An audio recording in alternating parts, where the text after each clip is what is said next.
We're going live, and we're live. How's everybody doing this tonight? We're doing this, yep. How's it going? Let's see. We're still waiting. All right. Did it just go? There we go. There we go. How's it going? Let's. All right. Let's still waiting. Turn the sound off there so I'm not echoing. Hello, everybody. Let's see who's here so far. Jojo's been in here, dropping jokes, keeping the crowd entertained until I show up. And we've got Skiwi and look at Skiwi and Jojo. At least that's the only people writing so far. So far, so good. So what is going on with everybody tonight? Hopefully I'm coming through loud and clear. You guys can hear me. Let's see. Change your password to correct, so whenever you forget your password, your computer will say your password is incorrect. There you go. Good idea. Hello, Boris. How are you doing? Not lurking. I've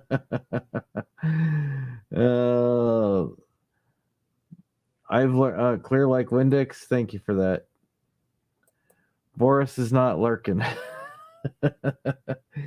Oh, Jojo has a wrench. Then you're gonna go sit in Tribe's room and pout. Yeah, I learned thanks to Tribe that I only trust Mrs. Frog with the wrench these days.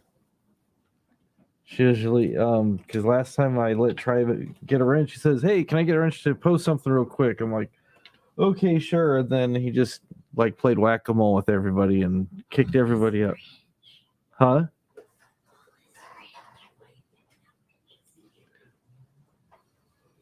So, yeah, like I said, Mrs. Frog's the only one who has a wrench. Let me see here. Make sure. Oh, he does. Okay. I pulled it last time, I thought. All right, let's fix this.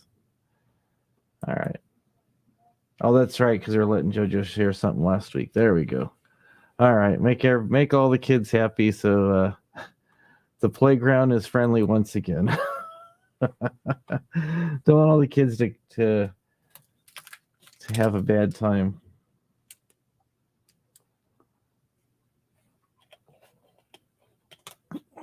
Okay, let's see here. 8 people showing up. I got a new toy. I opened him up last week. He is the asthmatic werewolf. He looks like a gopher, but he's a werewolf.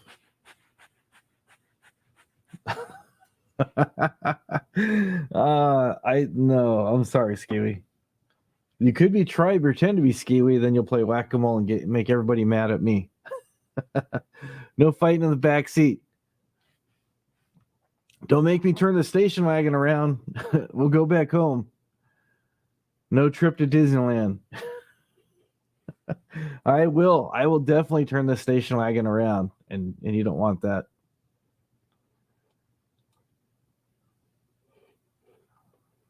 So Mrs. Frog's there. Like I said, she's the only one with the wrench. She always watches my back, which is always good. I was trying to get my tablet and going to try some background music. Hello, Punk. How's it going? I was going to try a little bit of background music, but nothing was really wanting to work out. As soon as I turned it on, it says, "Hey, it's time to do an update." It seems like everything's doing updates. I'm really glad I don't have a Tesla. Imagine if you had a Tesla, everything's computerized, and you get an update. You have to pull over to the side of the road and wait about 2 hours. I was showing a new toy. Oh, yeah. You guys remember the Stretch Armstrong? This is a werewolf. I bought him back in the summertime. I like werewolf stuff, Some people like vampires and whatnot. I like, werewolves. Like I've shared before, I like a lot of the real low budget sci-fi and horror movies from like the 50s, not the slashers. I went through the slasher films with some friends of mine in the 80s, and it was like, yeah, overdone, but like the real low budget, not really so much bad acting, but just where you can tell the practical effects weren't the best, but it's what they had. You know, I'm talking where you see Godzilla with the guy wearing red sneakers and a zipper on the back. His mask doesn't fit exactly right. It can accelerate. Okay, that's cool. That's cool. I just always wondered if they have updating firmware. Oh, this is gonna take a while. Maybe that's what they're doing when they're plugged in. They're getting charged. They're also getting like new patches and stuff. So, but anyways, this was a werewolf I showed. He's like a Stretch Armstrong. Watch his arm. And his whole body stretches. It's like a stress toy.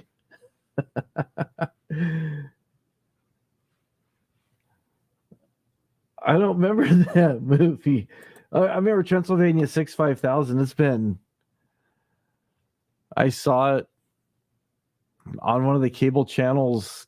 Man, I don't remember how many years ago that was. I don't remember much. I remember it had Gina Davis as a vampire and it had Jeff Goldblum. I think that's right around the time they got engaged or were married. I don't remember all the details, but that's about all I remember. But I was trying to think of a name, and Miss Yu was in here last week. She said I need to call him Arthur, like Arthur, but since he's fur, so Arthur. So I said, okay, that's a cool name. But I found out instead of being like made out of jelly, like the old Stretch Armstrong, he's made out of he has like silica sand. Watch this.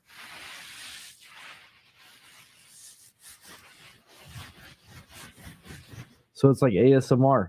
But I figured if I do this,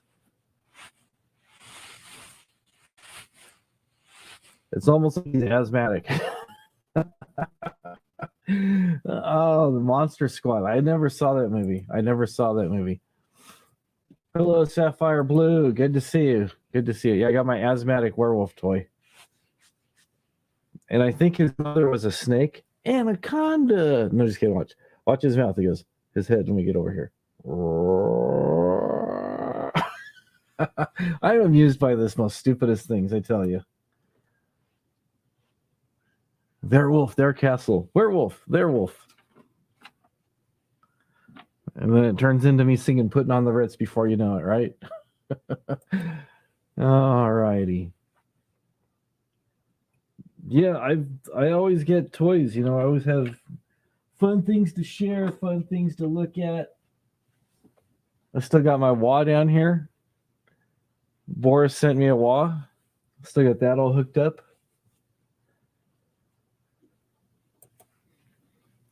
Is that the same way? I heard they actually took they took a piece of material and they pulled hairs through it and then reversed the footage so it looked like it was like a piece of leather or something. They pulled hair through the leather and then they just reversed it, and then that's how it looked like he was sprouting fur. That's a really good movie. I haven't seen that movie in a long time either. American Werewolf in London. That was a really good one. You saw Colleen today? Online, or you actually saw her in person? So, yeah, good to see Colleen still doing good. I know they've been having some storms. How are you guys doing? Some of you that are in the Midwest or East Coast, I know you guys are getting beat up pretty bad with the snow.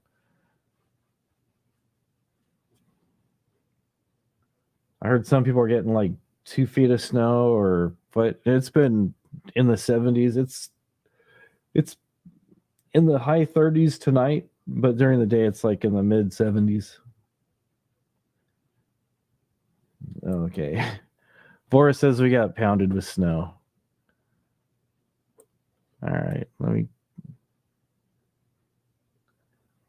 do this. You want to come up and tell us about your snow, Boris? Put my headphones on. You're getting a hard freeze warning tonight? That's not good. That's not good. Hard freeze warning. So, yeah, this, like I said, I got this wah. It sounds really nice. I'm really digging it.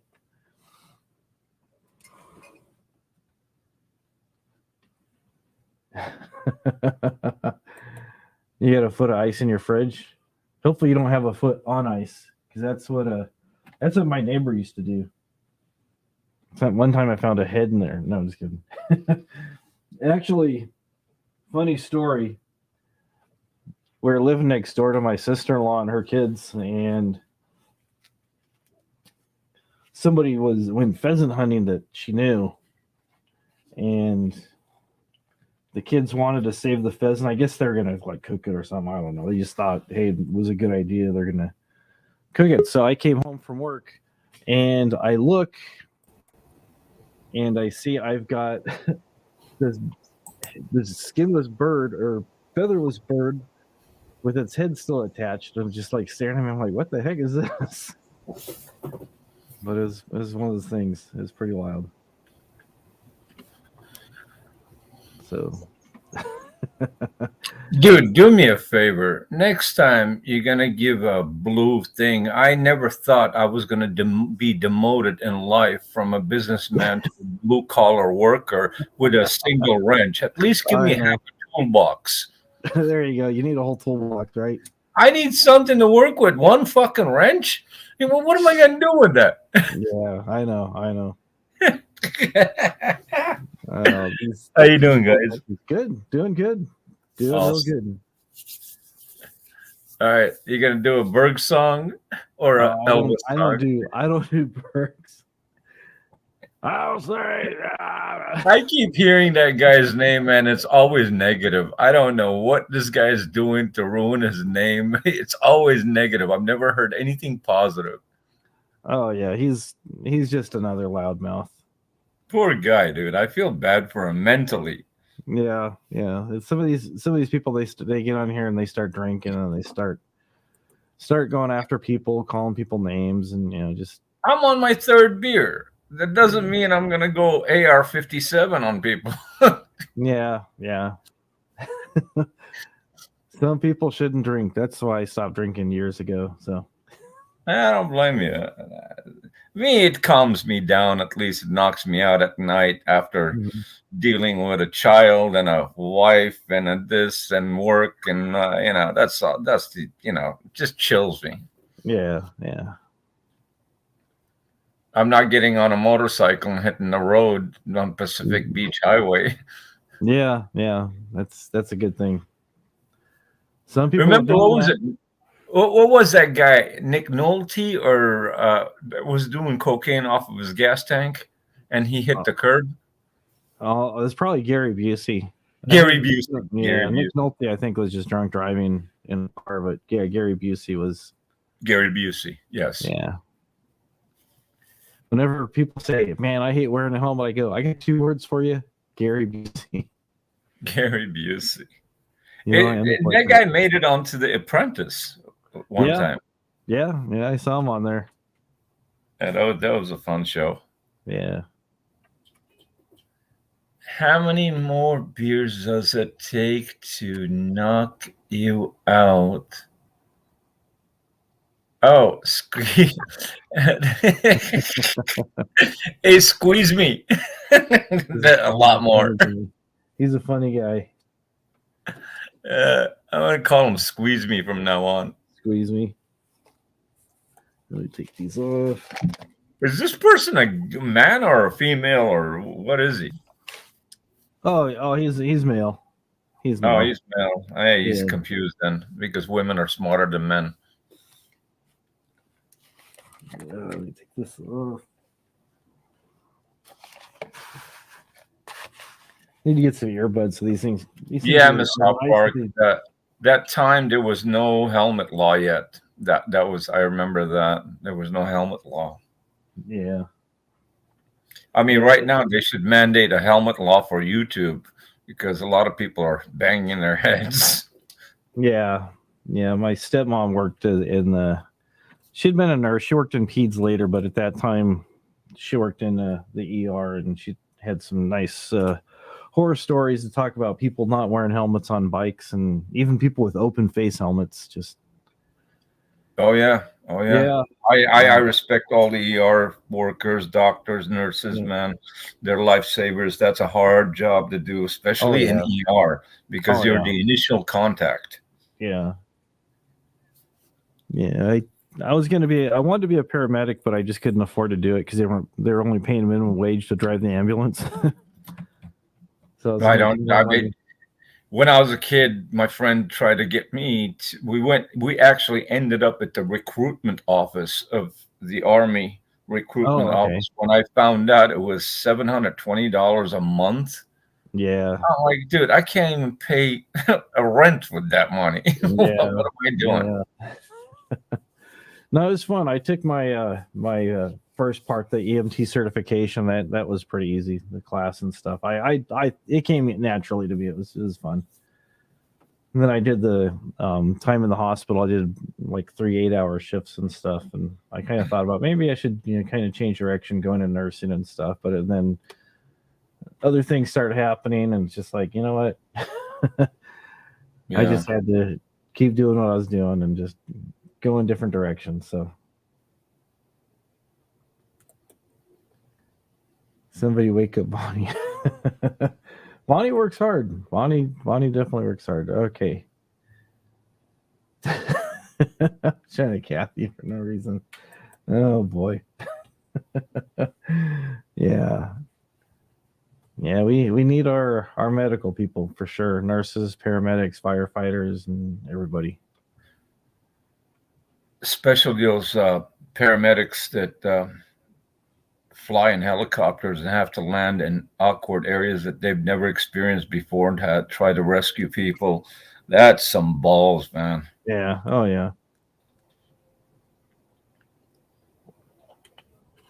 It's crazy some of the things that people were telling me when I was taking my class. Just just people usually guys in their early 20s to early 30s, just getting themselves in predicaments, usually taking on dares. Hey, watch this kind of thing. So One advice I have away from Gary Busey is don't ride a bicycle with bell-bottom jeans. That can hurt. sounds like you speak from experience. Yeah, it caught up in the chain, man. Flipped me Yeah. over. Yeah, I did that. I had a bike that I took the brakes off because I thought it'd be cool, and went to stop real fast because some lady was walking across the street and I didn't want to Oh, nail no. it. So I put my tire on the front wheel against the forks, and I had done it before, but this time my foot slipped off the side of the tire and into the wheel, and over I went. Upside down. Just locked up the front wheel and just over the bars I went, bringing the bike Oh, with me. God, that's got to hurt. Yeah, split my lip open over here on the side. Oh, I came down pretty hard. that's got to hurt. All right, I'll let you at your guitar, dude. Oh, I just was getting it out. I was gonna show Boris. I got the wah pedal all hooked up with, got my fuzz pedal going into it. It just has such a nice sound to it. And then You got the brown wah-wah pedal? no, I got it's gray. It's a Jerry Cantrell wah. Got it. It's a signature wah. It's nice. It's really nice. I had one old one. It was the brown one. Oh, no, I'm sorry. It was an octave. It was a brown octave. Oh, the octave pedal, yeah. Yeah, that's what I had, not the wah-wah. Yeah, this one's pretty cool. Let me get a good picture of it here for you. It looks really nice. It sounds really good too. Where are we at here? Alrighty. Remember the flangers? Oh yeah. I've got 2 of those. Got a chorus pedal, got a phase. One of my favorite pedals I have right here is a phase. It's a chicken salad made by a company called Dan Electro. And it Don't just know gives it. you that nice Jimi Hendrix sound. It's really cool. It's really cool. But this is the wall right here. Make that bigger actually. It looks pretty cool. It has a cool design on the top of it. I guess it's Nice. supposed to be a tattoo that this guy has. Nice, very nice. So you can see it better there. Wait, so the plug is on the side and the pedal is up and down. Yeah, the pedal goes up and down. Yeah, Got that's a knob to change the sweep of the wah. Got it. You kind of change the intensity of it. So the input is on the side. Oh, I see it. Yeah, the input's on the side. And then there's a battery jack. I've got a power supply plugged into it. It's got a nice rubber grip in the bottom that it doesn't move. Oh, yeah. Yeah, that's you can see cool. The knob right there. So the knob is knurled, so you can actually do it with your toe. So while you're playing, you can just kind of tweak it with your toe, or you can just reach down and set it where you want it set. So yeah, that's all we need is a barefoot guitar player. Is it Venice Beach here? There's a lot of people I've actually seen quite a few people that'll just be up there playing and they're barefoot and just going for it. So turn that off. They're not cheap either. No, it's nice. It's that's really nice of you, Boris, dude. That was awesome. And then I got my trusty Jackson. I think I've showed this thing before. I always have this. I just left it all plugged in, ready to go and stuff. Nice metallic blue finish. Very nice. Took the bar off it because I always whack it out of tune. Whenever I use the whammy bar, I get kind of crazy. So hey, Skiwi, I got a question for you. How's your friend Dave the Fisherman? Just wondering. Turn that off. Let's see. I just got. Whatever happened to that guy? Got a little bit of reverb on there. Hey, Boris. Hey, what's going on? Not much. How you doing? How you doing, brother?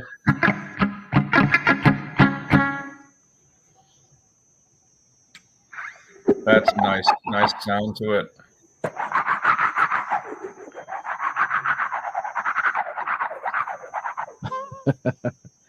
I thought you were busting out some Jimi Hendrix.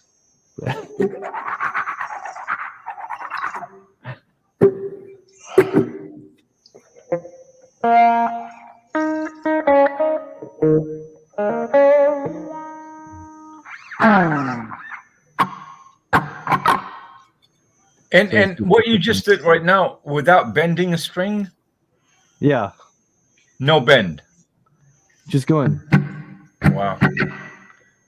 Yeah, I've got a wah. That's the wah. Yeah. And I just have the strings kind of muted with my hand. Whoops.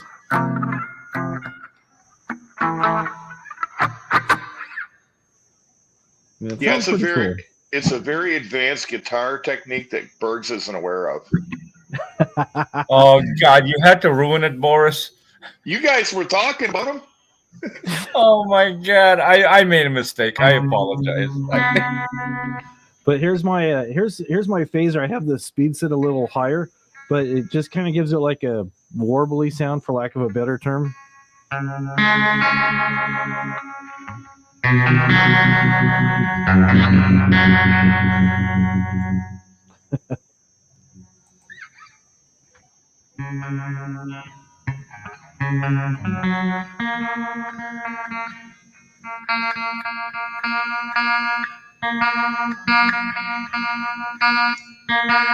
It's a sound you hear a lot of times if you visit any bars or eateries. How's everybody doing tonight? We just need a few minutes before the guitar player gets tuned up. Yeah. I'm sure you got one of those tuners. I do. I got a pedal tuner. I'm just lazy. Yeah. There you go.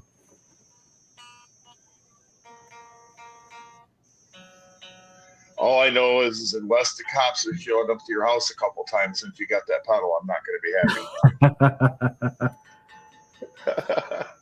Yeah, but he's got a pretty big spread at his house to where I don't think the noise is going to travel far enough to bother anybody. If you turn it up loud enough, it will. Uh-oh. I'm surprised Bergs hasn't blown his parents' windows out of his cars in the garage. Well, he's got shitty equipment, so that's never going to happen. You're right. Yeah, right. I've got everything going direct. I've just got modeling amplifier head, and then I've just got the XLRs coming out of that. I got the cables coming out of that into my mixer, and then it goes over YouTube. So everything Sapphire, is just like you guys are hearing, and in to here. answer your question, Sapphire, to answer your question, I play piano and synthesizer, but mainly piano. That's the only talent I have.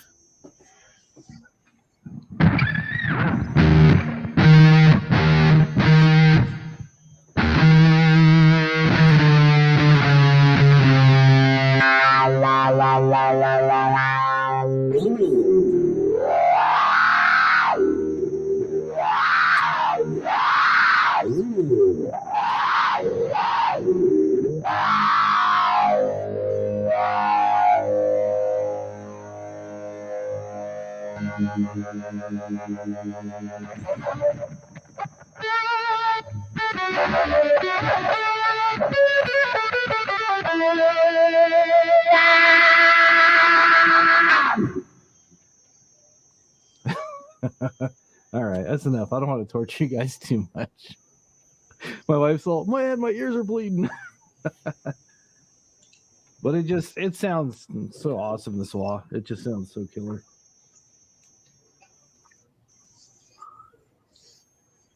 I think I lost everybody. No. I can't hear anything.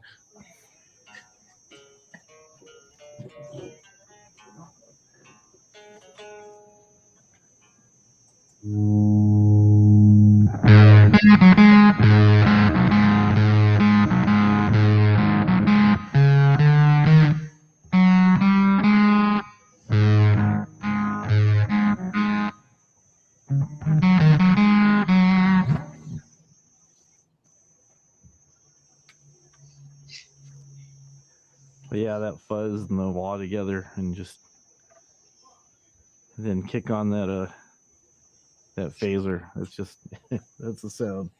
Oh, there you go. You got phaser too. Oh yeah, it's a chicken salad. Let me unplug it real quick. Turn these knobs down. I loved in the 90s when we used to go to clubs and watch the guitar players with this big board on the floor, that carried every module. And it's like, how do you keep up with it? There was 10, 12 modules on there, and it was interesting. Why is it? Yeah, they all do different stuff. So here's the wah. Wait. You gotta cancel.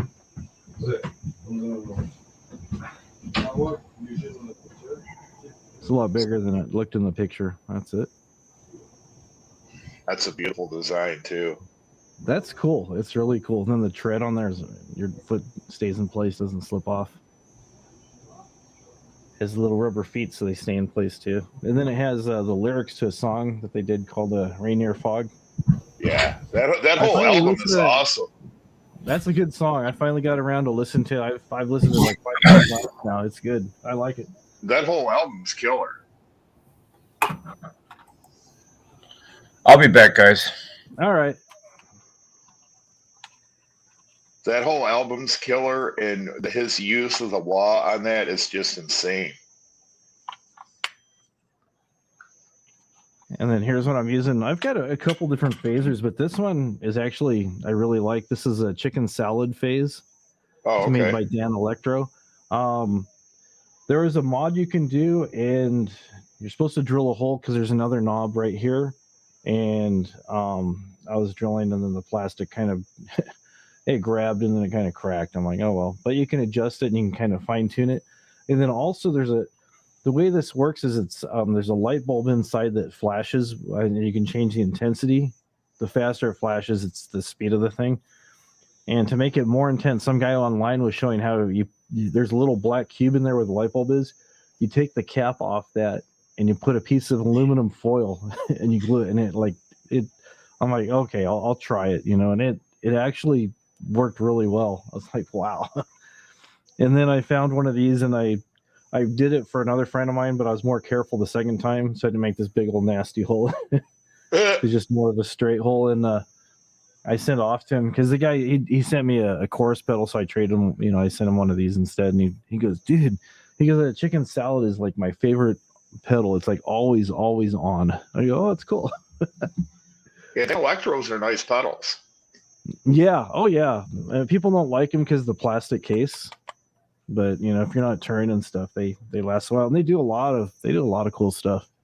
Yeah, but even with that, I mean, you got it mounted to a pedal board, so it's not moving or anything, you know? Yeah. I never thought of it until now, but I want to go up go see some band somewhere where they're getting ready to tune up and they're not paying attention and just go over and change all the settings on his pedals. Yeah.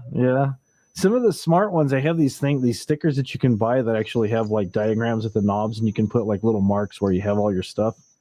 And I've seen it where they actually glow in the dark too. Some of the guys use those, and then I've seen other people where they just like take a Sharpie and they mark where their stuff's supposed to be. Yeah, see, I can't stand that. I mean, I don't want to mess the face of nothing up, so I don't want to scratch it or mark it or anything like that, you know? Yeah. But the stickers are pretty cool because they come off. They don't leave any residue, is what I heard. So let's talk about the state of the steering wheel address. I see your man's down in El Paso playing around in Morris. Yeah, that's not a real smart move. He's in Juarez? Yeah. Oh boy. It's not smart. Oh man. Yeah, I lost track of him years ago. It's like not years ago, but months ago. You know, the whole picking at Patrick thing and stuff. I'm just like after that, I'm done. I guess the Patrick video isn't in the cards. The Patrick parody? No. I don't even go there. Don't even want to entertain that. Yeah, it's just I saw that and I go, dude, that's the stupidest thing he could have done. So wonder he didn't get arrested, but you know, whatever, it is what it is. So, well, speaking of arrest, did you see the Tasha thing?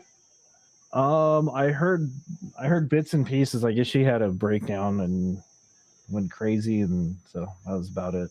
Yeah, it wasn't good. I feel sorry for her ultimately, but yeah.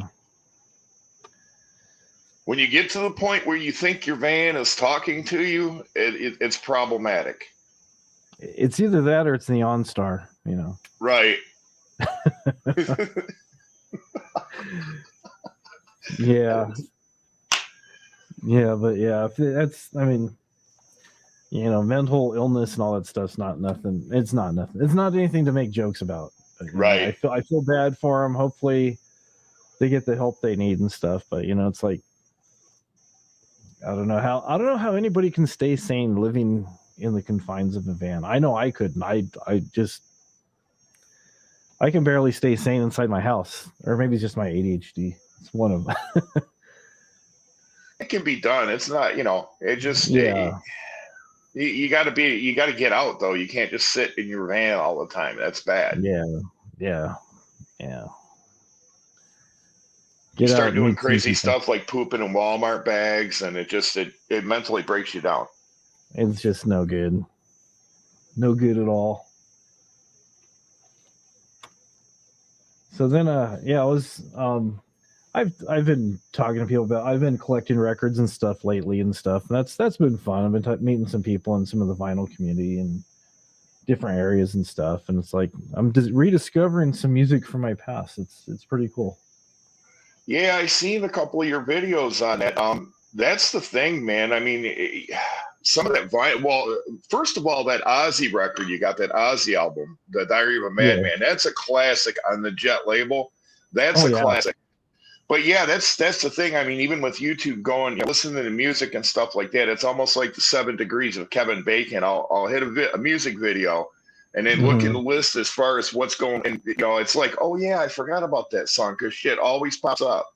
Yeah. Oh yeah. No, yeah. And you're like, oh yeah. You find lots of good stuff, and you know, I've been finding some pretty cool stuff. Like I picked up this a while back, X Wild Gift. You remember X from the 80s? Yeah. They're a punk band from LA. Picked that up. I actually found a 12-inch. Let's see if I brought it with me here. There it is. 12-inch of their cover of Wild Thing. There you go. It's pretty cool. You got a hell of a deal on all that vinyl you bought off that dude, though. Oh, that one guy. Yeah, I bought all that. Yeah, I think you gave him like $20 or $30 or something like that, and he gave you a shit ton of records. The records were like $10. I went over there because the guy had a couple record players, and he had them listed for $20. And I thought it was like maybe just one. And he's all, oh yeah, both these if you want them and this and that, and it's like, okay. So I went to give his money. He goes, well, here, take this too, and take this, and take this, and take that. So he gave me a Sony 5-disc CD player that works really well, and I've seen them listed on eBay for like $250. That was thrown in the deal. A couple DVD players, a Sony Betamax machine, a bunch of other stuff, and then I was wearing a shirt and it said "Vinyl is Life," and he's like, "Oh, you like records?" And yeah, he's like, "Oh, okay, well." So I tried giving him more money for the stuff that he's loaded me up with. Then he's all, "Oh, well, if you want to part with that $10, I got some records for you." I said, "Sure." Why not? Picked this up the other day. This is Echo and the Bunnymen. It's a double album. It's kind of like their greatest hits. Has like Lips Like Sugar. Let's see what else people know. The Cutter, Killing Moon. Bring on the Dancing Horses. Some new wave from the 80s. Yeah. I listen to punk and times I feel like listen to something a little bit lighter, some new wave and stuff.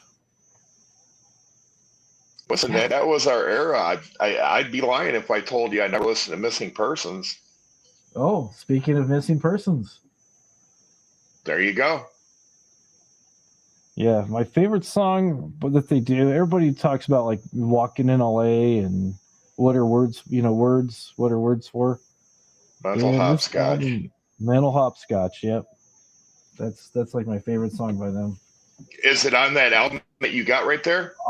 It's not. It's on a different one. This is the one. This is distant. This is Spring Sessions.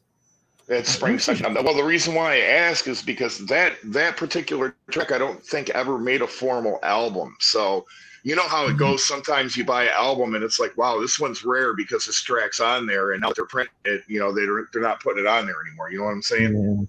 I think that was actually off a soundtrack for something that I had, some rare 80s obscure movie, and I liked the soundtrack, so it's like I bought it, and it was on cassette years ago, and it walked away like a lot of other stuff. That was the best song they ever did. Mm-hmm. And of course, Adamant. Got a couple of those. But like I said, I keep Adamant away from the Black Flag because there was an incident that happened in the 80s with Adamant and some Black Flag fans. Yeah, Henry and Adam don't get along. For obvious reasons. Do your best to keep them safe. This was secondhand, but it's in like really good shape. I got this thing for $6. It's Susie and the Banshees Live. There you go. So I haven't heard that name in a long time. Yeah. Sounds really good.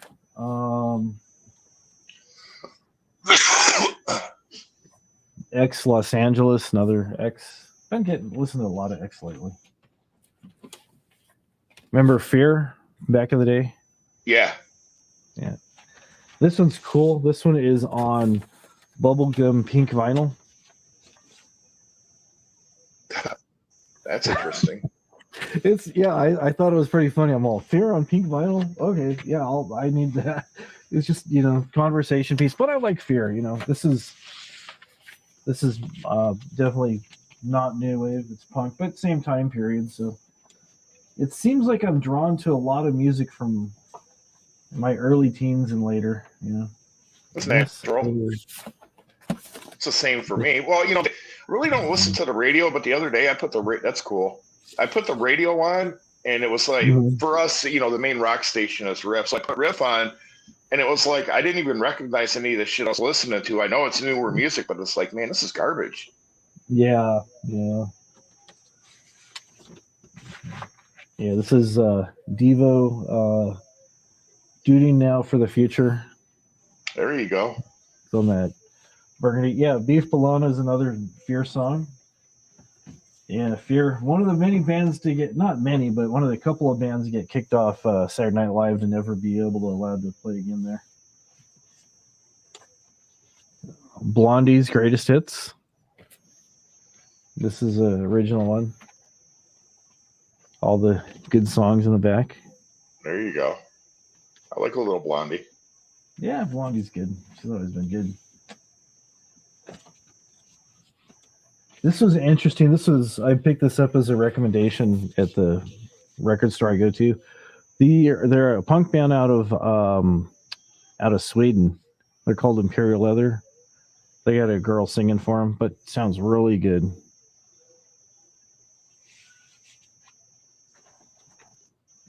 Let's see what else we got here.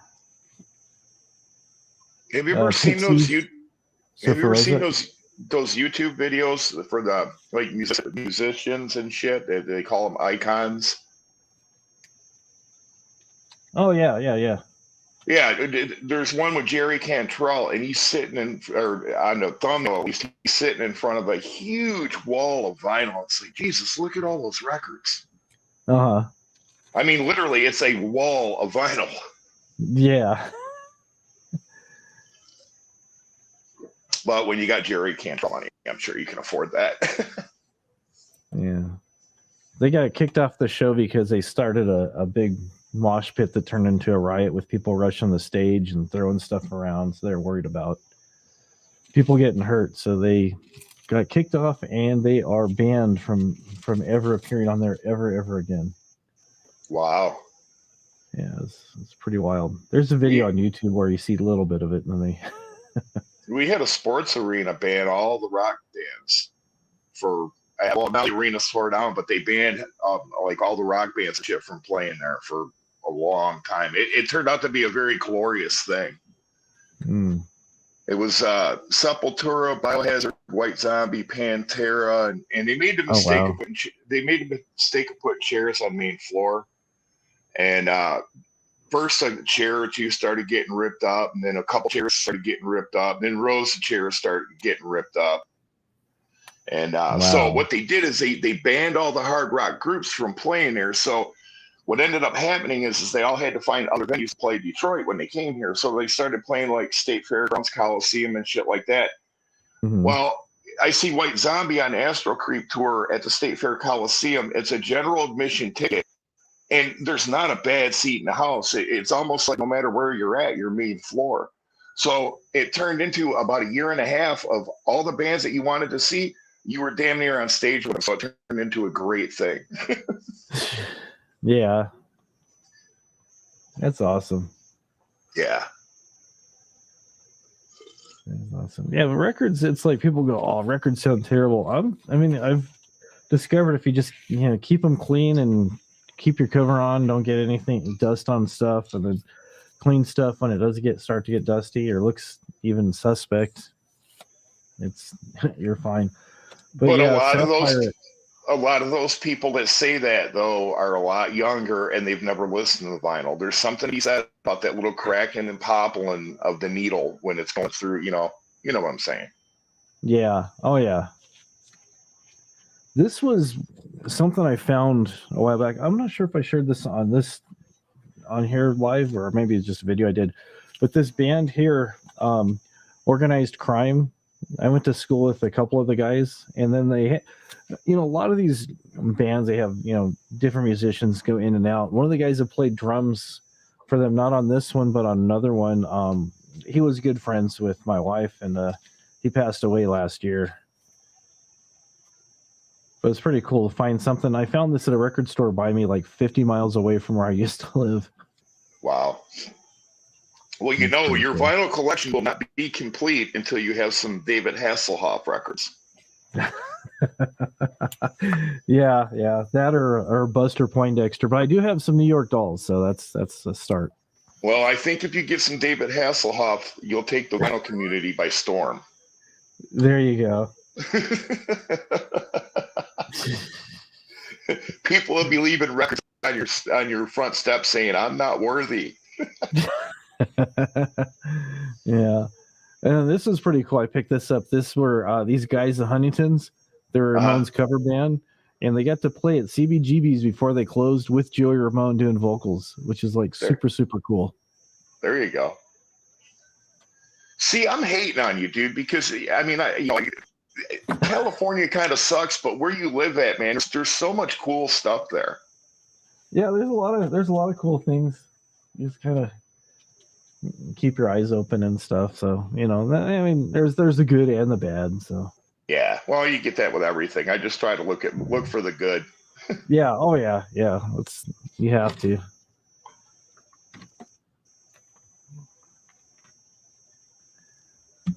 I got too much junk here. I still have CDs. I picked this one up. I actually picked this one up for like $2 at an estate sale. The first, I'm not sure if this is the actual official first, but I consider it the first Duran Duran. There you go. I like some Duran Girls Duran. on Film, Planet Earth. This is a really good one. This was a band that I wrote off as a kid because it's like, nah, it's got to be all about metal, Iron Maiden and Saxon and all those, the British new wave of metal and all the other bands. And it's like, now listen to Duran Duran. I'm like, man, John Taylor is an amazing bass player. Yeah, they put out some good stuff.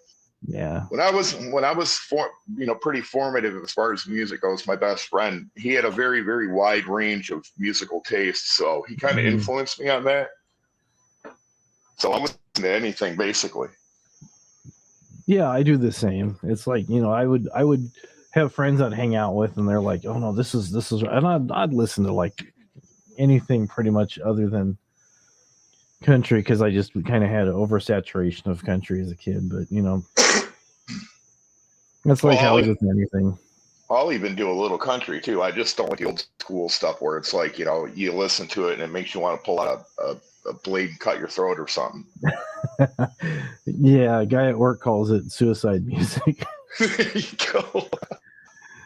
Okay. Revolving Guns. Tracy Guns. Yeah, Tracy Guns and Axl Rose, they're talking to the side chat here. Axl Rose and Tracy Guns were in a Guns N' Roses version, but I don't think they were ever signed. It wasn't until later. Hollywood Rose, that's it. Thank you. Hollywood Rose. There. Yeah, I was going to say, I don't think Tracy Guns was ever formally in Guns N' Roses as they were signed to Geffen or whatever. Yeah, no, that was Hollywood Rose. Yeah. Thank you, Hyper. Yeah, Hollywood Rose was pretty much Guns N' Roses with Tracy Guns, and Tracy Guns left and started LA Guns. See, I must be confused on that because I thought that Axl Rose was part of like the Tracy Guns thing and he left. I don't know. Crazy. I don't know. It depends on who you're. Both of them are saying they left for different reasons and stuff. So who knows? Who knows who's telling the truth? I guess everybody's getting along these days, but yeah, I'm not complaining. It just sometimes it's hard to keep up with these guys that are in and out of all these, 18 different famous bands. Oh yeah. It's like Shannon Larkin, not a lot of people know. He used to play for, I can't even talk now, Ugly Kid Show. Yeah.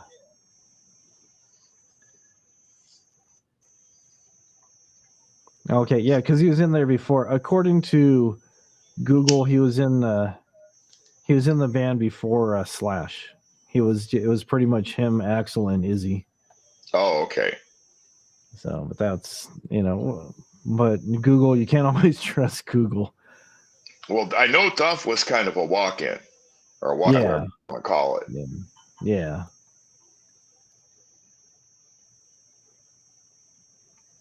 Yeah, Duff's a really good bass player too. He's got a really nice tone. Yeah. He's a good guy too. He seems pretty cool, pretty down to earth. Yeah. Tell you what though, drummer's hands down, Shannon Larkin is probably my favorite though. The guy is so underrated. It's not even right. Yeah, it's my favorite drummer. It just goes back and forth.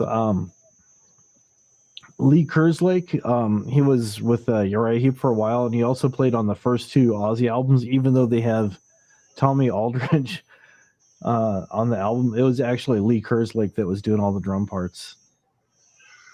Wait a second. Is that the dude that? Is that the drummer for Blizzard of Oz? Is that the guy that they like kind of X'd out for years and years and years, and then finally, when the guy was terminal, they gave him his accolades? Yeah. Okay. He was on Blizzard of Oz and Diary of a Madman. Right, and they pretty much wrote him out of that, like he wasn't even there. Yeah. Yeah, that's the thing that pisses me off. I mean, I like Ozzy, but it's like, come on, man, you guys got so much money, quit screwing people. Yeah, Donnie Carey, he's another good drummer. Very technical. Yeah, but the dude you mentioned, that is some phenomenal drumming. Oh, yeah. I just like Shannon quite a bit because I really like tom-toms. So. Mm-hmm. And then John Bonham, I mean, no question there. Yeah, he was great, and I mean, I'm not taking anything away from him, but it really doesn't do anything for me. I'm just like, yeah, this is cool, but it's nothing. Maybe it's me. Yeah, there was nothing really technical, but it was just, he hit hard. That was part of it. He was loud. Yeah. And Bill Ward, like I was like, yeah, Keith Moon's good too. Bill Ward from Sabbath, he did a lot of little jazz things that, you go back and listen and go, wow, that's pretty cool. Yeah, he's another real cool dude. Yeah. Yeah, it seems like a lot of these guys, when they get older, they kind of mellow out and they're just kind of like, whereas before, they're just like fighting and everybody's like mad at everybody else. And then, Well, there's one exception of that, Geezer Butler. All he did was just bob his head and play space. He didn't care about shit. That's true. That is true.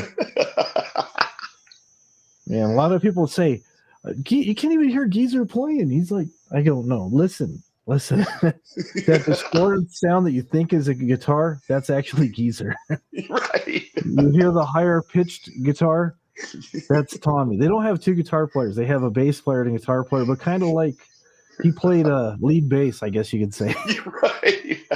kind of like Lemmy. You listen to Lemmy's bass tone, it's almost a guitar tone. Pretty much. Yeah, pretty much. Good old Lemmy. I'm sorry he passed, man. I like that dude. Yeah, he was a nice guy.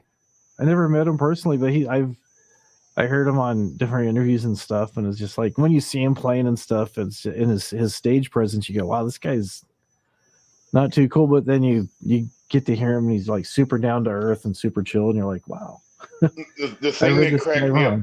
The thing that cracked me up about Motorhead is all of them, and why they did it, I don't even know, but they always had their microphone stands, so they were like standing there almost on their tippy toes screaming into the mic.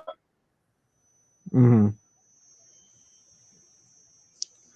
Oh, you mean the way he had his mic? Yeah, it was real high up in the air. Right? It was like he had to look up at the rafters to direct his mouth towards the mic. Yeah, that was to keep from all the syllables, all the popping and stuff from certain consonants when he's singing. Oh, okay. That's what there's actually a method to his madness there. I read about that in a magazine. He's being interviewed. They go, why do you have your mic like that? And he goes, oh, rather than having a filter on there, he just had it aimed up and he just kind of tilted his head back. And he said it just kind of made it easier for him to sing that way too. So yeah. But that was you youngins are being schooled. Oh man, that's funny. Yeah, it's time starting to get a little up already in years. I got a birthday coming up soon, and I'm not looking forward to it. Uh-oh. Gonna be 35 again? I wish, dude. More like 55. Oh, okay. Yeah, I'm right behind you. I'll be there in July. I always joke with people. I go, you can be 55 and move into a retired community. Would they want this guy in there? I don't think so. I've already been Googling going, what benefits do I get now that I'm 55? Oh, there you go. But like I tell people, you're only as old as you act. So, you know. That's true. Well, I was Googling it because I heard years ago or something to the effect that if you were considered a senior in my city, that they would do snow removal for free. And I'm sitting there going, nice. yeah, I got to get hooked up on this. Now, this year I haven't had to touch my snow at all. I got a new neighbor, and he's been taking care of everything for me. And I'm real grateful for that. But it's like at some point he's going to be like, screw this dude. So it's like, come on, man, I got to find somebody. Oh, that's cool. That's way cool. Yeah, they just moved in. I think he's got about 4 kids. It's a couple. So once it warms up a little bit, I'll go there and introduce myself and, let them know, listen, dude, I'll keep an eye on your kids when they're outside. Nobody will bother them. So thanks for doing my snow. Oh, that's cool. Yeah. That's cool. Sapphire wants to know if you're on the AARP. No, but I'll tell you what, as soon as you turn about 40, they're going to start pounding your mailbox, and it's never going to stop ever. I always get AARP stuff. But you know what? I'm going to start looking at it now. I get it in the mail all the time. I'm like, nah, it's just a reminder of my age. I'm like, I don't want to see this. Well, I was cussing like a sailor the first time something showed up in my mailbox from them. Trust me. I thought it was a joke when I got mine. I go, okay, who signed me up for this? I go, oh, wait. Wait a minute. Well, getting older isn't so bad. At least you're not dealing with the stupid problems that you had when you were young because you didn't know any better. Exactly. I've heard people go, oh, would you like to go back? And, don't you wish you could be young again? Like, nah. If I knew what I knew now, then yeah, but yeah. I want to relive that pain. Yeah, if I would have known what I've known now, I would have joined the circus and trained the penguins at a younger age. So, that's the exact opposite of what I was thinking. But you might be on to something there. Just something completely mindless. Yeah. Yeah.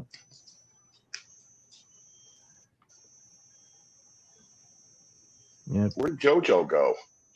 Did he rage quit? He's probably watching Bergs. He said Berg is a better guitarist than I am, so he went to go watch him. What time did he start drinking this morning?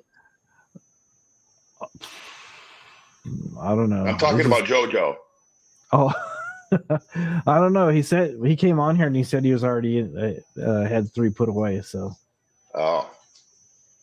maybe he found a nice chair and he's relaxing and just said, this chair feels too nice. I'll just listen. Doing the Memorex commercial with Bergs' guitar playing. Yeah, there you go. The one where the wine glass slides across the table. Oh yeah. Yep. Oh man, great commercials we had growing up. I hope nobody makes a parody of that. Oh man, I almost said challenge accepted, but I don't know if I could handle getting strikes. Oh man. Oh shit, that's funny. Yeah. But I guess he was raging. I guess he was raging the other day. Well, he's always raging, but yeah, he's always raging. Excuse me. Well, I chased my earbud that fell out of my ear. Oh man. It's unnatural, they're wireless. It just drops out of my ear, but for some reason it defies physics. Physics goes about 8 feet under the table. Yeah. Oh yeah. That's why I got these bad boys on. We're gonna big old cans. I seen a thing the other day on YouTube. They're probably going to be a gazillionaire. It's some kind of little rubber thing. It looks comfortable as hell. That like if you're wearing AirPods or whatever, you just put it on your ear and it just like clamps those things to your head. They're never going to move.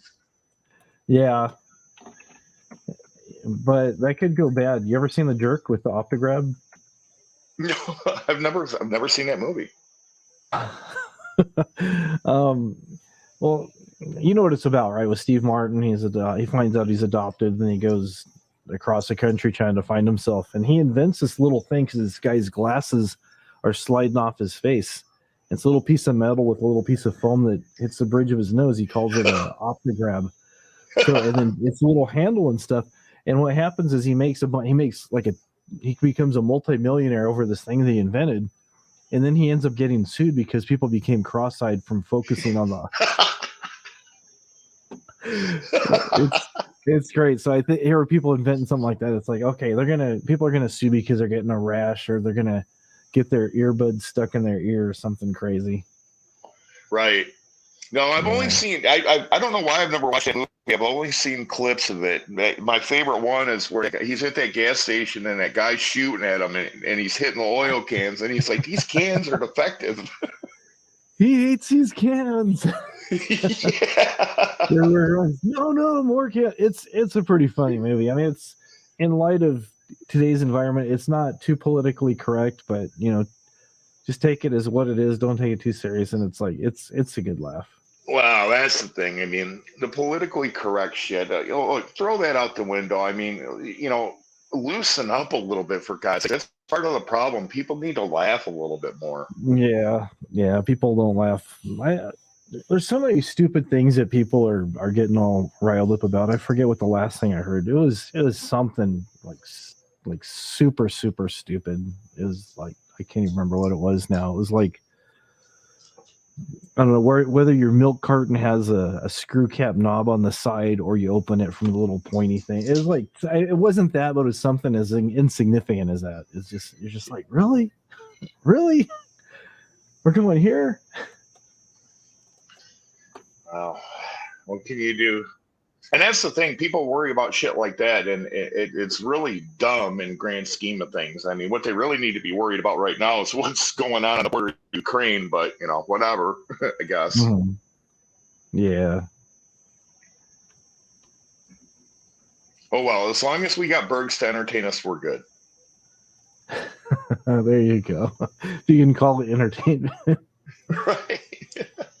Well, I seen a clip on Twitter the other day of his mom threatening to cut the Wi-Fi off. Uh-huh. That was classic. Oh yeah, it's good stuff. I would, for the life of me, I don't know why he continues to do what he does, because just that incident alone, I would be so fucking ashamed. I would delete every account I ever had. Yeah. I wouldn't even run email anymore. I would forbid electronic devices from my fucking presence. Seriously. Yeah. It's just, I don't know. I learned a long time ago. There's, you don't need to act the ways a lot of people act in this part of YouTube. It's just, I don't know. Life's too short to make a fool out of yourself. So, I've had lots of opportunities, and I've made a fool out of myself many times. So, I was going to say, it comes naturally for me. I don't need to hype it up. Yeah. I try hard not to come across foolish.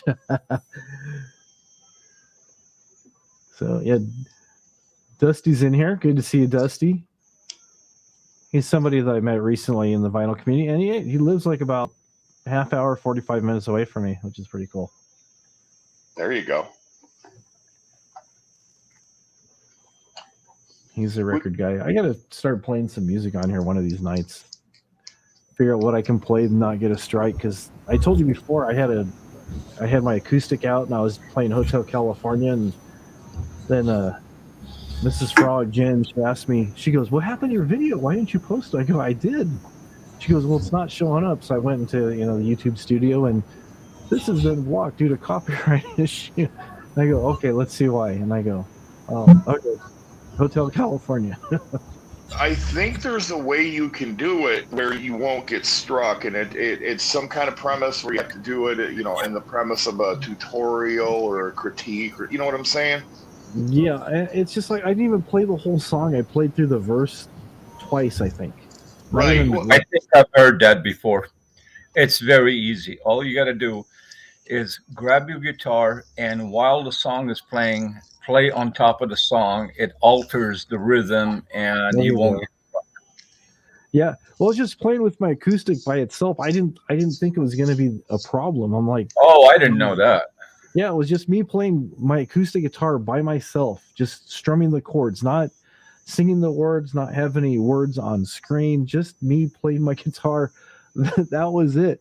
And you And know, what, they struck you for that? well, the video played fine. I didn't get shut down or anything, but it was like after the fact, you know, Mrs. Frog asked, she goes, "Where's your video?" I didn't take it down. She goes, "Well, it's not up there. You did something." So I go, "Okay, let's see what I did." You know. What I about all fumbled these guys and girls that play music while they're driving or in the background while they're chatting, and they don't get struck? It's just Well, me. It's because I'm Irish. No, well, no. In all fairness, I mean, there's certain artists that are real anal about it on the Yeah. computer. Smashing Pumpkins was real bad about it. Ozzy's real bad about it. Yeah. So, but there's Yeah. a way that they do it because all these other people are doing all this stuff. Yeah. And you know, yeah. I can't think of the guy from CCR now because I'm having a brain aneurysm. But the guy literally got sued because he sounded like himself. You know, he left the band or whatever. The dude that did the Outfield. Yeah, John Fogerty. Yeah, he got sued for sounding like himself. Yeah. Wow. yeah, he got. But there's a way you can do it on YouTube, so they can't mess with you. Yeah, there's certain software or something that people are using, and they'll have another channel stream. So I saw one guy, he had like a panel like this, and he had like another person up on panel, but it was actually his record player that was playing his music that was up here. But you're actually complimenting the artist, you know, by advertising their music. I don't get it. Yeah, well, there's this one channel that I watch. The guy's name's Rick Beato. He's produced a ton of people, and he was in bands and stuff. And his whole channel is showing, you know, what makes this song so great is a lot of his videos from a producer's point of view. And he shows snippets of here's the drums by themselves, here's the guitars by themselves, what they did, and it's like it's really cool. But then his videos will get struck sometimes just by barely mentioning the name or playing a little bit on one of his guitars. I've seen that on instructional videos that they're teaching you how to play music, and they play snippets of stuff that, I mean, they're teaching you, you know, it's what's wrong with that? Mm-hmm. It's just a lot of it's the Universal Music Group. They own a lot of labels and stuff, so they're always striking people down. Yeah, I heard that about Tower Records also. Yeah. So it's just like, yeah. The asinine thing about it is, in these days and ages, these guys really don't make money off music sales. It's touring and merchandise where they're making their money. Yeah. Okay, I got a tough question that you guys probably have the answers to. Maybe. What about people on YouTube that are playing complete concert of Elvis, complete concert of Eric Clapton, but you know, they're playing it under their name and they're not getting struck? Yeah, I don't know. Music, everything. Yeah, well, even if I show off my pop, I do this. I make sure I block off the name because nobody recognizes who this guy is. I mean, he's not an icon from the 60s or anything. But I'm afraid to even show his name because I don't want my... No, I hear you. But it's just, yeah, it's crazy. So, okay, I visited a couple of videos that are gunsmiths, and they show guns, Smith & Wesson, Remington, this and that.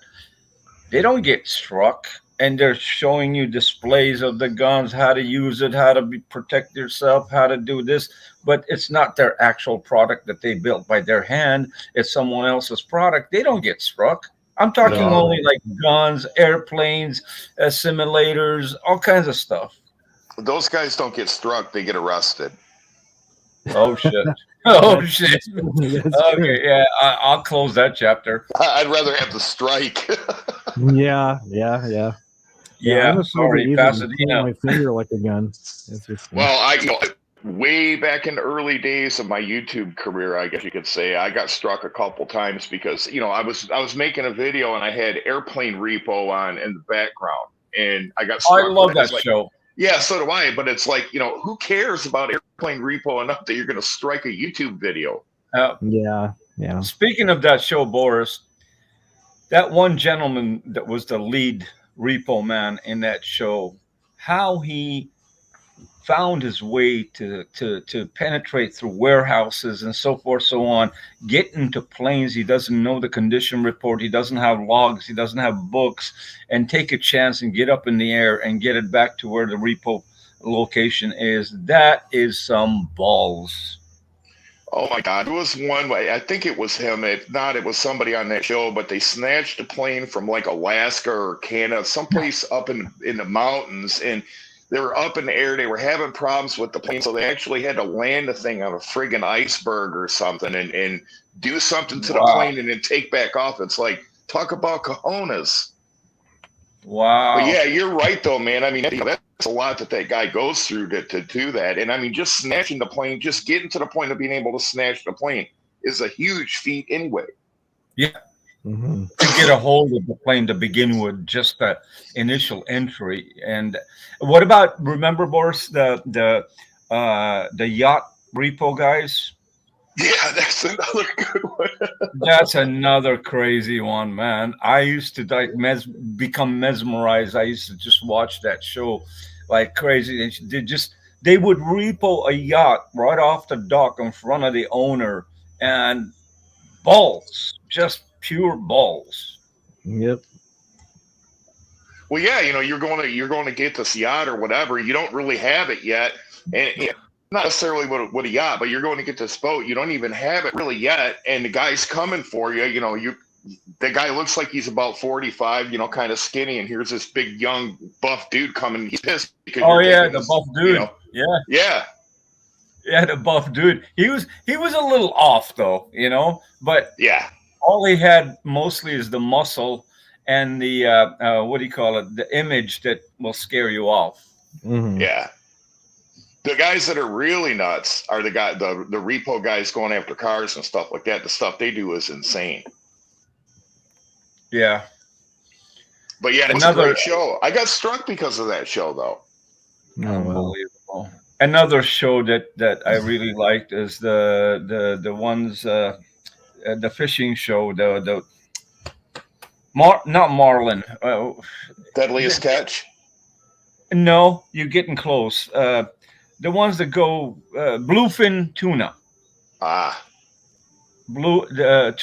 Tuna kings or tuna something. That's all that they had a season. And then they had these guys that instead of being on a boat, they would harpoon the tuna from a plane. and then they would have their guys in the bottom, and after the harpoon, the guys in the boat would go catch the fish and put it on board. Oh, wow. Yeah, I would imagine they just harpoon it and it's got a buoy to it. Yeah. That's some money catching those big tuna. You've watched that show, it's like, this one's going to be worth about $20,000. It's like, damn. In Japan, yeah. That's where they end up, in Japan. And it's amazing that the Japanese will buy American tuna and resell it to the United States for you to eat sushi. Go figure this out. It's nothing personal, just business. Yeah, strictly business. Yeah. The Chinese are doing the same thing, or they were buying American seal, going and sitting offshore for a couple months and then bringing it back and selling it to us for a profit. Hardcore tuna. Now I remember it. Hardcore tuna. Oh, okay. Great show. But the repo, the one you're talking about, especially the airplanes and the boats, man, I give those guys a lot of credit. I mean, they put Dog the Bounty Hunter to the casket. Yeah, big time. Dog the Bounty Hunter, man. I feel bad. God bless her soul that passed away. But that was in the beginning when I started watching that show a couple of times. I thought it was comedy, but no, these people were serious with a mace and a pellet gun. What the fuck? Yeah, it takes some balls, but I don't think I'd be doing something like that with mace and a pellet gun. No, because they're all criminals. They can't carry a weapon. they all have a past. And if you Yeah. look at their past, they're all, they've had some kind of, I don't want to say full on felony, but misdemeanors and stuff like that, to where they can't. One the older son, he's behind on child support. He doesn't even have a driver's license. On and on and on. Well, There's one show I'd like to do, Boris. Boris, one show I'd like to do. If you want to join me, I will fund it. Harpoon a van. And there's only one van. Okay. I'd like to lift that motherfucker with a 747 and just wing it in the air. No, I got a better idea for that. We need to get a garbage truck, and we need to Educate modify me. it. We need to get a garbage truck, and we need to modify it. Those ones where they drive up to the dumpster and it lifts it up over the cab and dumps it in the back. We need to get one of those trucks and modify it so those forks are a little closer together, adjustable maybe, and a lot longer. And then what we need to do is catch him going down the freeway and then just drive up behind him and lift the van up and just take him wherever we want. Because he would just totally freak if that happened to him. It's funny you say that, because a few years ago he was traveling through the 5 freeway or the 101 going northbound from TJ, right? And me and the wife were sitting down and we were laughing, and this guy's coming right through our town, right? And I said a word, and it was just spontaneous. I said, man, I'd love to see if he's coming and throw some fucking nails in that freeway, and flatten all his 4 tires. And she's like, you're going to kill 500 people. I'm like, no, I don't want to do that. Oh, man. I'm surprised he's even not afraid to get 5. That's a little much for him, I would imagine. The guy is sitting, what is it, San Isidro or something like that? El Paso, Texas?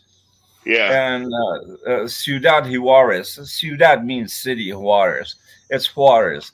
Juarez is known for mostly all mix of genders, And he says, oh, nice girls, nice girls. You know what girls he's talking about. I mean, it's not rocket science.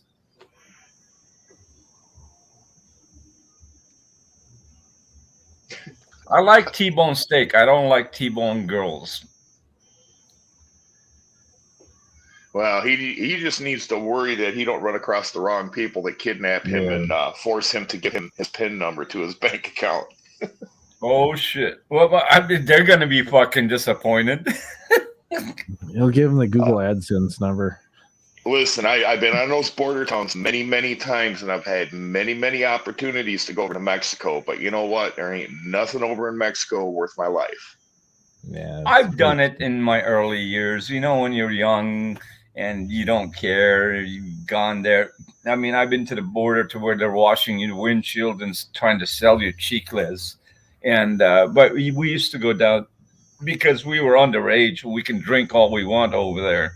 We were 18, 19. It was a party town. And then you had in Tijuana, especially, you have a lot of naval guys from the United States and a lot of Marines from the United States, because Camp Pendleton is in San Diego, north in Oceanside, and you got the naval base in San Diego. So it was almost like you didn't even have to speak Spanish. Everybody spoke English. Yeah, I did basic training in San Diego, and I still didn't go down there. Yeah. Okay. You know the area then. Yeah. You're right next to the Marine boot camp in the airport. Yep. The scariest part was when the first time I was driving down to TJ, I was on the 5 freeway south, just passing Camp Pendleton, and my car started shaking. And it was a jet fighter on top of us doing training at the middle of the night. It was an experience, man. And these guys, you don't even see them. They move. I mean, they're like rockets. Yeah, we've been over there on the freeway before, and they're flying over the helicopters, and they were so low you could tell which one of the guys had a mustache or which one was wearing glasses. I mean, yeah, and you can see the rope going down, right? Yeah. I was like, wow. They were That's just the flying first- over the freeway. It was like, wow, it's crazy. That's the first thing they tell you in Navy boot camp. They say, do not look at the aircraft. Right. And nobody Don't look up. listens. Nobody listens. You're out there marching. Somebody or standing there. Somebody starts looking at a plane taking off from the airport, wishing they were on it. And then the next thing you know, they're running across the South 40 because their company commander says, "Oh, you want to look at the plane? Chase it down and tell me what the numbers are." Wow, good luck. Yeah. Yeah, good luck. Yeah, Hyper's here saying in the side chat that in Mexico he almost got kidnapped. That doesn't surprise me. Some guy That's why I into don't play alley around down there. and drugged him. Yeah. Barely made it back to the cruise ship he was on. I've been to Mexico City, the actual Mexico City. It is beautiful. Mhm. It is upscale. It is modern. It's totally different from the edges of Mexico and the U.S. border. Yeah, Those are like the flimsiest areas, the border areas. yeah. That's I've been to Cancun. I've been to Guadalajara. Guadalajara, man, it's a beautiful area, beautiful city. But they're behind in time. But they live more on a family scale. You know, they're friendly people. Everybody helps each other. Mexico City is a more modern city. It's upbeat. It's I'm gonna say closer to not New York but LA, you know, mentality wise. You know, they got Starbucks in every corner, they got banks in every corner without having to go through 5 metal doors to go to an ATM, you know, on and on. yeah, it's crazy. Yeah, but hey, for everybody they got their own taste, you know what I mean? Yeah. Listen, yesterday, or was it yesterday or the day before yesterday, I was in Mr. T's chat, and there was a gentleman named G Mangoes, and he was driving and he had his camera on, going through a city called Indianapolis, Maryland. I guess he lives there. What a beautiful city. Old town, red brick buildings. Downtown was just gorgeous. Docks on the sidewalk. And I put it on my list. Next time I take a trip, if I'm driving, I got to hit that city. I'm just curious. You know, the lifestyle is so different. You can see it through his camera. Mhm. Yeah, the lifestyle is a lot different on the East Coast than Yeah. it is here on the West Coast. That is for sure. Surprisingly, if you want to see some beautiful cities, and this would come as a shock to you, but take a nice scenic drive through Ohio. Never been there. Oh my God, there's like between Toledo and Fort Wayne, Indiana, there's these little towns that you drive through. They've probably been there for 150 years, and I mean, they're just small little towns, beautiful buildings, beautiful places. Well, the Midwest is where United States started from, you know, so you would automatically assume those are the authentic. And one of the gentlemen that was on that chat when that Maryland thing I was watching made a comment that said, "Yeah, beautiful buildings, but they're 70% haunted." I'm like, "Oh shit!" So forget about getting an apartment over there. Yeah, don't want to Well, mess with the ghosts. Yeah, With that I've been to paranormal Disneyland. stuff, with the paranormal stuff, man, if you want to say things are haunted, yeah, okay, well, but if there's bad spirits and there's good ones too, so the way I look at it is that just kind of negates each other. But if I'm in a building and I start hearing like evil shit, I will leave. Mhm. Yeah, I've never experienced any kind of syndrome like that as far as haunted and stuff like that because I'm immune. I have a wife. I used to So see nothing can scare me. Right? I live with Satan. Yeah, dude, I don't want to go that far, but you're very close. Oh no. Oh boy. I mean, you open your eyes at 3:00 in the morning, and she's got scissors in her hand and standing on top of you. I'm like, what did I do now? Oh no, I'm just clipping my hair, the extra hair or whatever. But okay, why over my bed? You know? I'm just practicing my sleepwalking. Yeah, what the fuck? It happened. I mean, I'm talking out of experience. Like, no, please. And it's like, listen, should we we have enough bedrooms? Should we separate and maybe I buy a padlock for my door? She's like, no, don't get scared. You won't feel if I want to do something like that. Oh, really? Thanks for the fucking comfort. You got to find the good in it, though, dude. That just means she's passionate enough. She loves you enough that she'll kill you. Oh, thanks a lot, Boris. I really appreciate that. Yeah. Tonight, I'm going to sleep with binoculars on, okay? He's laying with it. Not one eye open. Fuck that. Binoculars. In the morning. What's that gadget they have? Google Earth. You can see what's going on 360 around you. Oh, there you go. 360 view. Yep. Yeah. What you do is put an Apple AirTag on her, so if she starts getting close to the bedroom, it'll give your phone an alert. Beeper. Yeah. Tomorrow he's going to be telling her, "Yeah, honey, I think we should get Pitbull." Yeah, she's always wondering, why are you always in your office? Well, number one, it's a safety reason. Number two, I don't have to hear you bickering. Number three, you demand I don't do the right things for the kid because I spoil them. So there's 3 safety reasons. Leave me alone. Yeah. I got it nice. My Well, wife she doesn't get mad when I understand. buy records. She doesn't get mad when I bring home guitars. She doesn't understand. You're spoiling the kids because you're trying to create a security force. Yeah. Dave. You remember that show, Trading Spouses? You want to do that? No, I like the one I have. God damn it. I'm selfish. Oh, God. I remember that Trading Spouses. That was some racist show, actually.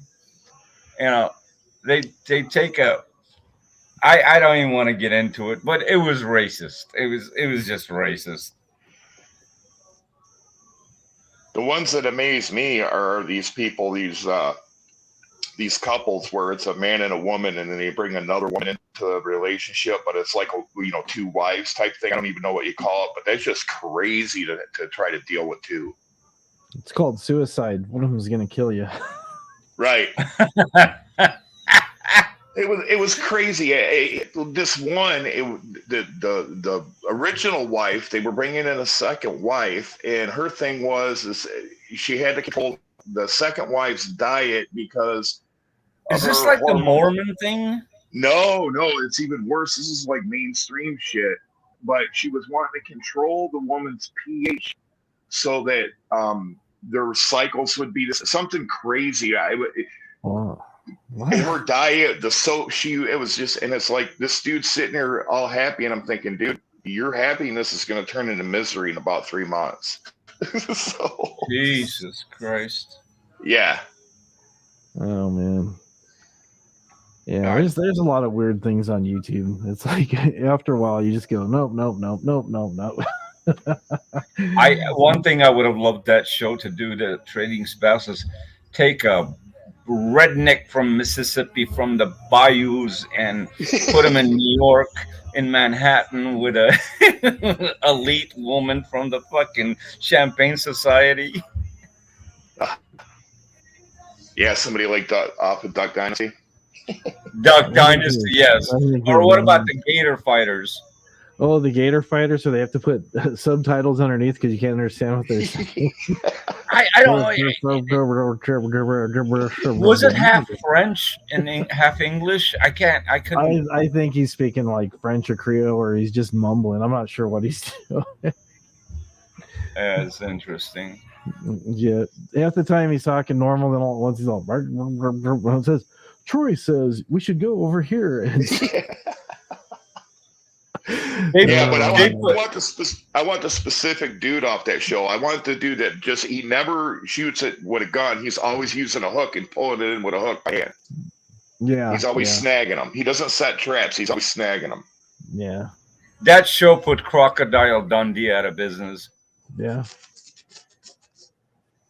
I'd rather see somebody from Moonshiners do that. Or you got there's one show I watched one time. It's called Hillbilly Handfish, and they have a bunch of people standing in a circle and they're feeling around for a catfish. I don't know if you've seen that show or not. And then usually they'll bring up a catfish, and this catfish is like locked onto somebody's hand or something. Yeah, and those guys are crazy. You're in there looking for catfish. There's snapping turtles in there. There's all kinds of other stuff.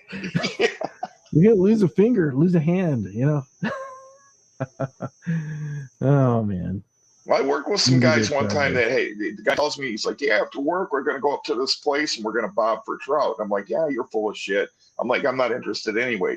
These guys literally they went to this place and they had this big ass thing and they had a bunch of fish in there that were alive and they were bobbing for them. I guess this place is known for, like, you know, you go and if you want to eat trout, they've actually got it in a tank and you can pick it out and kill it and cook it for you and everything. But I didn't believe when they said that that's what they were going to go do, but evidently they went and did it. Yeah, that's funny. Bobbing for trout. Right. Like game show or something. Bobbing for trout. Well, I know what you're saying. Those dudes that get out in those riverbanks and they're just blindly sticking their hand up under shit trying to grab, and it's like, dude, you're nuts. Yeah. They go turtling a lot, and the whole deal is grab the turtle by the tail. Well, if you grab the wrong hand, you're going to lose a finger. Yeah. Oh, yeah. Yeah, I caught this turtle the other day, and it was pretty good. I only got 3 fingers left. Yeah. But I can still get them. Yeah. I can count to 9. Oh, man. Oh, that's bad. And that's when I take off my shoes, I can count that high. I can still count to 9. I can count to 9 when I take off my shoes. Oh, man. I got to give it to you. You got some pretty good accents. You're good at that. I've noticed that. I come around a lot of interesting people and stuff, and just being around them, I kind of pick up, you know, some accents I do are better than others, and other ones that just kind of come naturally. And I know part of it too, you know, you're walking around amusing yourself with it, so it's like you just develop. It develops. Yeah, it goes with the community you live in. Yeah, yeah. Like my friend, look, listen to me. Listen, I am not fucking around, okay? Listen, you want to buy something or get the fuck out of my store, okay? Oh, my friend. My friend. I am not here for joking, okay? I'm here to pay the bills, okay? Dude, listen, growing up in Brooklyn was, you had the Indians, Asians, and the Arabs. Those were the local stores. So we had no choice unless you're going to get in the car and go to a big market. Yeah. So when necessity came, I had to go deal with these people. And does your mother know you're buying pack of cigarette for who? I'm like, for my father. Okay, maybe next time bring note from your father so I sell you the cigarette. Okay, walk outside the store, get a pen and paper, write a note, and walk back inside. It goes, this is correct now. Okay, here's a pack of cigarette. I swear, the way you sound, it's like you lived right next door to me my whole life. Because it's exactly the way it is here. I lived this. I know, it's exactly the way it is here. Yeah, and then we had the Puerto Ricans and the Cubans. I love those guys. The Puerto Ricans and Cubans, I love it. But just slow down. Put a speedometer on your voice, man, because I can't understand. They do 100 miles an hour. You know, like they speak English like they speak Spanish, and the fucked up part is their English is broke. And I don't speak Spanish. So it's like, how do you understand this? And then like, calm down. You're going to give yourself a heart attack. Okay, don't tell me to calm down. I have doctors. Okay. Okay. It's just, you know, they don't, it's like a lot of times I don't think people really understand that, on the receiving end, sometimes you're not always getting what they're trying to say. We had this guy come in. He was from Thailand, and we dealt with him a lot and stuff. And he brought in a list of stuff that he wanted to order for these bikes that he's working on. He's restoring a bunch of old Triumphs and stuff, and he had an account set up with us. And he came in, and he had a list written out, and he gave it to my son because my son works there too. And he gave it to my son. He goes, "Hey, I need these things here and this and that." And and my son looked at it, and he was afraid to say anything. He goes, "What?" He goes, I don't know how to read this. And it's all written in Thai. So the guy started laughing. He goes, "Oh, I'm sorry, I forgot." But see, people that sometimes don't understand, they get so caught up in what they're doing, they don't realize what it's like being on the receiving end. I had a guy come over from Vietnam, and wanted to buy 2 SUVs. And I had the cars because he found them online, and I had a pair of the same models, and he wanted both.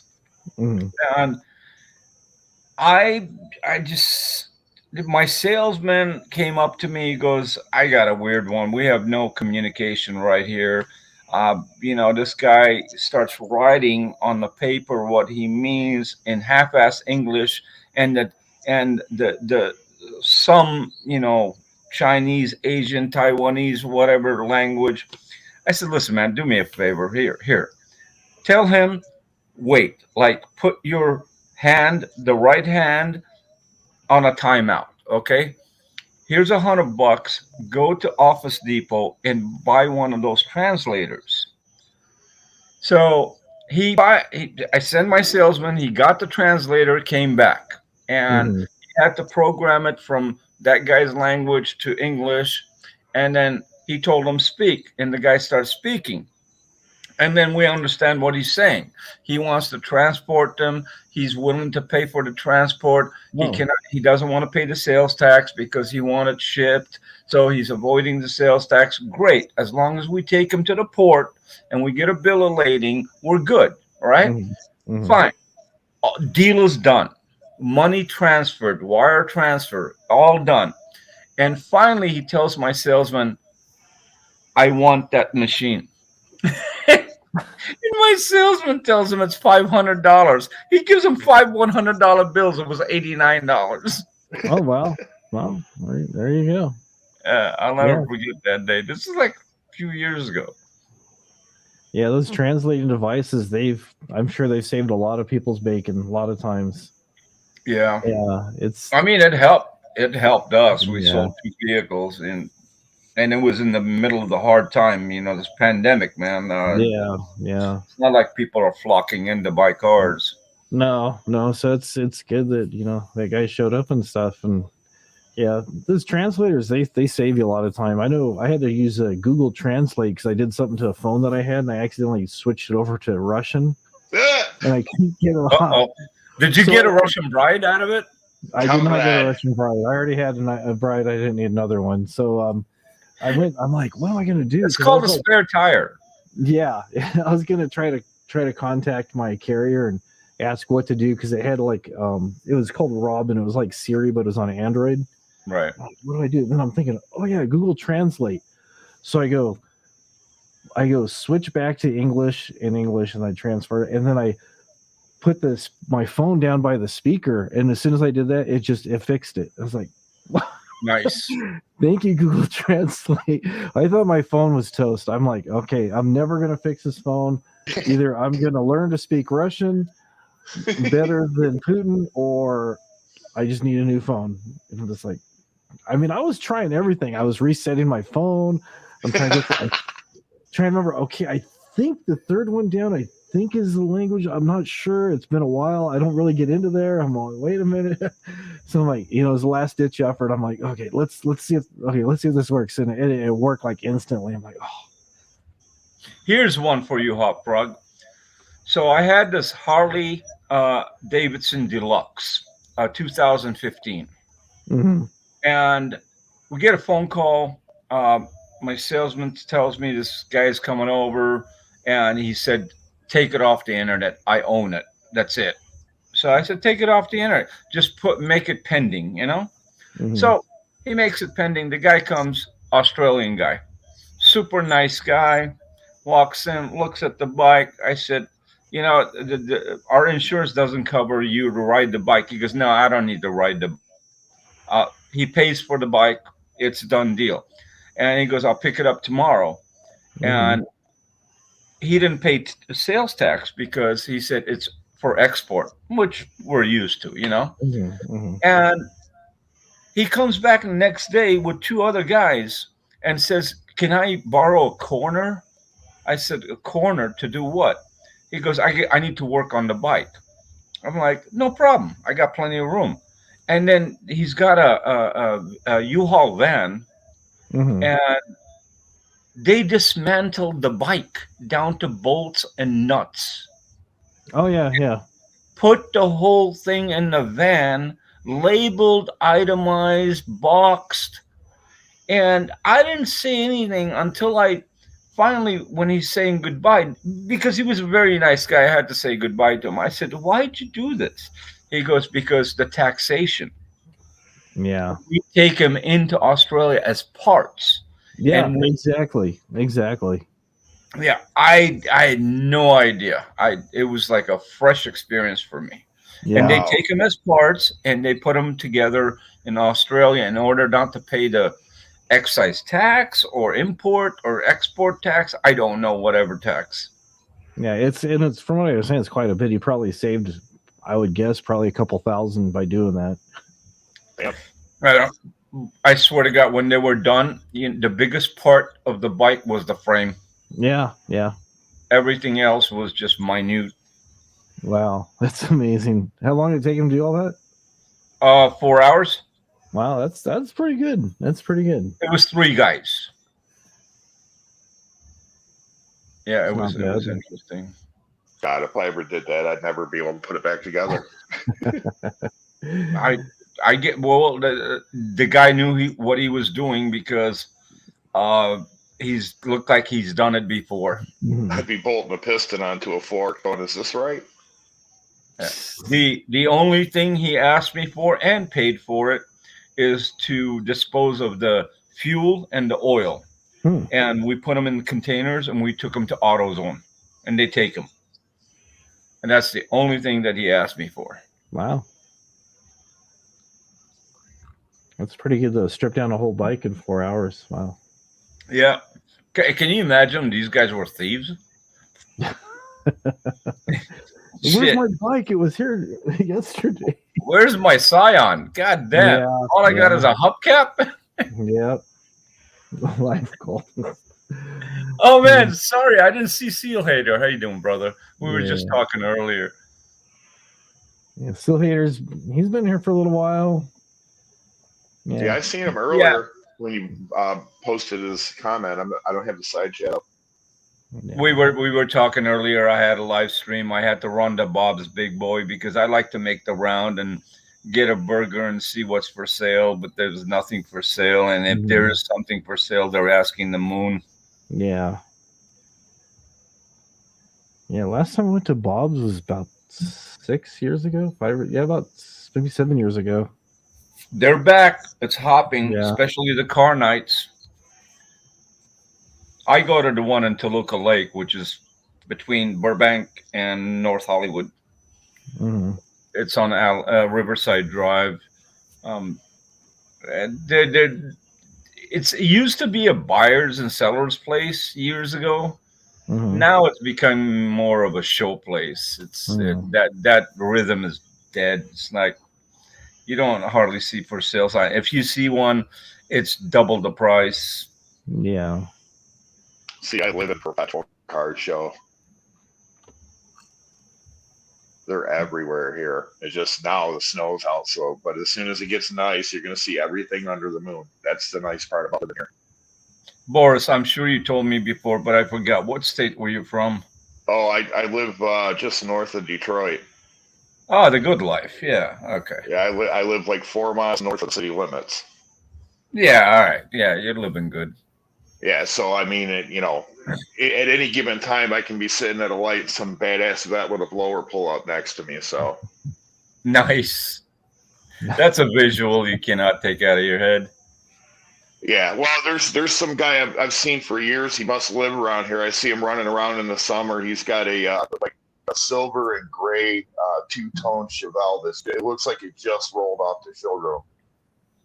Nice.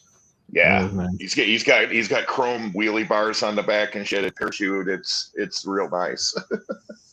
Wheelie bars. Holy shit. Drag racer. Well, it's a street racer is what it is. Yeah. But, I know he takes – but these guys ride around with insane shit. I mean, you see you see all kinds of crazy shit here. I'm sure. And you're talking about Detroit, the city of cars in the world. Come on. Anywhere.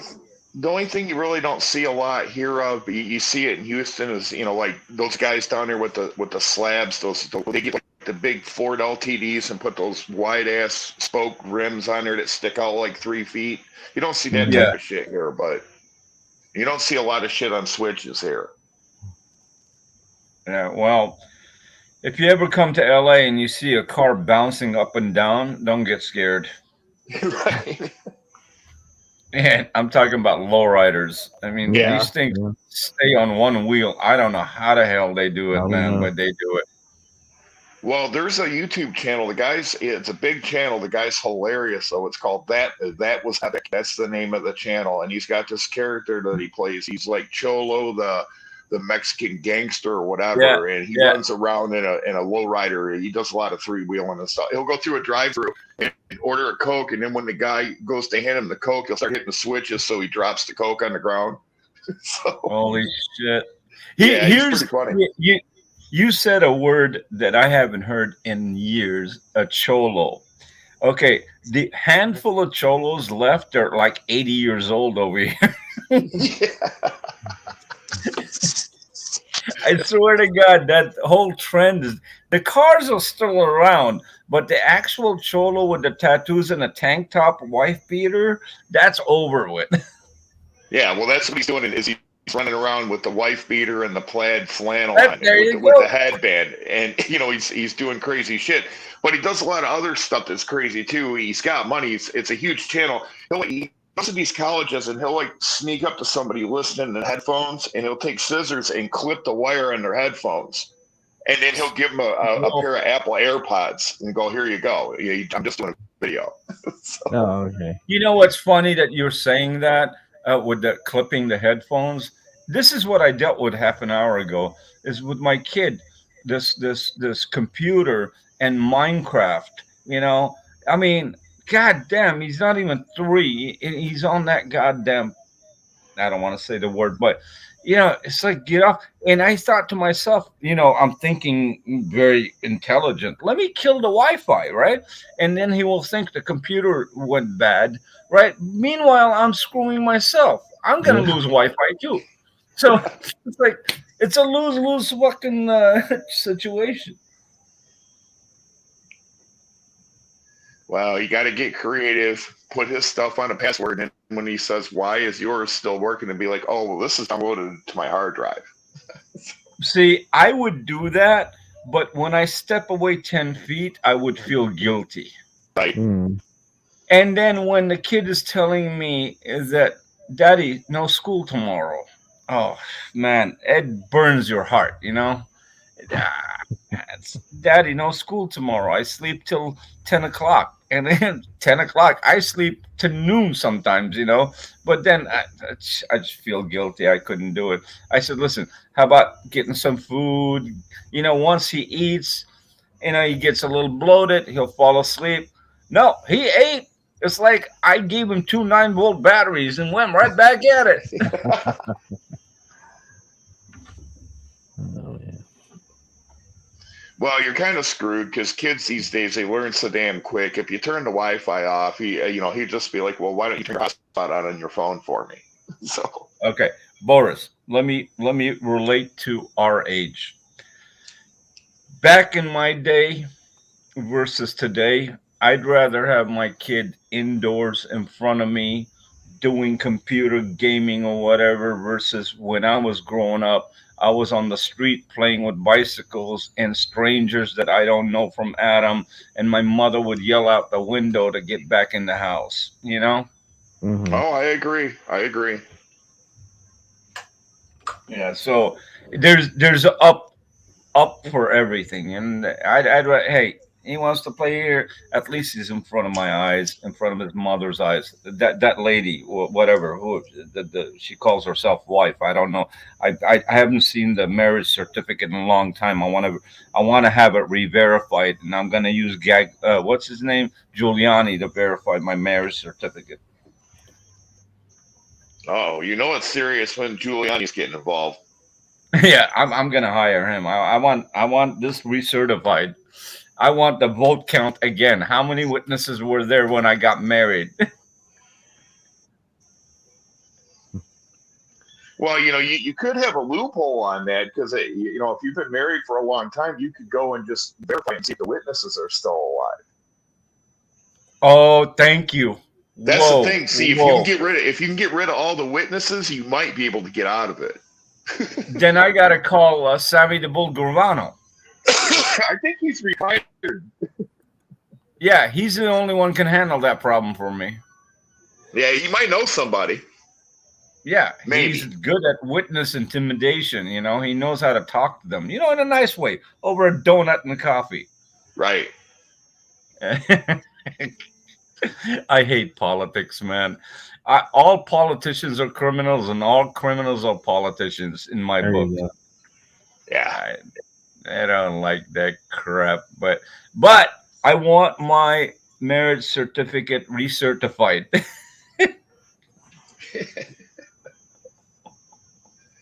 Well, I guess see the way you say that he would really throw something at me if he was near me when I say this. But the way to actually recertify something would be to renew your vows. No. We're not going even to. We're not even crossing the freeway near that park. Hell no. No. What are you trying to say? It would take Sammy the Bull to get you there? Yeah, listen, Sammy the Bull and I'll go do some work for him if he can get me out of my jam. Well, I watched a bunch of him, and then here recently I've seen some other stuff that I guess you could say is opposing stuff.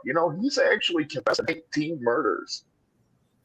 I heard 18, 19, 15, 20, but he got off of all that stuff based on his podcast, and then he goes and does something stupid and sells ecstasy in Arizona, which is a federal criminal #1. Yeah. And why would you do that when you got away with all these murders and all this extortion and all this stuff, and then you would go do something stupid like that and then get 20 years for something you only got 5 years to take 19 bodies out? Come on, I mean, logically, mentally, you would have some common sense and say, I got second chance at life, let me just live it. Well, see, I get you because he was in a witness protection program for a year and then he dropped out of it. And it seems to me if you're in that program, they're going to hook you up with identity and a job to do and stuff. You know what I'm saying? So it's like, dude, you're not going to be hurting if you follow the law. What do you think? Sammy the Bull is going to go do plumbing? He's going to whack somebody with a pipe. Well, look, if you get away with 19 bodies and you do 5 years, I mean, you should count your blessings and say, you know what? Let's not risk any more time. Exact point. Yes. Exact point. Just shut up and live. Whatever you got remainder. I mean, the guy's what, 70-some years old? Yeah. Well, I should know better. But now he's sitting over here, and I guess he's got immunity against everything, that he can freely speak about everything he did. And he's pinpointing items that were not disclosed in his cases because he's got immunity now. And I'm listening to some of these podcasts. After a while, it becomes a nuisance because it's all the same shit, all repeat. It's not a repeat show, but the topic is a repeat. Yeah. it's yeah. Well, but see, the thing of it is he's raking in the cash on us now.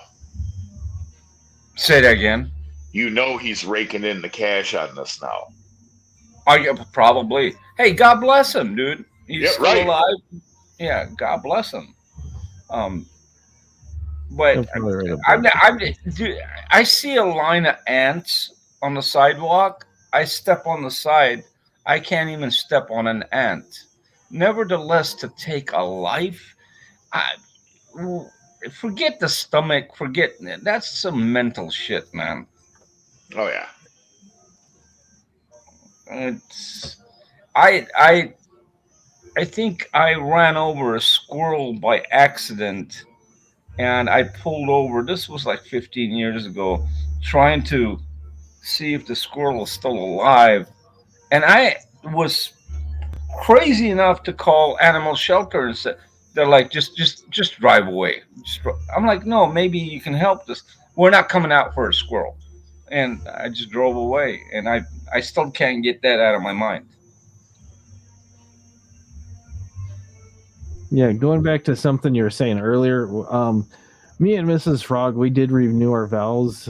We've been married 17 years, and then she was going to have brain surgery. We weren't sure if she was going to make it out of it. God bless you. Yeah, but you got a wonderful wife, so. Yeah. Yeah, we're not all that lucky.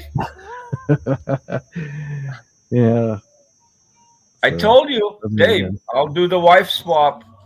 And I just don't guarantee if she's going to come back to you. I was born in the morning, not this morning. Okay, all right. I'll ask tomorrow again. I know, good thing. Oh, hey, listen, you should have given the squirrel mouth to mouth. Squirrel mouth to mouth.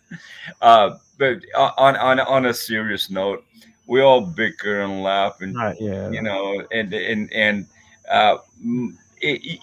same in your case, same in my case. We fight, we argue, we complain, and sometimes I catch myself looking for an excuse to complain, and I'm like, what the fuck am I doing? Yeah. I really like try to put the needle in the balloon, to blow it up and complain, hey, you blew up the balloon, but then at the end of the day, nobody's going anywhere. Yeah.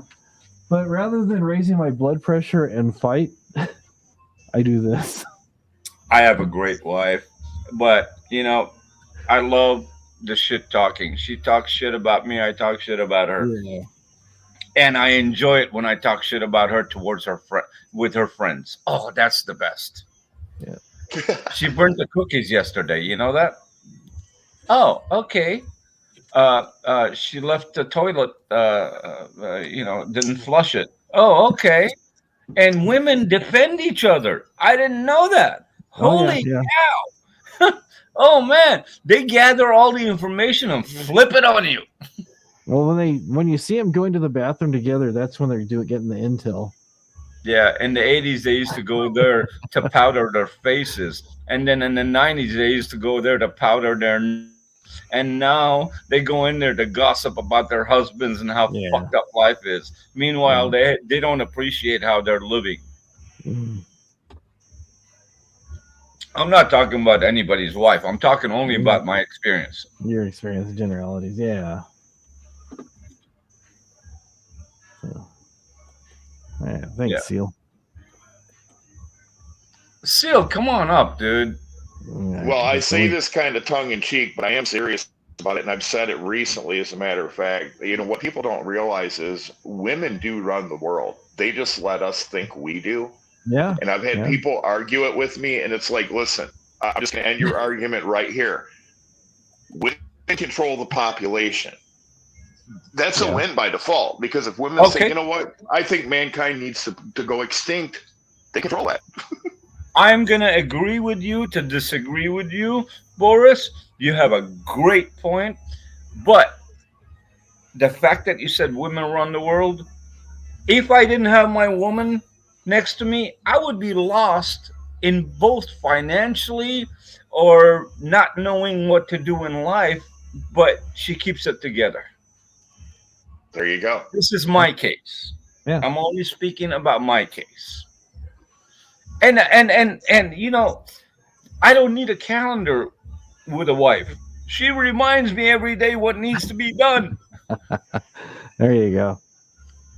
You can't beat that. Hey, you gotta do this. You gotta do that. You gotta do that. The only part I hate is now I'm used to it. Taking out the trash. Sometimes I take out the trash in the morning early, right? So I don't have to hear it during the day or at night, right? Hmm. And then the complaint at night is, why did you take out the trash? I got more trash to put in there. Now I got to walk all the way to the street. I'm guilty either way. There's always more trash. It's like lose. It's okay. I think I'll make it through 60. Oh, there you go. If I'm dead by 60, you don't see YouTube me. That means she killed me. Not physically, mentally, emotionally, blood pressure wise, everything else. She broke your spirit. Mm. She broke I'll be your like spirit. Tasha Keeling, walking down the freeway, seeing spirits and shit, and people telling me I'm cold. Yeah. My van's I calling mean, I me. feel bad about that person. Don't get me wrong, Mhm. but that's that's not demonic. The demonic possession is in the head only. Yeah, I'm aware of that, and the only thing I can really say about that is I feel sorry for that person. I hope they Yeah, get I do help. feel sorry for that person. I really do. I mean, they do get on my nerves with some of the shit they do, honestly. But at the end of the day, I have to look at it that there's a mental illness there that needs help. You know what, Boris? The part I feel sorry about. This is a illness. It's not a personality issue. Is that when somebody has some issues, you know, in the head, regardless of what type, there's a billion different types of issues that go through people's head, is that other people immediately, families shy away. And then when they shy away, this individual that has those issues is all of a sudden alone. And safety net's gone. Loneliness, you can live alone as long as you decide to live alone and want to live alone. But when you are mentally dependent, you or undependent, either way, you need somebody around you. But the average family member is going to shy away from you by calling you crazy. So then now you have the mental issue and now you're alone. It's double-edged sword. It's just terrible both ways. But yeah, because the last thing you should really do with someone like that is abandon them. But that's your natural instinct because they annoy the piss out of you. I get it. Yeah. Yeah, you're right. I just feel bad for the soul and the humanity aspect of it, you know. Uh, but I hope he gets some help. I from what I understand, what I heard online, that he's got a son, um, and if the son wants to rise up and stand up and take care of his parent, that would be a big blessing, you know, for Tasha. Or, Mm. um, but it's not a good feeling to be alone, No. especially when you have issues. Absolutely not. How you doing, gentlemen? Uh Good oh, evening. I'm in trouble. Good morning, honey. Yeah. How you doing, Boris? No, it's rare. I'm pretty sober as fuck tonight. Yeah. I'll be back. That's I'm gonna pay some taxes. you're gonna pay taxes, right? He's always paying taxes and walking the dog and doing stuff. Hey, So. yeah, maybe get some toilet paper at Walmart. Don't shit in the Walmart bags. There you go. So what's going on these days? How you doing? Yeah, good. It's crazy that night. It was sad, you know, to see my friend get locked up. But, you know, life goes on. Yeah, I'm doing good. I'm just sober, hanging in there, listening to you guys talk, and you're upbeat, and I always love the background, of course. Yeah. Are we in the library, or is this... Oh, this is Oh, Harry wait a minute. Potter town or something. Oh, It's really? the west. Yeah. It's the west wing of the hot dog estate. Oh, okay. Yeah, Yeah, I the was West Wing. confused. Like standing in front of the building, it just looked like you were in the library for a minute. It does. It does. Yeah. Nice. So it's a very colorful backdrop. Mrs. picked it out. We're looking at something, and she's like, I said, well, find me something that you like, and we'll put it up there. Yeah. And she picked this. I go, looks great. So Well, it's attractive to the bots in the chat, that's for sure. yeah, the Russian bots seem to like it. It's very fucking amazing, you know. Bot You bait. got the skyline, and almost looks like Russia in a weird way. Yeah, that might be why they're coming by. I don't know. Yeah, absolutely. Oh, it's a good thing I'm not wearing a tracksuit, or they might think I'm part of the Russian mob or something. No, you gotta make sure you don't get any trackers on there. You know, throw that shit out in the trash. I don't speak Russian. Whatever you do, don't stop talking. You know, don't talk about pancakes. Dude, all you gotta do is They love the pancakes. The pancakes. There you go. just put on a turtleneck and sit there and smile. yeah. There we go. We got a million questions to ask these bots, like how to deal with the snow. The motherland. Yeah, exactly. But the real thing I want to know was that, I don't know if you've seen the commercial, maybe it's just a thing they had on the West Coast, but there was, I think it was for DirecTV, this Russian guy, he had all this stuff, and he had like mini giraffes. I don't know if you saw that commercial or not. He says, opulence, I has it, or something. I was wondering if that was actually Putin that did those commercials. I don't know. It was like a Hans and Franz, I'm Hans and I'm Franz, and we're gonna kick your ass, like one of those kind of things, or what? Let's see, I can find it. Hey, remember SNL, or I'm Hans and I'm Franz, and we're gonna pump you up. All right, here we go. We're gonna pump you up.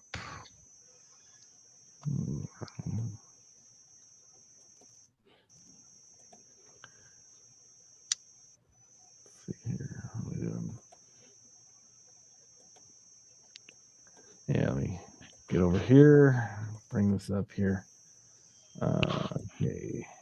Yeah, I think it's Putin. I'm not sure though. Really? Yeah. The funniest goddamn one was that SNL with Putin when he was sitting at the bus stop. You ever see that one? I didn't see that one. Oh shit! You got to play that one. You probably got a copyright strike. Yeah, I'm not playing any SNL stuff. I got my only strike from showing the stand, the Slim Shady thing with the PS5. Who's running SNL now? Is it still WNBC? Yeah, that's like. I think it is. They're paying the ass. Yeah, here's a commercial I was talking about right here. Let me view it real quick. Opulence, I has it. I like the best. This one. But I also like savings the money. So when DirecTV tell me 5 months free for most premium televisions package.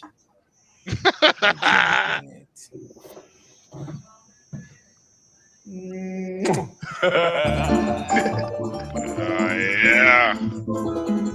That's funny. That's good shit. Opulence, I has it. Nothing still beats elbow under the freeway pass with a poncho and a baseball cap, and then going through the trash can looking for sardine cans to eat. That was the funniest ploy he's ever done. That just was hilarious. I gotta disagree. The one in Florida where he was claiming that he was out in the middle of the nowhere and alligators were trying to get him. Yeah. I would have to. That one, you could see the cross traffic in the background. That one takes the cake. No, I'd have to agree with the Boris. And remember before that he was trying to hook up those satellite things on his fucking van. Oh, the solar things. Yeah, he was doing the solar things in the swamp. And What then about when the CIA put the bugs in his ears? Remember that? No, I don't. No. Oh yeah, the CIA put the bugs in his ears because he's got too much information in his head. They wanted to take it out. Yeah. I don't Oh know. yeah, Oh, that's when he was tripping. You know, people don't realize this, but when he was talking all that space shit when he was down in Florida and everything, Yeah. I actually spurred that.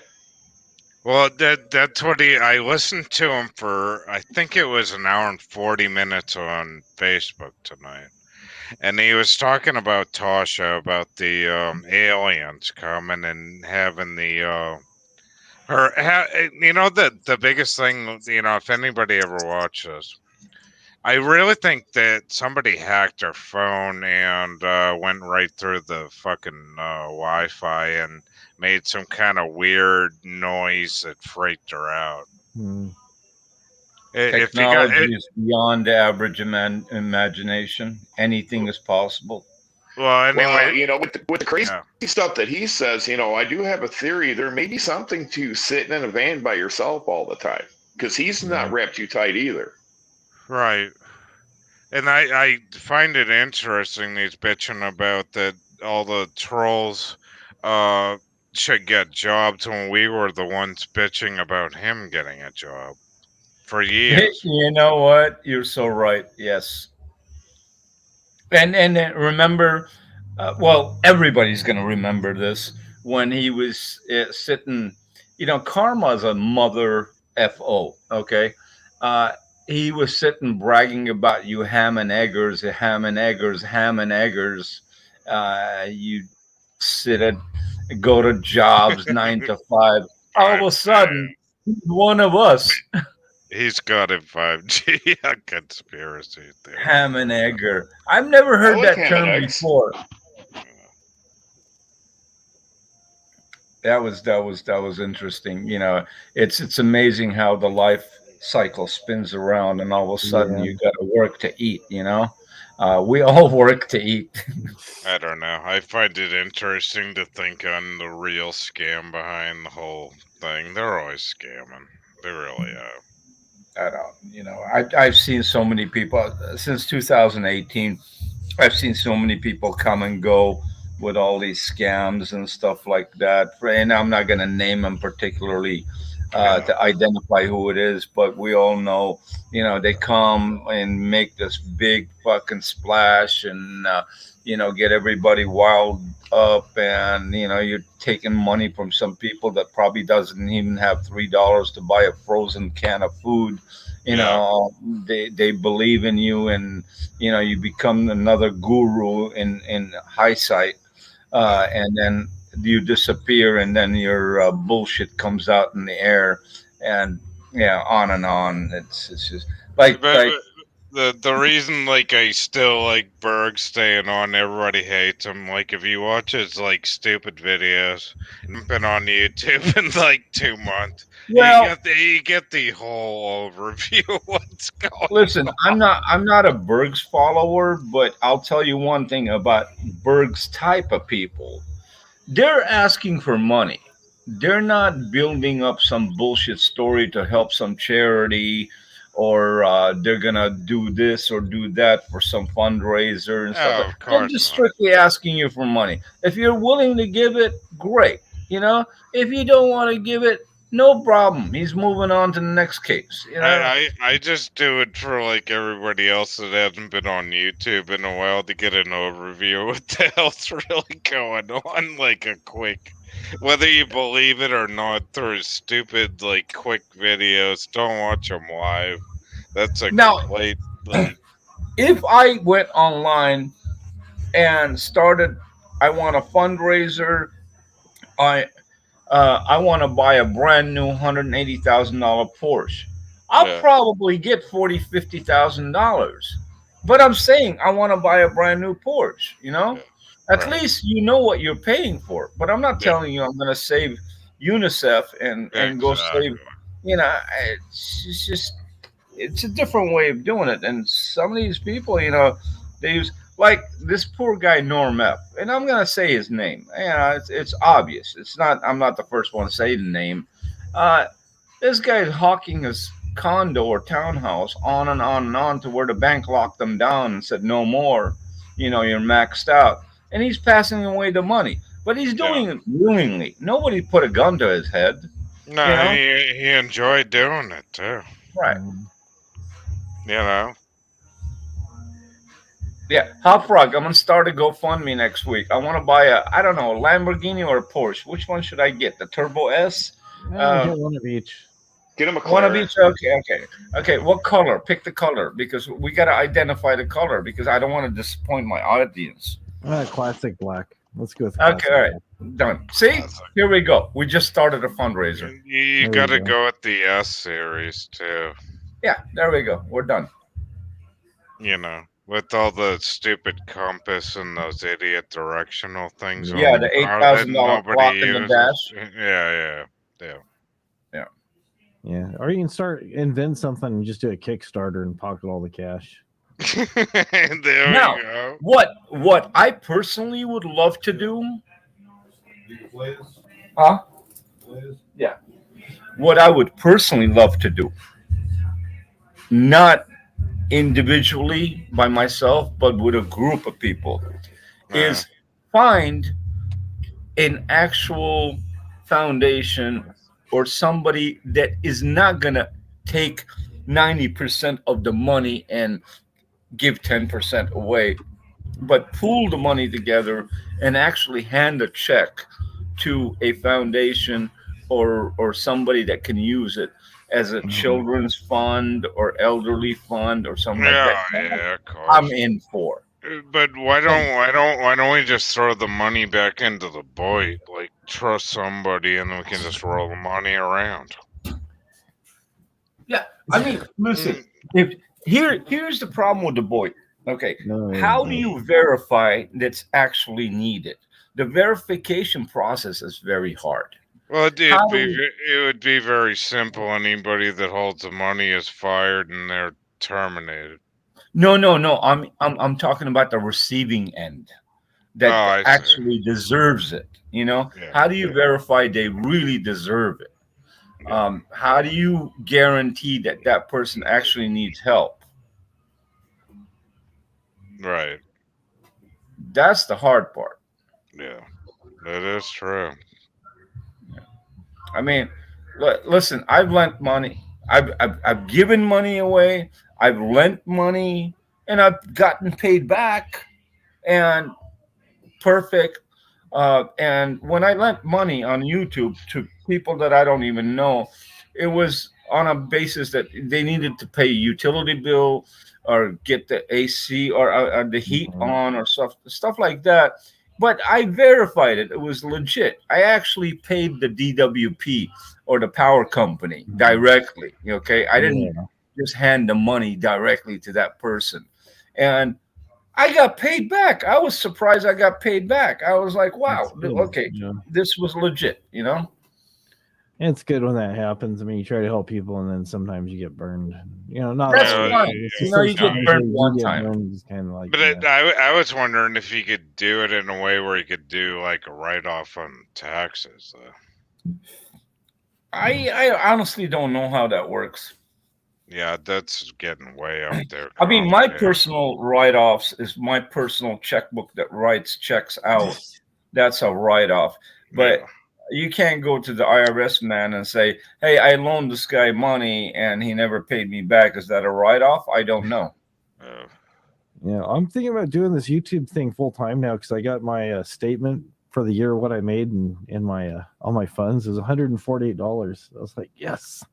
Really? That much? I can retire now. Wow, that's amazing. Yeah. Man, hold on. Dude, imagine if you were like 16 years old and got that. You'd be like psyched. You'd be like, holy shit.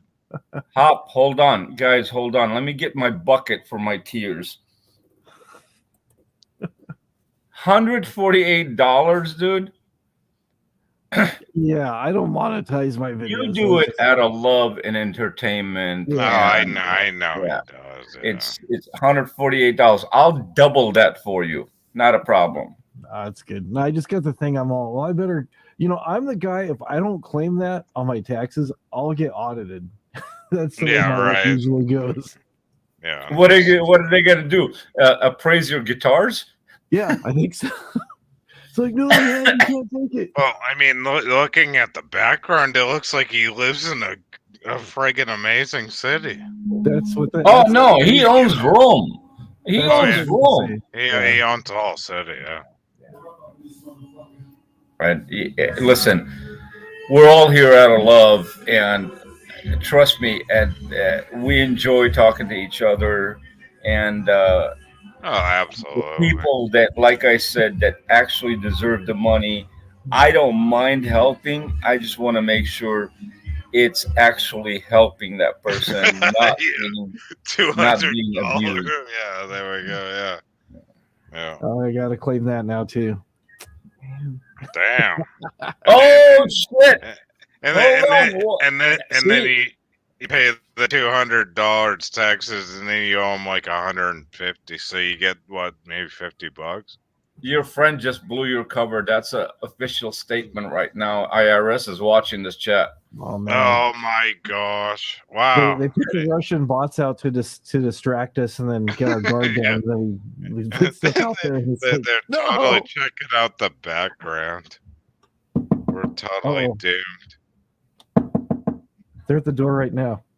Oh my god! Uh-oh. I hope it's not a one of the spam callers. No, it's probably a couple of strippers from IRS. They're gonna Oh, wow. scare them and then start stripping. You mean they're gonna like take him away, like these hot-looking KGB women? They're gonna take him away from his wife. We don't need that. Nah, I don't need that. No. No, not before Valentine's Day. Hop's wife, it's hot, and like they're a good couple. And happy Valentine's Day to you both, by the way. Oh, thanks.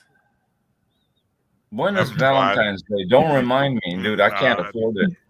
No knock raid, but they knocked. They're polite. They always knock before they come in. Yeah. They send you an email. We're coming. Yeah. Yeah, usually around here they bring balloons and flowers and stuff, and then that just kind of a Yeah. And they dance around in clown suits. dance around. Yeah, Okay. it's kind of like in they bring you flowers, but it's like in Terminator where he's got the shotgun in the roses. I don't know if you remember that Yeah. part or not. Oh gosh. But that's it. That could be a bit scary. I'm thinking I need one of these. I almost bought one of these things here for the bosses when they pretend like they're the prize patrol with all the balloons and stuff. The Russian clowns? Yep. I remember somebody did a Kickstarter, I think it was last year on this thing, and now you can get it at Walmart. I almost bought one for for my boss's wife as a joke because they had two cats. One just passed away, but one of these things here, I don't know if you've seen these or not. It's so you can bond with your cat. Oh wow. But they don't come in the Russian suits and then go naked? Oh. No, they don't do that. No, I was hoping for the huge Russian birthday. Wow, $14.79, not bad. Yeah, when they're doing the GoFundMe, they were like about $40, I think. So Walmart, I guess, bought a bunch and they've come down in price. Wow, so this is the Russian comb. So yep, this is what you use when you get a comb over and stuff. So Interesting. That looks like a dirty sex toy. I guess it does. It does. Let me put this back in for Boris. He's back. It is a dirty sex toy for $14.79, I think.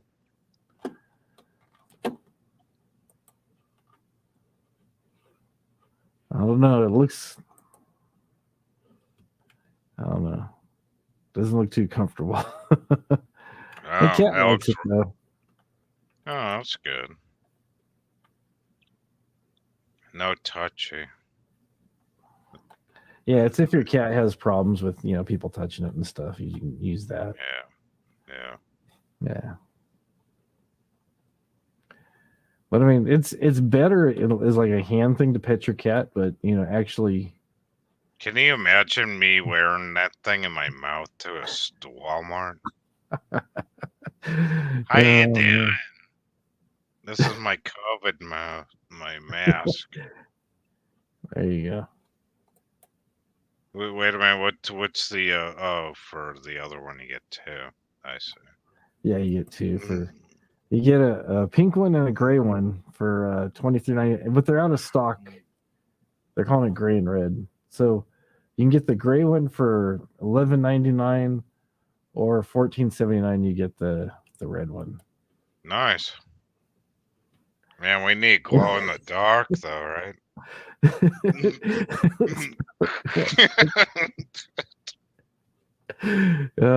Give yourself a hairball. Be going around. Wait, I can comb your hair without touching it. Watch this. Watch this, honey. No hands. No hands. Yeah, it's pretty crazy. Some of the things they sell on here. Does Boris want the link? Maybe I can put it in there. I already got it in here. I don't know if he's just saying. Oh, the Russians got him. Yeah. It's a real Boris. All right. Yeah, my stretching werewolf. I got him for $3. I showed him last week. So. No, he's cute. You remember Stretch Armstrong? Oh yeah, I used to love those things. Remember when they were expensive as shit, and they would break? Yeah. Man, I had Incredible Hulk. He broke in like 2 days. The blow up one. This thing has sand in it rather than like that jelly.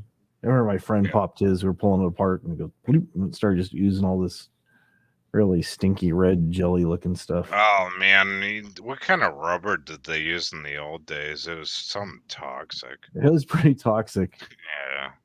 And the stuff they put in Stretch Armstrong looked like the stuff they used in the movie The Blob. Yeah, exactly. Probably the same stuff. 100% commercial, 10% on the friggin' toy. Yeah.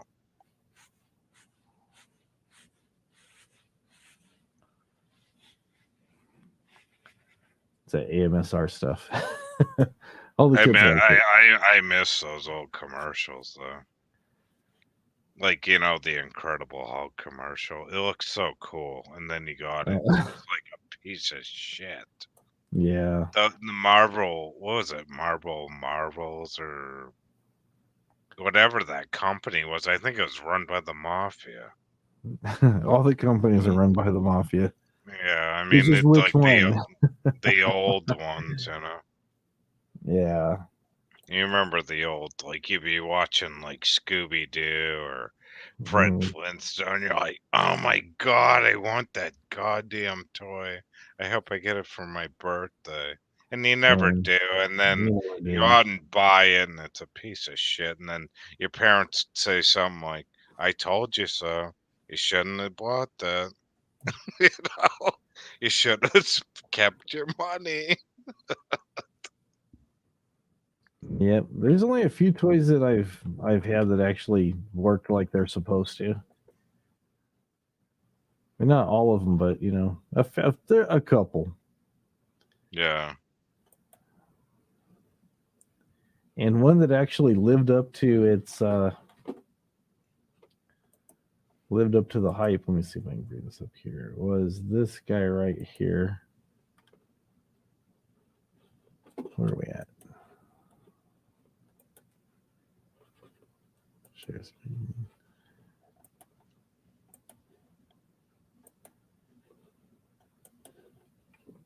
There we go. That guy right there. Oh, Evil Knievel. Oh, yeah. Yeah, that thing was just like the real thing. You'd wind him up and let him go. He'd go about 3 feet and crash. Come off the bike, lose his helmet. Just like the real guy. I actually had my hair like that too. That was cool. Yeah, it's good fun.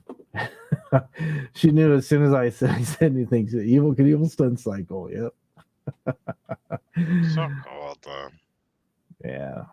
You think like the old 70s toys are gonna come back? I remember you guys were talking about music before, and they're running Yeah. out of shit like to do. I mean, like everything's a remake.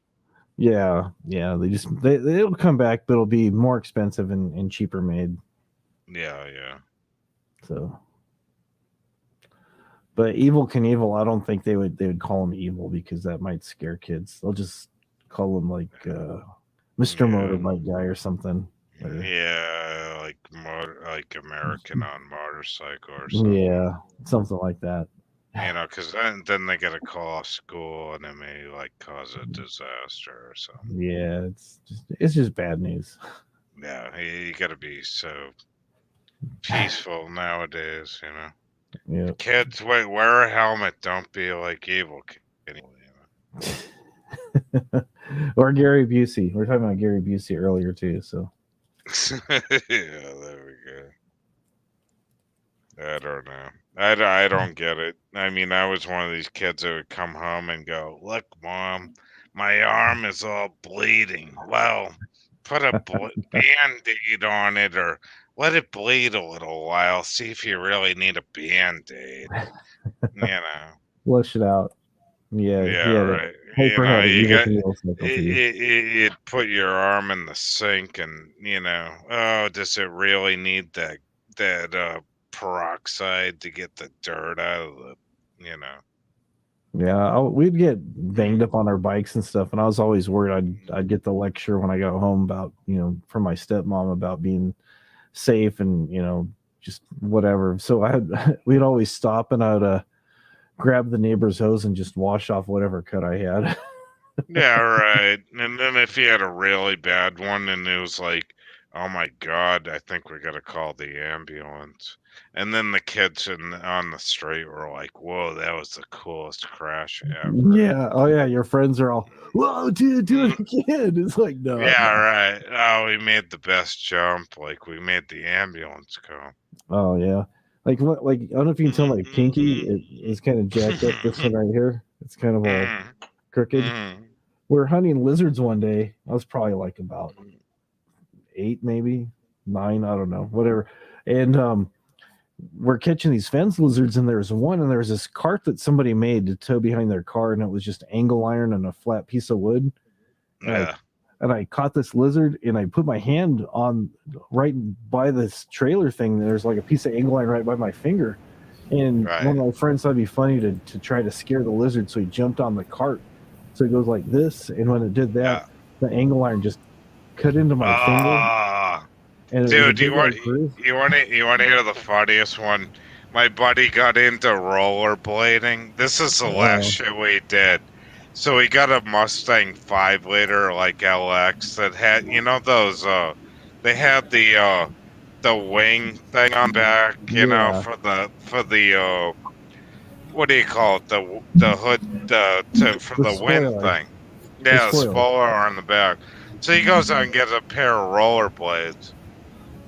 So he took it down the friggin' commercial street over speed bumps, right? And he's catching air off he's hanging on to the spoiler. Then we took it up to about 75 miles an hour down a one-way. And he's hanging on to the spoiler going, dude. And we get down to the bottom of the road. And I said, what happened? He goes, that was awesome. But he goes, look at the rollerblades. They're all burned out. All the rubber on the bottom of the rollerblades had melted off. And then he goes, you know what? He goes like this. I still got the receipt. I'm going to go buy another pair. Let's go do it again tomorrow. I said, no. Wow. I just came into the topic of lizards. I have one experience with one lizard in my lifetime. I took a ride with my friend. He had a Volvo 18-wheeler, and I took a ride with him to Arizona to pick up a car. We parked in a parking lot of a truck parking lot, and the lights were on inside the cabin, and we're watching TV. And then he said, "Hey, you got a lizard on your window." I'm like, "What?" He goes, "You got a lizard on your window." So I opened the fucking door, and he goes, "Yeah, you knocked it out. Don't worry about it. It was a woman that fell down. She was one of those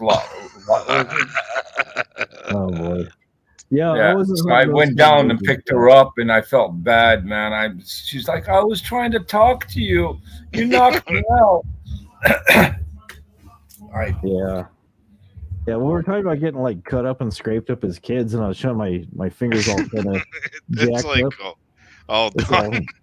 But what happened was there's a big notch that was taken out of my finger, and I was just holding it. There's a big piece of flesh. I'm holding it with my finger like this, and we're going to my friend's house, and I geez. go over to get I go do it. So I went to go wash it out, and I was just putting pressure on it, and I go to my friend's mom. I go, "Do you have a Band-Aid?" She goes, "For what?" I go, "Well, we got, I told her what we're doing." She goes, "Oh, let me see it." And when I did that, it just goes whoosh and just started gushing a bunch of blood. Oh man, Almost did threw up. she grab duct tape and shit? Like I got duct tape. It was pretty bad. So I don't know how many I don't remember how many bandages I put on there, but I should have got stitches. You're gonna get arthritis early, dude. It's like but all my Yeah, fingers right. are kind of jacked up because like this hand's kind of, you can see this finger kind of twists a little bit, and this finger goes the other way. Yeah. I broke my hand in here skateboarding when I was in my early 30s, just messing around. I got broken knuckles and shit. Yeah. It's crazy. I do feel this break when it gets really cold. It gets kind of achy, but that's what happens when you're an old man. Oh, You man. know, it's funny you say when it gets cold. I'm feeling the bone pains as it gets cold. It's called age. Yeah. In general, I'm talking in Yeah. general, especially in the knees and stuff. Mhm. And I try to get close to the wife to keep warm at night. She's like, "I'm not in the mood." I'm like, That's not the case, man." Just try to get warm. Yeah. Yeah. Go play in the snow. Yeah, exactly. Take a cold shower. No, I'm trying to warm up. Yeah. Really, as far as like my joints and stuff, I don't have any arthritis issues. I know my wife has. Well, if you smoke enough joints, you won't have arthritis. Yeah, we that's what I hear. just basically seize up and die, right? I when I was a kid, somebody dropped a little frog in my pants, and I went home running to my mom, and we were down the block, and I go, something's moving in my pants. She looks at my dad, she goes, "Oh, he's going through puberty." No, something fucking moving in my pants. I'll never forget that day. I don't know, 9. Well, something's growing down there. It isn't the lizard. I don't know. I showed him. It's moving, And then she's like, "Look at! I want to look at his hand. Is it still alive?" Thank God He's that thing didn't have teeth. Yeah, right. Growing up Hyper was said fun. his dad lost 3 fingers helping an old guy who ran over a rock, and then the guy he got in the car and just punched it, and then the rock Oh my tore off some god, fingers off his hands. That's Ugh. crazy.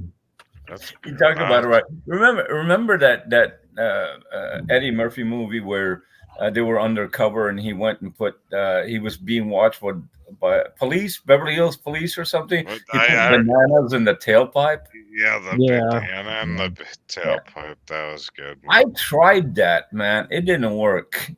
It doesn't work. I've tried snow and putting rocks and all kinds of shit in there. It doesn't work. The best thing to put in somebody's tailpipe is party horns. Well, the worst is if you really want to get somebody back, put one of the stink bombs in and toss it in. Yeah. So and then what happens is they think the catalytic converter's going. Here's what I did one time. It's confession night. So I'm at the auction and I wanted this Corvette really bad. All right. So I knew the seller. and I mean, I didn't know him personally, but I knew who was selling the car. I walked up to the guy. I said, "Listen, I'll buy the car from you. What are you asking for it?" "Oh no, it's going to go through the block." "All right, it's going to go through the block. No problem." I said, "Listen, if it brings 5,000 on the block, I'll give you 5,200 outside. Don't sell the car." He's like, "Nope. It's going to go through the block." I said, "I'll give you $6,000 for the car." I needed the car. I wanted the car badly. And he's like, "Listen, kid, leave me alone. I'm not selling the car to you." All right. So I got a bottle of Windex, poured a bunch of red transmission oil, and sprayed the whole block and sprayed the whole muffler and the pipe underneath. When this car came through the block, it was blazing. It was fuming. It was smoking. Everybody walked away. At 3,500, he had no money. I was the last bid, and he sold the car. Nice. Yeah. Nobody wants to touch that, man. Nope. They don't know otherwise. And you can smell the transmission oil. Transmission oil is a different smell than motor oil. Yeah, it different smell. Don't use hydraulic fluid because they'll really ignite. Oh yeah. I was willing to spray the fucking car with acid, melt the fucking fiberglass just to buy the car. I had a customer for the car. Yeah. I offered him $6,000. He sold it for almost half price. Wow, that this looks like a party like I went to for my niece. This would work. Man, I should have done this to my truck today. We did this to a guy at work, and he's trying to figure out what was going on with his car. That's a crooked one. Oh, that's a hinge. Oh, I'm sorry.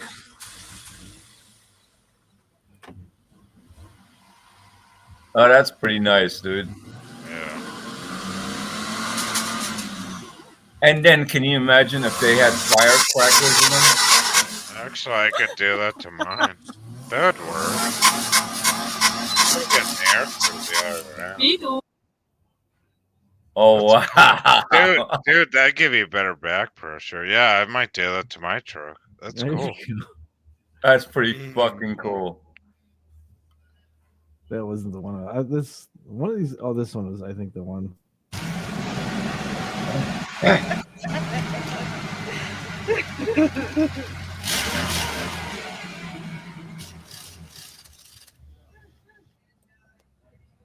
Oh, that's awesome, man. Oh, I gotta try that. There was one of them that was actually making it. Was going. They're all going up. Yeah, the noise ones. Yeah. You ever get those birthday cat things in the mail that never shut off? Oh yeah, And, I've seen those. and then when I took them out and I threw them like underneath somebody's car, and they couldn't figure out where the hell the noise was coming from. And it would go and the batteries go on for like a month. Best is if you can put them in the snow, and it goes "Happy Birthday" to you for like a month. Oh well. And then you're looking through your yard trying to figure out where the stupid thing is, and it's about the size of a watch battery.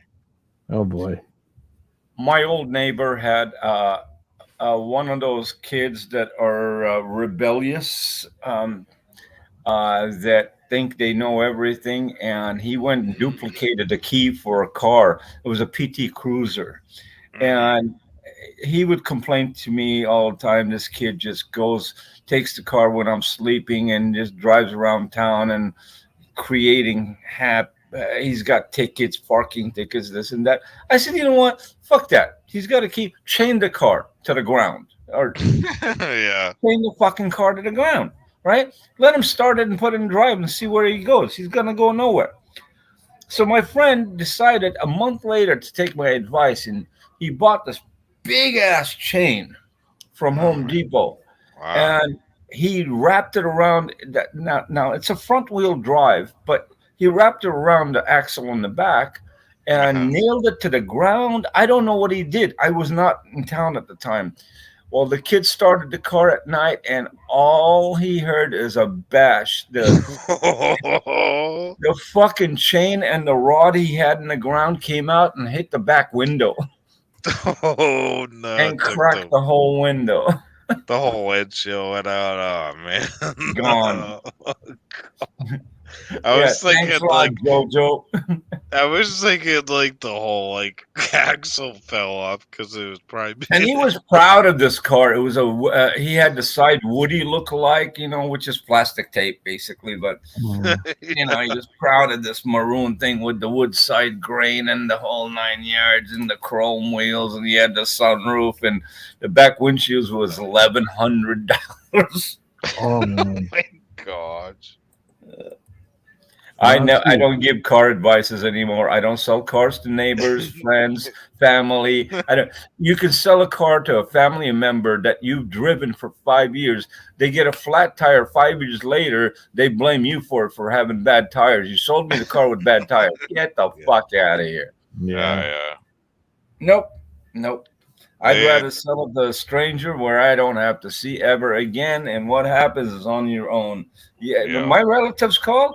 You want to buy? No, go buy a new car, and I'll refer you to friends in my new car stores, but just don't come near me.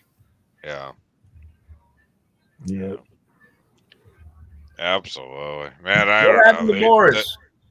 I don't know. I'll be right back. Okay. Yeah, I put the link back in there for him because he got kicked off, but I think he's probably doing some other stuff. So I know it's pretty. I like Boris, man. He's a down to earth. He's fun. I like having very him. Nice guy. Guy. Yeah.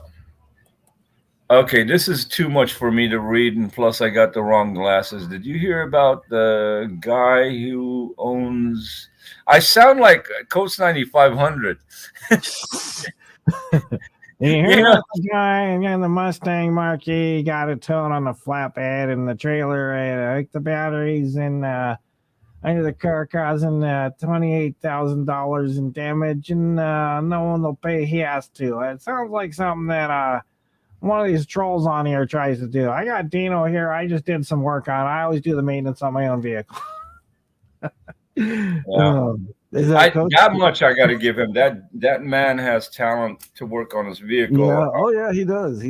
Yeah, that's that. Especially knowing every component of that vehicle.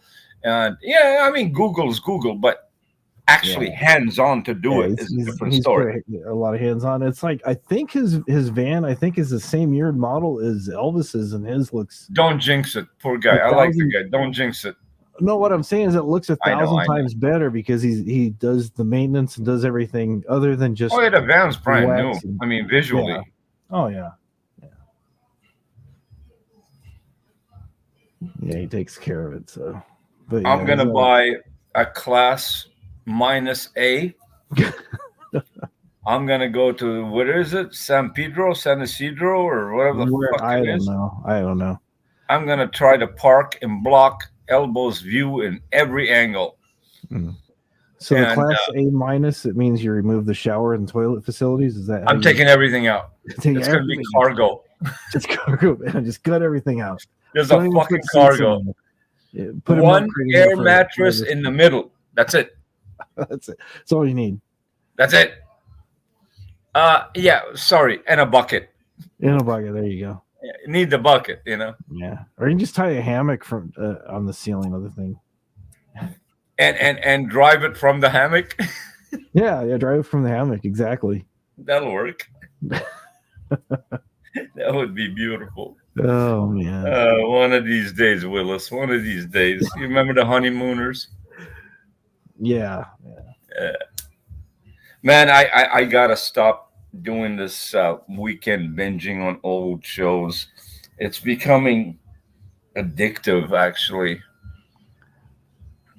It does. There's a lot of shows you miss. The other day we were watching X-Files, and I know that show's has been off the air for a while. We just watched it recently because when it was on, we were just busy doing stuff with our son and doing all kinds of other stuff here and there and everywhere. And we're flipping through the channels, one night, one of these, off the grid, not off the grid, but one of the lesser known channels, and they're like, "Oh, X-Files." Everybody hyped it up. Let's see how terrible it is, because the '90s always had bad acting. The stories. Yeah, I never followed that, but I know the show. Yeah, the stories are written pretty well. Kind of feels like an update of the old Twilight Zones and stuff. There's always an Yeah. interesting twist and stuff. It's like, yeah, it's actually pretty decent. So we've been watching a few of those. So Lately, Really? I've been. Dude, nothing goes back to the old Alfred Hitchcock like the Yeah, original Oh, Twilight yeah. Zone, though. Oh yeah. yeah, Oh man, you're bringing back memories now. Elvira. oh yeah, Oh yeah, man, Elvira's hot as hell. yeah. Oh yeah. But the weird thing is she was wearing a wig. Like if you seen her without the wig on, it's like a completely different person.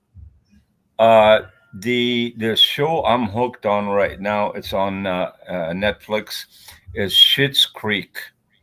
Oh my god, that is the best show. Yeah, God I- damn, it is funny. That's over. I watched that like a couple of years ago. The whole season. Yeah, I haven't. I'm on show number like 5 or 6. Oh It man, is funny as funny can be. dude, when you get to the milk episode, and I'm not gonna tell you what it's about. Just remember that I told you that is the funniest friggin' episode ever. And the guy that's in Schitt's Creek is from SCTV in Canada. Yeah, Canada. Yeah, he used to be with John Candy. yeah, And it's back in Yeah, the day. it was. the CTV. The whole cast is it's almost like have And- you ever seen it's not as dirty as Trailer Park Boys, but it's like I it's I old tried school. Trailer Park Boys. It's just too. It's a sketch after sketch. It's not. I couldn't do it.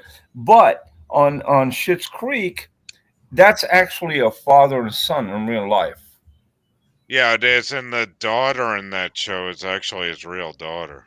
The Oh, one I that didn't know that part. Yeah, the lady that plays the waitress in the Yeah, I like her. That's his real daughter. I like her. Oh, she's feisty. But the best one in that goddamn show is the veterinarian and the boyfriend of in the show, the daughter's boyfriend. I haven't gotten to that part yet. I know, but you'll love the show, man. Oh That's no, great. I'm enjoying it. Trust me. But I put a limitation to myself. I'm sure, Hop, you probably practiced this before. One show a night. That's it. Yeah. Hopwood and his wife would love that show. But here's the problem: one show a night of a different show that equals to 12 shows a night. You know, Yeah, Oh, yeah. We I'm usually like watch Shark stuff on Tank. I'm here. addicted to Shark Tank. Oh, really? I can't watch that show. I think it's bullshit. I don't know, but okay, you're right. It is bullshit. But some of the imagination that people come out with is fucking hilarious. Oh, it is. Yeah, that's Yeah, it's like what the who would buy this crap? Yeah, that is good though.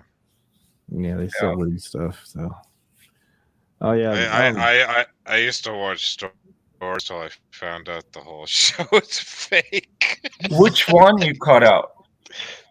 The Storage Wars. I used to watch that on. Oh TV, yeah, that's and I all think put it's, Yeah. together. that was like completely. Yeah, that's all fake. put together. yeah, a lot of those shows are fabricated. American Pickers, Pawn Stars, you name Oh, it. the American Picker guys, I can't stand because Yeah, man, they have so much elaboration about the topic, and it's like, how long have you been studying what fucking door you're gonna hit? And then the Pawn Stars thing, that's another fucking thing. It's like, they know everything about everything. How the fuck you know everything about everything? Obviously, they got a whole fucking script. They learned what's coming in, and then they elaborate on whatever the topic is. It's the only difference is they memorized it instead of reading what do you call it, teleprompter or whatever it is. yeah, No, I'll pass. yeah. No. A friend of Yeah, mine went to Vegas, and he said he went to Pawn Stars, the store. I guess it's closed now, from what I heard. Rory or did. something. My friend Rory on YouTube went in there and she thought it was bullshit. She lives Yeah, in they Las Vegas. all they have is a retail outlet. There's Yeah. no people behind the counter, not the whole family, and that other guy that came to Hollywood and got busted with drugs, guns, and shit, and Oh, whatever. yeah, big time. Chim Lung Lee or Ling Chim Lee or whatever. Like, I don't, you know what I'm talking about. yeah, exactly. Yeah. Some of these shows are a little bit Yeah. ridiculous, but so we watch it and we're like, that's kind of cool. Or like making dinner and then it's like, crap, do I have to, you know what I mean? Yeah, like background music. Yeah. It really is. Unplug from stuff. Anyways, Mrs. wanted me to tell you a real quick story about this guy who was driving from a lounge chair. Speaking of, we are talking earlier about getting a cargo van and driving it from a hammock. Yeah. Now, we're on the freeway and there's a big cargo van and you can tell the inside of it is just piled up full of stuff. The guy is coming from, you can just tell by the stuff he had, he was coming from one of those swap meets they have at the local drive-in. Yeah, he had stuff, junkyard just basically. junk. Yeah, the whole guy's van was packed. He had stuff on the luggage rack on top. Everything was all lashed Did he down. hit and everything came across to the windshield? No, where he was driving real slow, and I'm like, wow, what's this guy's problem? So we get up next to him on the freeway, and he's got a hat pulled down over his eyes, and he's sitting in a lounge chair. He had pulled the driver's seat out, and he's actually sitting in one of those folding beach chairs you take to the beach. That's what he's sitting in. He's driving. I'm like, are you kidding me? Yeah, he's sitting there in a lounge chair, and he's just kind of like he's about ready to knock out in any second. I was like, oh no. I just sped up. Did he have a seatbelt on? I doubt it. No, he was the only one in the vehicle? Yeah, there was no room for anybody else. Come on. Okay, Seal, I got to correct you on that. You said, was he the only one in the vehicle? If you saw that and he wanted to give you a ride, would you jump in the car with him? No. Oh, hell yeah. If I was really thumbing, I'd jump in. Oh, I'd lay flat on the ground just to be with my foot against the dash. I'd be like, just take me up one exit. I'm good. Oh, man. Holy cow. There was, okay, in my case, because I thought you were going to bring up a scenario that I watched, it was a Toyota Previa van. And the guy was driving down the street and another guy exited a parking garage from a building and they collided. When they collided, I was standing on the street. What happened to the Previa is that all those aluminum cans and plastic fucking bottles all went to the front end, blocked the whole thing. So the dude opens the door, the shit starts falling down on the street. Oh, no. Now people are crossing the other side of the street. All you hear is crack, pap, pap, pap, crack, pap, pap, pap, crack.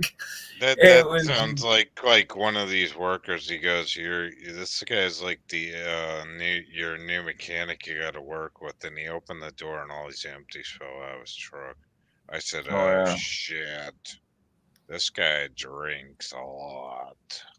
Yeah, this could be dangerous. There was a Subaru Outback or something, or those Subarus, those older Subarus with open truck, and they had cup holders in the back. And I saw a Hennessy bottle. I'm right behind the guy. So I pull up to the guy. I'm honking at him. He flips me the finger. I go, you know what? You deserve what's coming. Fuck you. I kept driving. But it kind of reminds me of the old days, like when you, Hop probably remembers this living in the Northeast, where you go in the woods with a chainsaw and you cut a tree down and you throw it on the top of the station wagon. And you're like, I got a Christmas tree. And, you strap the fucking thing down on the roof. Meanwhile, the roof was caved it. Yeah, right. And you're like, oh my God, it's top heavy. Is it going to roll over? Here's another beautiful one, and you guys we're all car guys. So a friend of mine decides a few years ago to take his 2 kids to Big Bear, where the snow is, right? Yeah. So Right. he's traveling up, and he goes up the mountains and the hills. I've never been to Big Bear, so all I know is you got to go through mountains and so forth to get to it. It's And pretty twisty, windy. Yeah. yeah, and then he comes back, and I'm at the house. He stops by, and he's like, "Oh, man." I've been looking for those. How much? 17. You can buy them at Rite Aid for $5. So listen to this. Are they the ones that are really high off the ground? No, these ones sit pretty low to the ground. They're good for driving cargo vans full of No, crap. I want the ones really high off the ground. Those are hard to find. Yeah. Yeah, you go to Big Five. Big Five has them. No, they're like 5 feet off the ground because you take a swim and like what happens, right? Is after you. What are you trying to be, a lifeguard? No, I'm talking. These are the best chairs. The old ones from the 50s. I think he's trying to be a lifeguard. Yeah. No, I'm sorry. I got confused. I was looking for them. I like those old school chairs. Those are the best. Because the new chairs now at the beach, they're so low to the ground. Like, what I'm saying is they were. Yeah, easy. you can't see the crotch. That's I know where you're going. No, but no. Like they're great. You could take a swim and you could dry off, and all the water from your bathing suit would drip down off them. They're like lightweight. Like, anyways, I'm sorry. I fucked it all up. No, you didn't. You're good. You're good.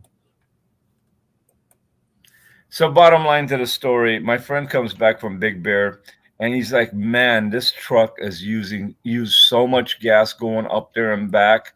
And I'm looking in the bed of the truck. It's a long bed Chevy truck. It's full of fucking snow. He's been 1,000 pounds of snow. Oh man. Oh man. There you go. There's a beach chair for you. There you go. Yeah, that would be perfect. But if it's slitted, so like all the water like drain off my bed. I can put some neon lights around it, make it colorful, put a feather pillow behind it, put some armrests, cushioned armrests, and a red light in the back and a white light in the front. So in case you start moving, if the hurricane pulls the water in. I don't have to bend down too much after I take a swim. I can just sit. You don't have to bend. No, this thing will do it for you. It'll just toss you front or back. Yeah, speaking of moving, we could probably rig something up where you have like a little go-kart motor and wheels underneath it so you can just drive it around. Oh, that'd be even better. That'd be awesome.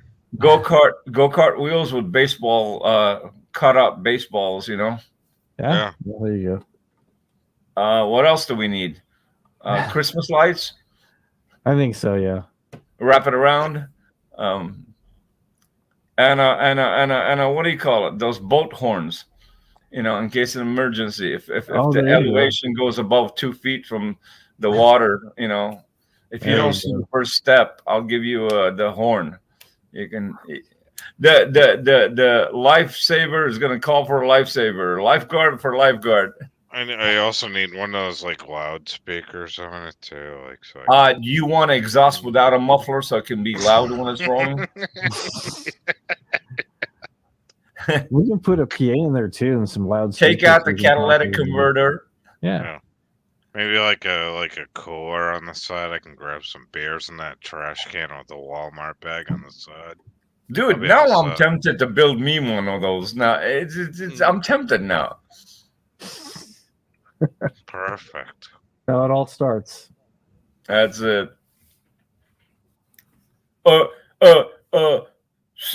Seal hater got one. I want one. Go to my GoFundMe. I can use it on top of the van because Rose put up the box. And now I got to put my generator on top of the van because the box is leaking water. There we go. But I mean, Sid could use this too because we're lazy. You know, we don't want to bend down after like taking a swim. I mean, we want to sit in a chair where we don't have to work too much. We got the cooler on the side, Yeah. the Walmart bag on the left Just side. buy a floater, man, and Yeah, put it in the yeah. water and just sit in it. That's it. Yeah. You got it made. Well, actually, you could put that in the water without even swimming. Like, Back if in you're that my lazy. day, Seal, back in my day, we used to take the inner tubes of trucks, okay, because not cars, they were too small, but trucks, the inner tube itself, without a leak, fill it up with air, take it to the beach and start floating with paddles. And we were like, as if we had our own yacht. Yeah, I heard he allegedly married a donkey too. So yeah, I see. It's funny. The only problem is you smell like rubber for 3 days because that black tar rubber. Mhm. Well, the sun like does a job, you know. Yeah. Oh yeah. it is. You get the black armpit stuff going on. Are you talking about my wife? It's okay. You can do that. Don't worry about it. I just want to know, where were you guys at the time that you visualized that? Oh yeah, we totally need the black rubber on our arms. Yeah, I used the black rubber once just to change the mood. That didn't work out too well. No, Nah, didn't work out. you said it's fake. And my question was, oh, you've had the real one? Well, I mean, is it real Chinese rubber or is it American rubber? I'm talking about condom. Oh, latex? Oh, that's a whole Yeah. nother level. She said it was fake, although it's black. I asked her, what, you know the real one? I want to Man, know. I thought you were talking about like inner tubes and like. No, we're past the inner tubes. It's I'm all, just. I'm good. it's all gone. Yeah, my wife is dangerous. I warn you guys. Heads up. If something happens to you, don't blame me. I already told you. Something All happens to right. me or something happens to you. Oh, no, you wouldn't hear about it because I'll be gone. You'll be gone. I'll be on the Amtrak, the first fucking train, first ticket. Oh, there you Bye. Mexico. Hey, Elbow, pick me up at the border. I was gonna say, if she tries to give you a midnight haircut, can I have your stamp collection? You can have that. I believe it or not, you can have everything because my son doesn't care about cars, doesn't care about collection, doesn't care about classic anything, antique nothing. So you can just come to the address. I'll give you the address. All right, sounds fair. And I would tell you 1,000% my wife would be grateful that you come and pick up my junk because she's been pushing me to get rid of shit. I don't do it. Yeah, I get that. Same here. I've got a lot of stuff that I've picked up and stuff, props and stuff, and just Yeah, but everything has a meaning to me. yeah, I get that. Getting rid of shit in the future, I see as a problem. Even like the electric cars they're gonna come out with, like it all sounds good, but what are they gonna do with the batteries that are gonna go dead? Yeah. Here's one argument we had 3 years ago. She's like, get rid of this junk and this and that, and I got DuPont cars. I have I got a lot of stuff, and she goes, this stuff is so old crap. I'll go, you know what? Since you're standing here, I think if I average everything out over here, you're the oldest one. Should I get rid of you? Yeah. That's why she wants to give you a midnight haircut with a comment like that. I stayed in the garage that night. I bet you did. would hold on to vases, and if you can get flowers for Valentine's Day, that's a plus. fuck. All right. I don't want to speak anymore. Okay. Yes. Okay. Yes. Yes. Okay. Okay. Yes. Everything's recyclable. Yeah. Not her. Oh, yeah. Yeah. That's all right. I'm gonna suffer through it. You know what? If COVID didn't kill me, this chick is not gonna kill me. So let's see what happens. Yeah, absolutely. Yep. Man, I wish I could read the side chat. How many people are hating on us right now? Only So- everybody. No, just kidding. No, Only everybody. That's a good answer, dude. That's a good answer. Only So, everybody. yeah, someone was saying they've been watching. Oh, Hyper Vigilant said he's been watching the 1,000-Pound Sisters on TLC because someone Huh. keeps showing videos. Is this a new moved them show? back yeah, it's a show. They're actually two people that have been on YouTube for a while. They're from the drama community. Amy Slayton and her sister Tammy. And when you say 1,000 pounds combined or Combined, individual? yeah, combined. All right, one yeah, I can sister's deal like- with that. Yeah. The one sister's down to 3 something, 4 maybe, and then the other one's over 6. And the one that's over 6 is having all kinds of issues walking with the walker. It's Medical issues, of course. it's pretty sad to see. It's yeah. not fun. Overweight issues are not something to joke about. It is absolutely something.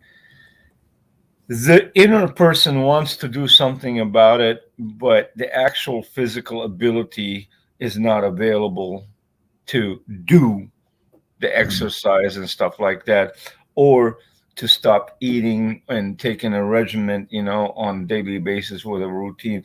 It's very hard. I've dealt with it, through family members. It is not something. Yeah. I mean, I'm not. Besides these girls, they're doing a show, great for them.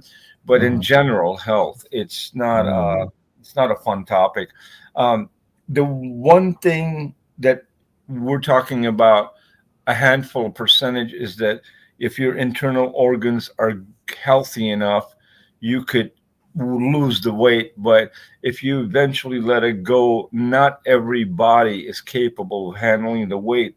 It can go from joints, from the knees, to respiratory problems, to heart attack. There's so many venues, and only thing you can do is recommend somebody, just follow something that you're adaptable to, as far as diet or something that you're able to handle on a daily basis, and see if you can reduce. Every pound you reduce every day is 10 days in your life, that you add on. Yeah, it helps. It helps. I mean, Absolutely. Everybody's born with some kind of an issue. Oh yeah. Oh yeah, all of us. Yeah. I mean, here's a prime example. Had a cousin that she was pushing 240 pounds. Did the liposuction. Okay. It worked out beautiful for the first year, and wow, we're looking at her transformation. It was just, everybody's happy. Right. And then that operation, I guess, didn't last too long, and she gained weight again. Then she did the band, I forgot the exact name, where they tie your intestines. There's the lap band, or there's a gastric bypass. Right. Actually, so part of Holy cow! How many problems she had? Respiratory problem, skin irritation, and then because of all the weight that was lost, her skin was flapping over. And you think you lose weight, that doesn't mean the large's all going to go away. It just doesn't work all that well. Yeah. And 36, she passed away. Yeah, it was an unbelievable visual gradual decline in front of our eyes. And but we thought she was doing great, you know, Mhm. Yeah. because the loss of weight, the energy, the physical, mental energy. Those are the two signs that tells you that someone is doing good. Wow, Yeah. moving around. She's going this. She's going shopping. She's going to. You know what I mean? It's like, okay, she's doing good, and then you don't know internally what's happening. Yeah. My I experience only individually. yeah, Yep. I had a friend that just passed away. She was like 600 pounds, but got down to I think it was like 300 or something like that. Mhm. And just been. But she's extremely. I think she was bipolar, but extremely Yeah, intelligent, bipolar's like got nothing to do with writer. weight. Yeah. No, no, no. But anyway, it's like a really good person. You know what I mean? Mhm. Like Oh yeah, of course. that. I mean, Yeah. listen, weight gain, weight loss doesn't attack a good person or a bad person. It's just it's across the board. Yeah. Um, the other flip side is that when there's a weight issue, there's a decline in many aspects as far as personal hygiene, uh, interaction with public, outing to where you see daylight because they end up incarcerating themselves, you know. And I Yeah. saw this.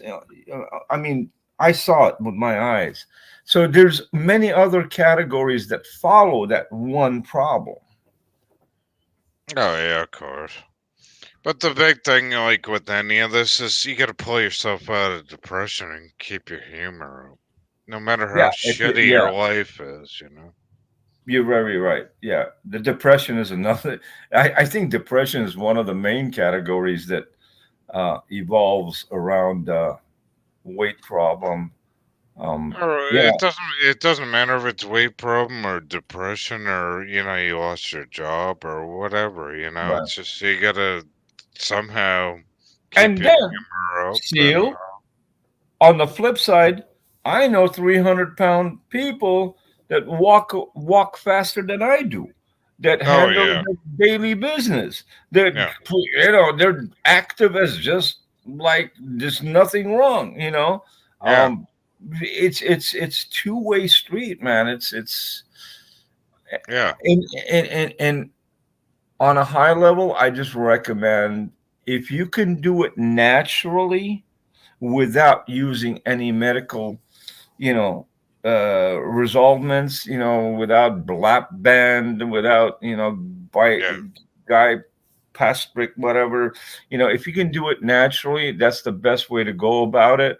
You just yeah. got to use your mind on a different level. I And mean, I mean, to tell you the truth, like if you go out in the street in the public, nobody gives a shit what you look like. It's just oh no, no, yeah, it's curiosity and old school. Just forget the look, forget the yeah, look, forget the just look. just This has got being nothing to look. This yeah, has got to being do with polite. health. Yeah, Only health. Forget who cares about what you look like. Fuck them. yeah, That's exactly. yeah. Anyways, I don't hey, care if you're fat, skinny, what's going on, limping, Robinette or Rosie? this and that. What are you It writing doesn't make news any for? difference. Yeah. Joni's been trying to do some guitar licks lately. I don't know. I'll be back. I gotta, All right. man. I got one dog that's ill, and I gotta keep my eye on him. Okay. All right. All right. Glad to hear that. Gotta Yeah. gotta force feed him now. Proud dog owner. Oh Thumbs yeah. up, dude. I'll be back. All right.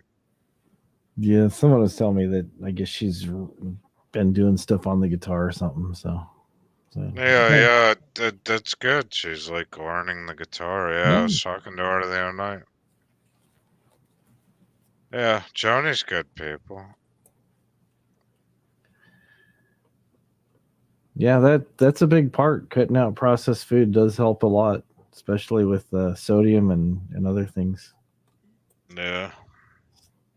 It's a lot of knowledgeable people in here tonight. It's good to see. Yeah, we're all talking about healthy stuff. Yeah. I don't know. Yeah. Sugar too. Yeah. I've been cutting down on. I stopped drinking soda like years ago, and what I've been doing Yeah.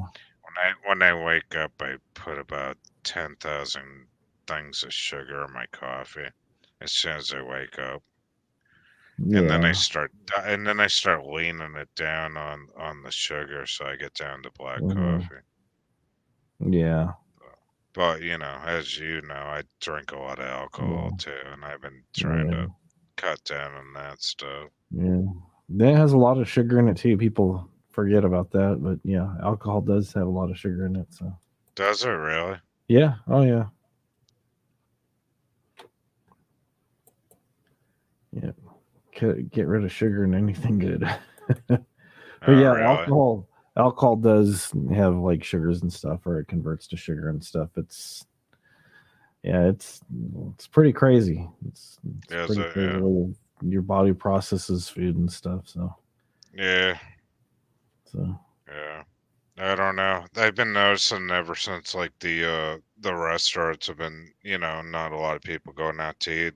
I went mhm. out to eat a couple weeks ago, and the amount you get now is like about half the amount you used to get. Yeah, yeah, So it's like, I don't know what it is. Like it's like we're all going lean whether we like it or not. they're trying to help you, I guess. Yeah. Yeah, but you look at the portions. I mean, I've seen like different things online, and also like different things from just various videos and stuff. Where they'll show Yeah. portions like McDonald's, for example, what a McDonald's normal hamburger was compared to the size of a Big Mac, and you're just like, wow, Yeah. it really Hey, opens your eyes. That yeah. have you ever thought about buying those like food crate things to your house for your family? No, no. I've seen I them. I mean, was like, well, I mean, with the price of beef and everything, maybe I yeah, was thinking about getting them, but you got to get a lot, yeah, to yeah, supply like a family or something. yeah, yeah. I got a good one for you guys. I got a question. So Donald Trump, this is not politics, said in an interview that our gas prices in California were at $7.79 a gallon. Uh huh. I got Gas Buddy. I've been looking. I can't find anything over $4.79. Yeah. What the? Do Well, your I don't believe any of these guys. Everybody's does, I don't does, mean either. It's just, I laugh at it because I watch some of these videos on these guys and they pick on the topics that yeah, are do, misinformation. do you guys have a thing like if you go to a grocery store, you get gas points off at a certain gas station? yeah. There's some of that stuff. It's just yeah, I'm gonna guess you're gonna have a certain credit card that allows you to do that. I don't know.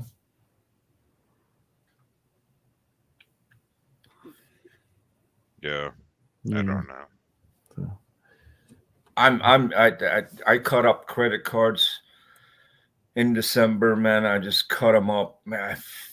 I'm done. Everyone is charging you $150, $180, $200, $90 a year, and you don't even use it. It's like, what the yeah, fuck am I paying for this shit? I remember And when they bought my Dodge Ram brand new in '09, and Obama was elected in '08, I guess. And gas prices were like $7 a gallon, and my truck hold like I think it was like 26 gallons. And oh, they you're said paying. and they said, well, we're gonna give you a free tank of gas, but it was like a big thing back then. Where it was like, Yeah. holy shit, it was, because I did the Cash for Clunkers thing. hmm Oh yeah, the $4,000. Yeah. Yeah, But that was it a was great like, deal, actually. yeah, but the gas prices were sky high. I Of bought course, I everybody. bought nine brand new cars for family and friends with the cash for clunker. I was buying the cars from the junkyard, impound yard for $200, $300 and trading them in. Oh, yeah. No, it's a great Had deal. to do it. The government says you can. We're passing out free money. Might as well go get it. I don't know. We're just paying for water, anyways. No, I like my car that I have two cars I drive on daily basis. I have a Wink Wink Scion XB, and I have a Tesla. So I There you love go. both of those cars. They use no fuel. Yeah, I've noticed with the Scion, it's like Okay, you, that's good. How long do you you have the check the battery then? gas. Say it again. How long do you have to charge the Tesla? Like 2 to hours. charge a battery? 2 hours. I have the fast Okay. charger, which is an extra component, and 2 hours. That's it. Okay. And I get 2 hours. I get 140 miles out of it. Okay. Well, I think it's all bullshit now. It's just a wait for all electric cars. I really find all this computer only shit problem- bullshit. With the onboard computer on Tesla, you can sit there and watch YouTube when I'm driving, but you can't reply, you can't talk, you can't do shit. You can type, but it's like you're on the road, man, and sometimes there's a topic you want to get involved in, you can't. Yep. I don't use my phone because now the phone ticket over here, I think it's like $375. It's getting up there. Yeah, if they catch you using the phone in LA County, it's $375. Yeah. So what I do is I always have 911 on dial. So the 2 times I got out of the ticket, I showed the cop, like, dude, I was trying to call 911 because my mother needs help. Oh, okay, all right. But don't do it again. Yeah, you want my mother to die because she can't call 911, and so I got out of 2 tickets like that. Nice. I'll be right back, dude. Yeah, that's good. Yeah, you just press 911 on your phone and dial it one time, but don't let it start the call. Just hang up. Mhm. But it shows a call log.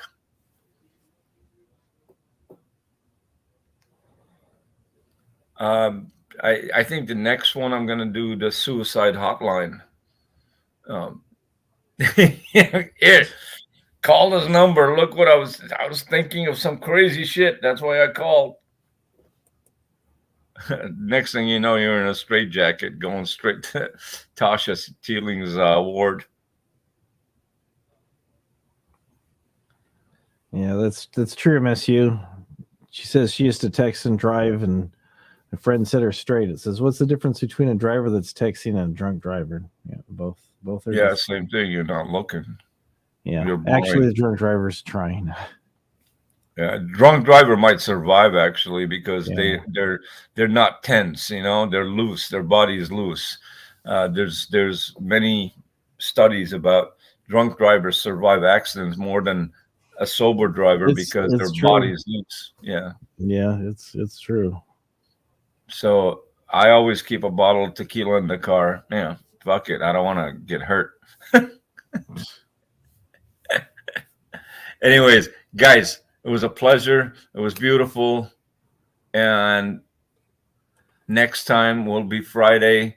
And do me a favor, man. If you're going to give me a job with one wrench, I don't want the job, a blue collar fucking job with no toolbox. Keep that to yourself. All right. Don't insult me again. I love you, everybody. Enjoy it. Everybody on the side chat, be safe.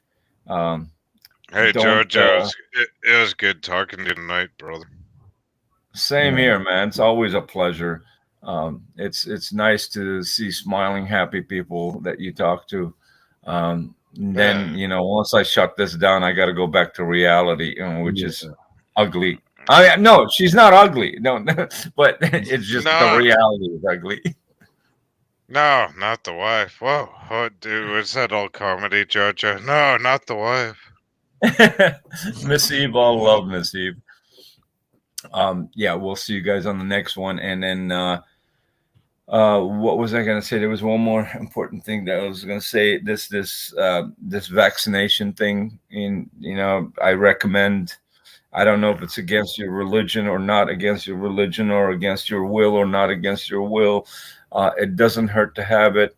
From what I went through and the little I studied during the term that I was going through it, at least it reduces your chances of being infected by 70%.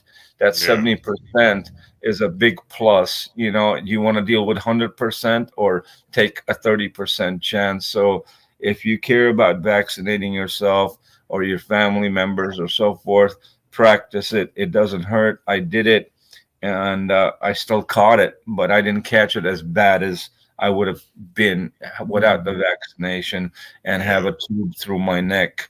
Yeah. That's my only recommendation across the board to everybody. Yeah. All right. Have a great day. Have a great night. Have a great weekend. Don't party too hard. If you do, call me. I just want to make sure I'm there. All Very right, good. dude. It was good talking to you. All right. Good Have a good talking to night, you. Yeah. Jojo. Have a great Same here. night. I'll see you guys. Okay. Yeah. Well, I'll probably you're probably shutting down in a minute too, right? Hope. Probably a little bit. Yeah. Yeah. Well, I'll Get stay. some, I'm not. I don't know. yeah. I was showing some records earlier, and Rubby here, Rub went out. He's all, I thought you're strictly a metal guy. I'm surprised you had all those records. So it's like, yeah, I try to listen to a lot of different stuff. So Yeah. try to spread things out. It's like, when you limit yourself to stuff, you miss out on a lot of good music. So Yeah. a lot of Definitely. bad music out there, but there's a lot of good music too. So you kind of have to sift through it a bit. I think a lot of music is just a remix of a lot of shit, you know. Yeah, yeah. The There's some old stuff stuff. that I've heard.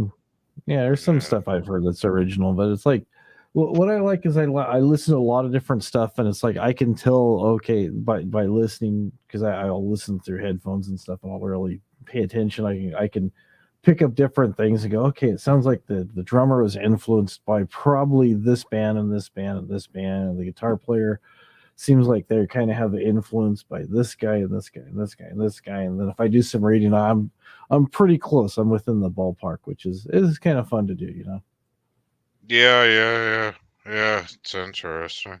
So I used to be a lot more up on things than I am now. I used to be able to go, oh yeah, I think that record came out, and I would be within like I would usually get the year, but usually sometimes I'd get like it'd be like a year off or something, but I could usually say, oh yeah, that came out in 1982 or whatever. That came out in Yeah. 1965 or You could something. kind of like tell the phase everybody was into the same, all Yeah. the bands Oh yeah. kind of Oh went, yeah. Yeah. So excuse me, but like I always went with the other bands that didn't sound like the other bands, yeah. that's what I Yeah. like. Yeah. Yeah, I mean, there's so much stuff that's out there. There's if you don't like something, you can listen to something else, and But Yeah. I try to listen. If I buy an album, I'll listen to the whole thing all the way through at once. The wife will buy Yeah, it for one song and listen to that song a few times, and I came across a band. Somebody put the whole album up on the internet, and I saw them live and on the Cape, and they were a Cape punk band. oh, cool. Who And was it? it was shit. It's on. They were the Freeze, Okay. and like if you listen to them, I think their what their big song was "Tour Suck," and I saw them live. And of course, like nowadays you can't see them, but they were the real like deal. Like I mean, they were like that real underground type Mm, punk band you would watch like on a Friday night. sounds cool. Sounds like a fun time you had there. Oh, it was a blast, but they shut down a lot of those like clubs now. You can't. Yeah. They used to have a thing called the Cape Cod Coliseum, and Mhm. they'd have boxing shows and concerts and local bands and stuff, but they're fewer and fewer more now. Yeah. Well, I mean, I stopped going to the bars because I smoke a shitload of cigarettes. I probably smoke even more than Tasha does, but it's like Yeah, the they thing is, do it's smoke like a lot. they don't have that. They don't have like that kind of thing where you can go in there and just like crank it out to a metal band and Mhm, do whatever the fuck you want. Yeah. Now it's like mhm. I don't even know what the young kids listen to nowadays. Yeah, it seems like a lot of, from what I've heard, everybody's saying, "Oh, the new kid, the kids are listening to all the new mumble rap or whatever the new thing is." But it seems like a lot of the younger kids are latching onto the older music because they're recognizing that there is some talent, Yeah. there's some good stuff in that old stuff, and Yeah, they're some discovering some stuff for are, but themselves. they're also listening to that coffee like music shit that puts me to Mm, sleep. mm. I don't know what they like. Yeah, But like I mean I like when I go out at night I wanna like hear some fucking music, you know what I mean? yeah. Yeah. But I don't know. It could change, and then it's a phase. Like Yeah. there could be some awesome music in another year and we don't know. Yeah, you never know. You never know. There could be, some band that's just waiting to get signed that can just blow everybody away and go, wow. Yeah, but the weird thing is like country music is like friggin' like heavy metal now where it never used to be, too. Yeah. Yeah, there's a lot of guys. I was watching something the other day and this guy's like, oh, yeah, on this song I did this. And he's like playing like a bunch of rock stuff. And it's like, oh, I thought you're Yeah, country, but yeah, whatever. yeah. But yeah, sometimes you find stuff that really kind of surprises you, when you start looking into stuff. Like, Yeah. this band, I heard of them before. I never really got into them till like within the last couple months, and it's this band X. Oh, really? They're What is it? What does it sound like? they're really good. They're really good. They're a punk band from L.A. From the Uh-huh. '80s, Oh, but really? they're really good. The girl is a singer. Actually, these two were over here. These two were married for a bit of Hmm. time, and then they got split up, but they still stayed friends. They're still in the band and stuff. She does most of the singing and he does Yeah. some, but they're really good. And they got signed by Ray Manzarek, the keyboard player from the Doors, Yeah. because they cover that song Soul Kitchen on here. They do a really good cover of it. Oh, nice. And then I was listening to this thing.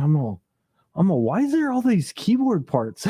And then I Yeah, looked, and he played a lot of keyboard on there. He liked them that much. He filled in that's some cool. stuff. He produced the album and stuff. It's like, find little things like that. Here's this Yeah, guy from the '60s that was in a band, The Doors, a big band yeah, that yeah. discovers this band, helps them get going and stuff. Just You know little what? It's side cool. stories. That's Like cool. it's funny. Like I go back and watch like things like bands I haven't seen. Like you remember the Talking Heads?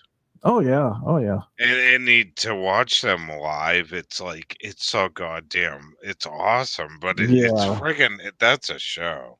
Yeah. You I never know. saw them live, but they are a good band, very underrated.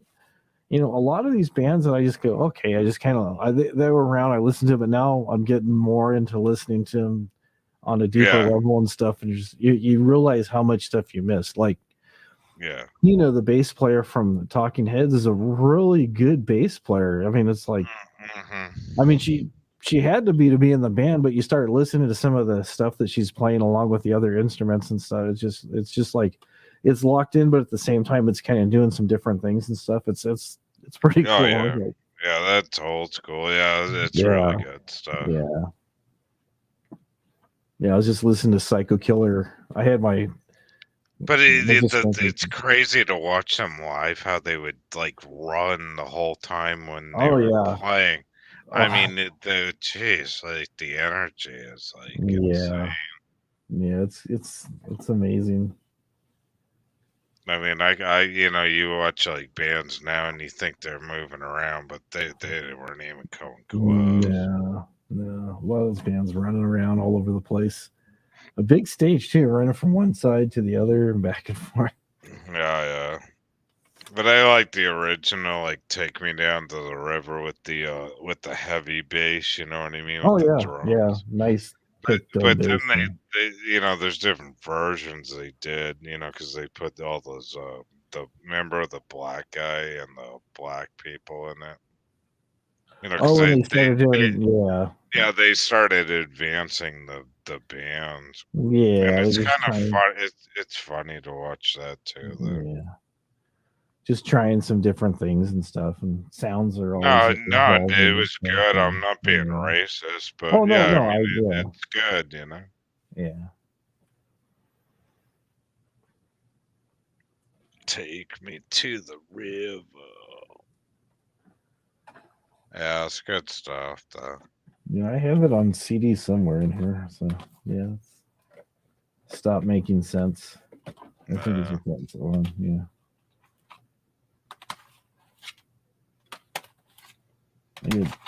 I had too much music here on my Yeah, fingertips. right. Anyways, it's crazy. Like, you think back to, you remember that song, and you probably got it, Yeah, it's nice to have stuff to visit and listen to stuff, and it's just like it's funny. At least for me, I've got so many memories that are triggered by like different songs. I'll be out somewhere, I'll hear a song, and it just kind of like brings a memory back from when I Like, was a for kid. me, And it's fun.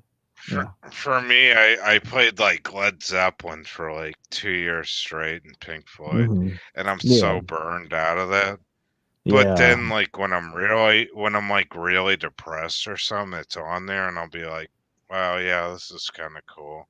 But it's like not something like I'm gonna like listen to again, like for it's for just 2 years for you. straight.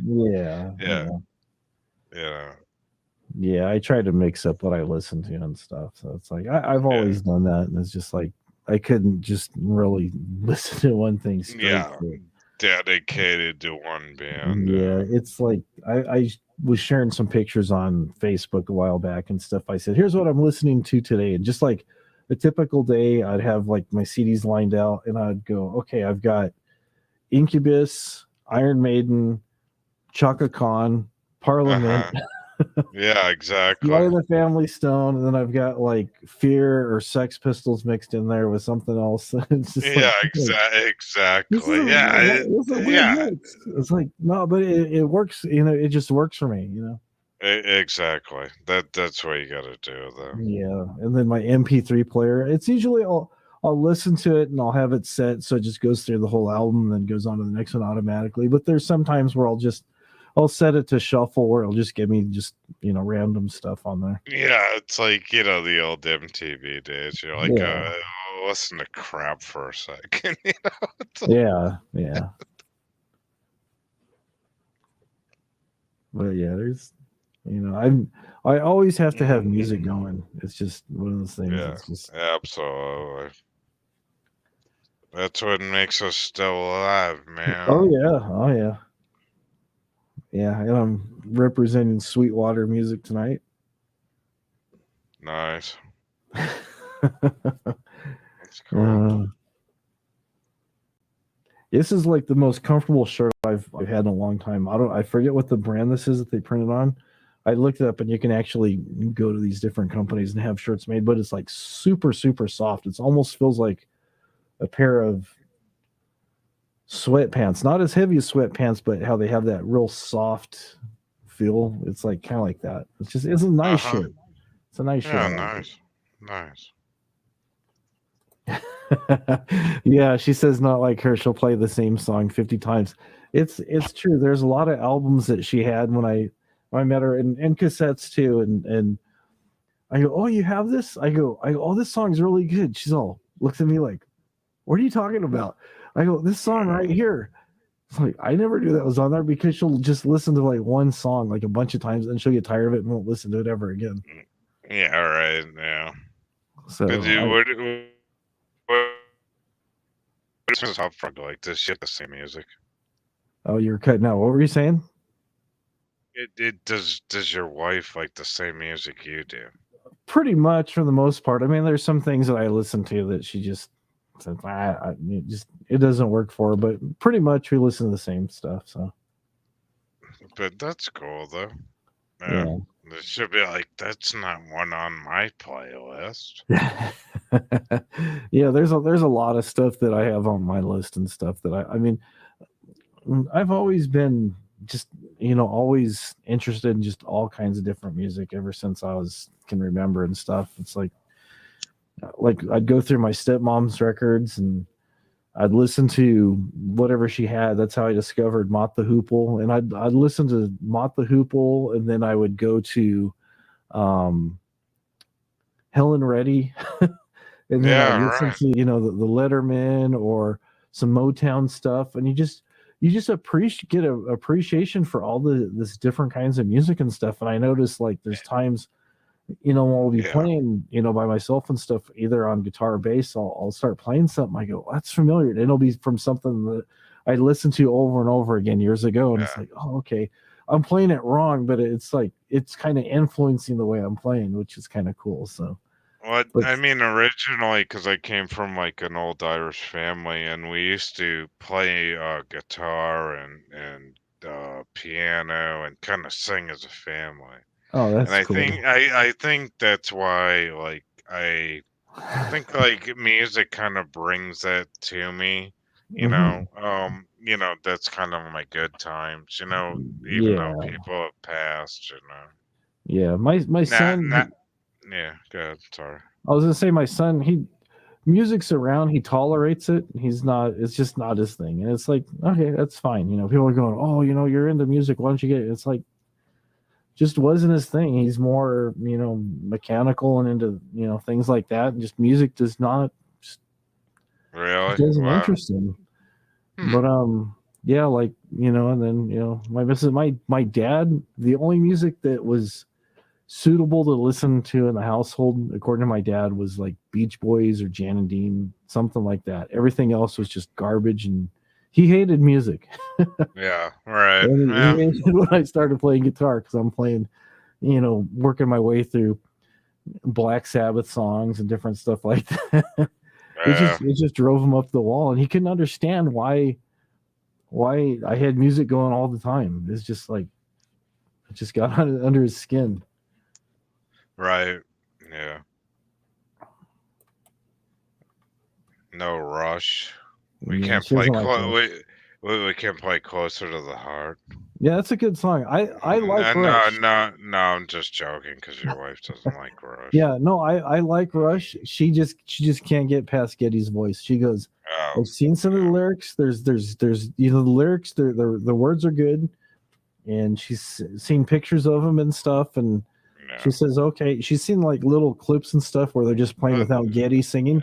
They're very talented, but Geddy really sounds like a woman. Yeah, he does.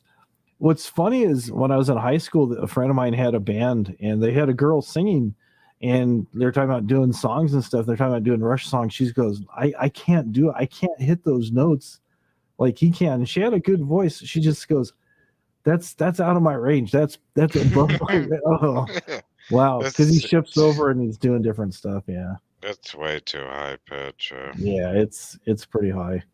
Well, I mean, there were a lot of bands like in the 80s where they sound like women, Yeah, that was just the style, It was just like, yeah. That's why I like AC/DC, where it was like really rough and like the guy could die of a heart attack laying in a bed and they still sound good, Yeah. I always thought Brian Johnson sounded like he needed a cough drop or something. Right. The poor guy's got a scratchy voice. Music's good. AC/DC is kind of like the McDonald's of music, because no matter what album it is, it's always going to be consistently the same, and you can tell from that first countdown of the cymbal where they're hitting the hi-hat. It's like it's AC/DC. You just right away. They don't change. No, they don't change. But maybe I mean, after half the band pretty much died, I don't like their new music anymore. It's down to two people. But the bands I will listen to is like the Who, though. Mm-hmm. They're original. They're fucking awesome. Yeah.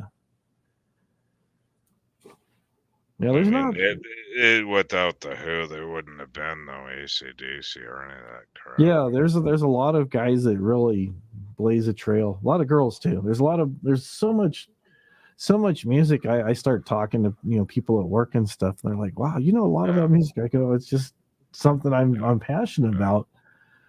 But it's like I'll listen to something and I go, "Oh yeah, these guys. I can tell these guys are influenced by some newer bands." I go, "Oh yeah, they got the Iron Maiden thing going on. What are you talking about? Oh, with the twin guitars and the bass sounds like No.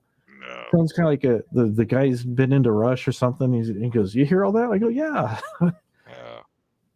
Yeah, exactly. Then you got the New York Underground and New Yeah, York yeah. Dolls and Lou Oh, Reed. that's yeah. I was telling this. I introduced this guy at work. He's in his late 30s. Was telling about the New York Dolls, and he goes, Oh and God, I they go, you know what? They were never really like trans at all. no, Like no, they it's had just a like gimmick. but it was funny as hell though. And it was Yeah, actually like a couple of their songs are alright. yeah. But I was telling about him. I go, these guys were the blueprint for a lot of bands that came out in the 80s, even though they started like in the earlier 70s and stuff.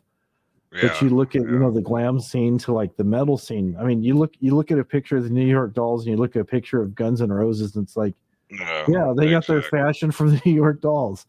Well, yeah, they had the what was that thing they had in the 70s, that dance thing that was on TV, Saturday Night Gold, or that dance, the disco shit. Well, they had American Bandstand. There was Don Kirshner's rock concerts. There's a couple other ones too. I can't think of the other ones right now. I don't know. They were all into that Saturday Night Fever stuff, so it was like something different. You know what I mean?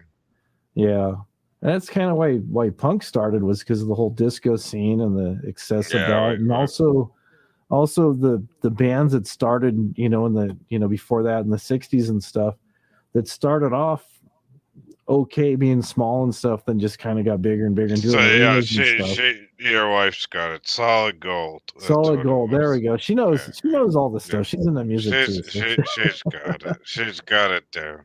Yeah, Solid Gold. Yeah, everybody would watch Solid Gold, and I'd be like, I don't really like this. Yeah, I used to listen to it, and it was like, I mean, at first I'm like, yeah, and then I go, okay, it's different. It's music. Yeah, Soul Train was good though. Yeah, I remember that Soul Train. Oh yeah, Soul Train. Yeah, that was a great show. Came on after American Bandstand. I used to watch that every Saturday. Oh, it was great. And there was a lot of bands I heard, or a lot of bands I heard. I didn't know who they were, but I could hear the Motown influences and stuff from stuff. So I was like familiar with that sound and stuff because I had already listened to it. I go, wow, this is pretty good. So I started listening to more and more stuff, and it just, every once in a while I'm messing around with my bass. I start doing the disco thing. Boom, bam, boom, bam. Right. Boom, bam, boom, boom, boom, bam, boom, bam. Yeah, right. Yeah. It's just so much. It's fun. And then Miss You wanted to be a Solid Gold dancer. Yeah. But that stuff's funny though. I mean, and then they did like the comedy stuff, like I forget who. I think I was talking to Jill or somebody, with Mad TV, or maybe it was that other thing. Oh, Living Color with the fly dancers. It kind of brought back that Soul Train thing. Yeah, it did have a Soul Train vibe. I remember that now. I watched. I didn't really watch a whole lot of Living Color. I caught it every once in a while. You never working saw nights at that time. I saw a few of the episodes, yeah, but not a lot of them. You know who like Fire Marshal Bill is? Oh yeah. Yeah. But it was funny though with the music though. It's kind of Soul Train, Yeah, it was familiar. Yes. Yeah, J-Lo got her start on there. That's what I heard. Yeah. There's a lot of people that got their start from like a lot of these shows and stuff like that. So, but it was pretty cool. Yeah, I was aware of Fire Marshal Bill and stuff. And I've caught up with a lot of that stuff thanks to YouTube. But when it was on, I would catch it like in reruns or something. Yeah. Because I was, when my son was younger, I was working a full-time job, and then I had like a part-time job at nights working at the warehouse when they used to sell records and tapes and stuff, couple nights a week and stuff, just to make some extra money so my wife could stay home with him when he's, little guy. Man, you want to see some funny shit like playback, like the Gap Band, like I forget what the hell that song was, like "Burn Rubber on Me," or like the videos on that stuff to watch it back. Some of the videos. That was just too goddamn funny. Yeah, some of the videos are pretty hysterical. Oh, they really were. Yeah, it's just like. Yeah, there we go. So let's see what else. Yeah, now spinning TV. I've seen that person around in the vinyl community. They're new here. Hi, spinning TV. How you doing tonight? Metal. I'm trying to remember if that was around. I don't think I read Metal Edge. It was Metal Magazine, I think. I don't remember reading that one. That might have been a little bit after my time, but I remember my friends used to get Circus, Hit Parader. Yeah. I'm trying to remember. There's a couple other ones too, but like when I was getting magazines, I had just started playing guitar, and I was getting Guitar Player, Guitar for the Practicing Musician, and all these things and stuff. It was pretty, I was just kind of like learning songs and trying to get to where I could start making my own music and stuff. So Kerrang, yes, Kerrang was another one. Yeah. Metal Hammer. Metal Hammer was a little bit after, or was it? Yeah, I kind of remember Metal Ham. I remember Circus. Circus, yeah, that was probably from our time. Was like Circus and Hit Parader. Yeah. Back when the cover, it was either the cover was always either going to be Bon Jovi, Van Halen, or the Scorpions. No. Remember the pictures in like Circus? They had them all zoomed up, and they had their tongue out, and the fucking yeah. Oh, Cream was another one too. That was another magazine I remember. Yeah. Another music magazine. There's a whole bunch. Yeah, there's tons. I used to know people who would like. I would just go over to my friend's house because he had the subscriptions to all those magazines, and I would just like look at his rather than buy my own. I just go look at his. And there's this one guy that I met from school, and also we worked together for a little bit. What was I gonna say? Oh, he had like all these guitar magazines. He like never threw anything away. He kept every single magazine. It was like he probably still has them now. So you remember like the punk ones were all like black and white. Oh yeah, they're like usually they're Xerox. There's people that are making their own zines and stuff, and Xeroxing different things and stuff. That was really do it yourself kind of thing and getting the message out, and it was really underground. It was pretty cool. Wow, Melbourne, Australia. That's like home of AC/DC right there. Yep. Yeah, I don't know. Yeah, definitely like a lot of that stuff is I think a lot of the music now today just goes back to those days. Yeah. Is it because even like the newer music, sometimes they'll like sample some different drum beats and stuff. Like when the first Beastie, not the actual first, but when Licensed to Ill by the Beastie Boys came out, I thought that was great because they're using like Led Zeppelin songs to rap with, or AC/DC songs. They're mixing like Hendrix in there too. Yeah. I was like, wow, this is really cool. Man, we used to listen to that shit stoned off our ass, and I was like, whoa, this sounds cool. And then like the bass would kick in, you know? Yeah. It was like I was kind of disappointed when I first heard them. I'm like, they started playing like here. Dun, dun, dun, dun, dun, dun. Yeah, right. And it's like, and then it just repeats. It's like, wait a minute, what happened to the rest of the song? But it was cool. You're like, okay, I can deal with this. It was like, Yeah, exactly. I'm all beatboxing tonight. I love Beasties. They were awesome. Yeah. The old shit was the best. Oh yeah. Yeah. And then And then we had there's- the shitty amps on our friggin' cows, and we were cranking it loud. We were like, "Oh, it's the window shaking!" Like, you know what I mean? yeah. Crank that shit going down the side roads and shit. Yeah. Yeah, You think your speakers sound really good, then it just starts. yeah, exactly. Yeah, Like, but to us, we were like, "Who cares? Just crank the bass." it was just loud. It was just loud. Yeah. Just yeah. I used to fall asleep with records stacked up. I'd stack up my record player, and it had like you had a record player before, right? Oh yeah, definitely. I grew up in those days. You know the little there's like a little pin that goes up Yeah. through the center, and it has like a little thing that kind of goes in and out. Right. So when the record stops playing, the needle goes over it and then comes back, and then Yeah, it senses a record dropping down.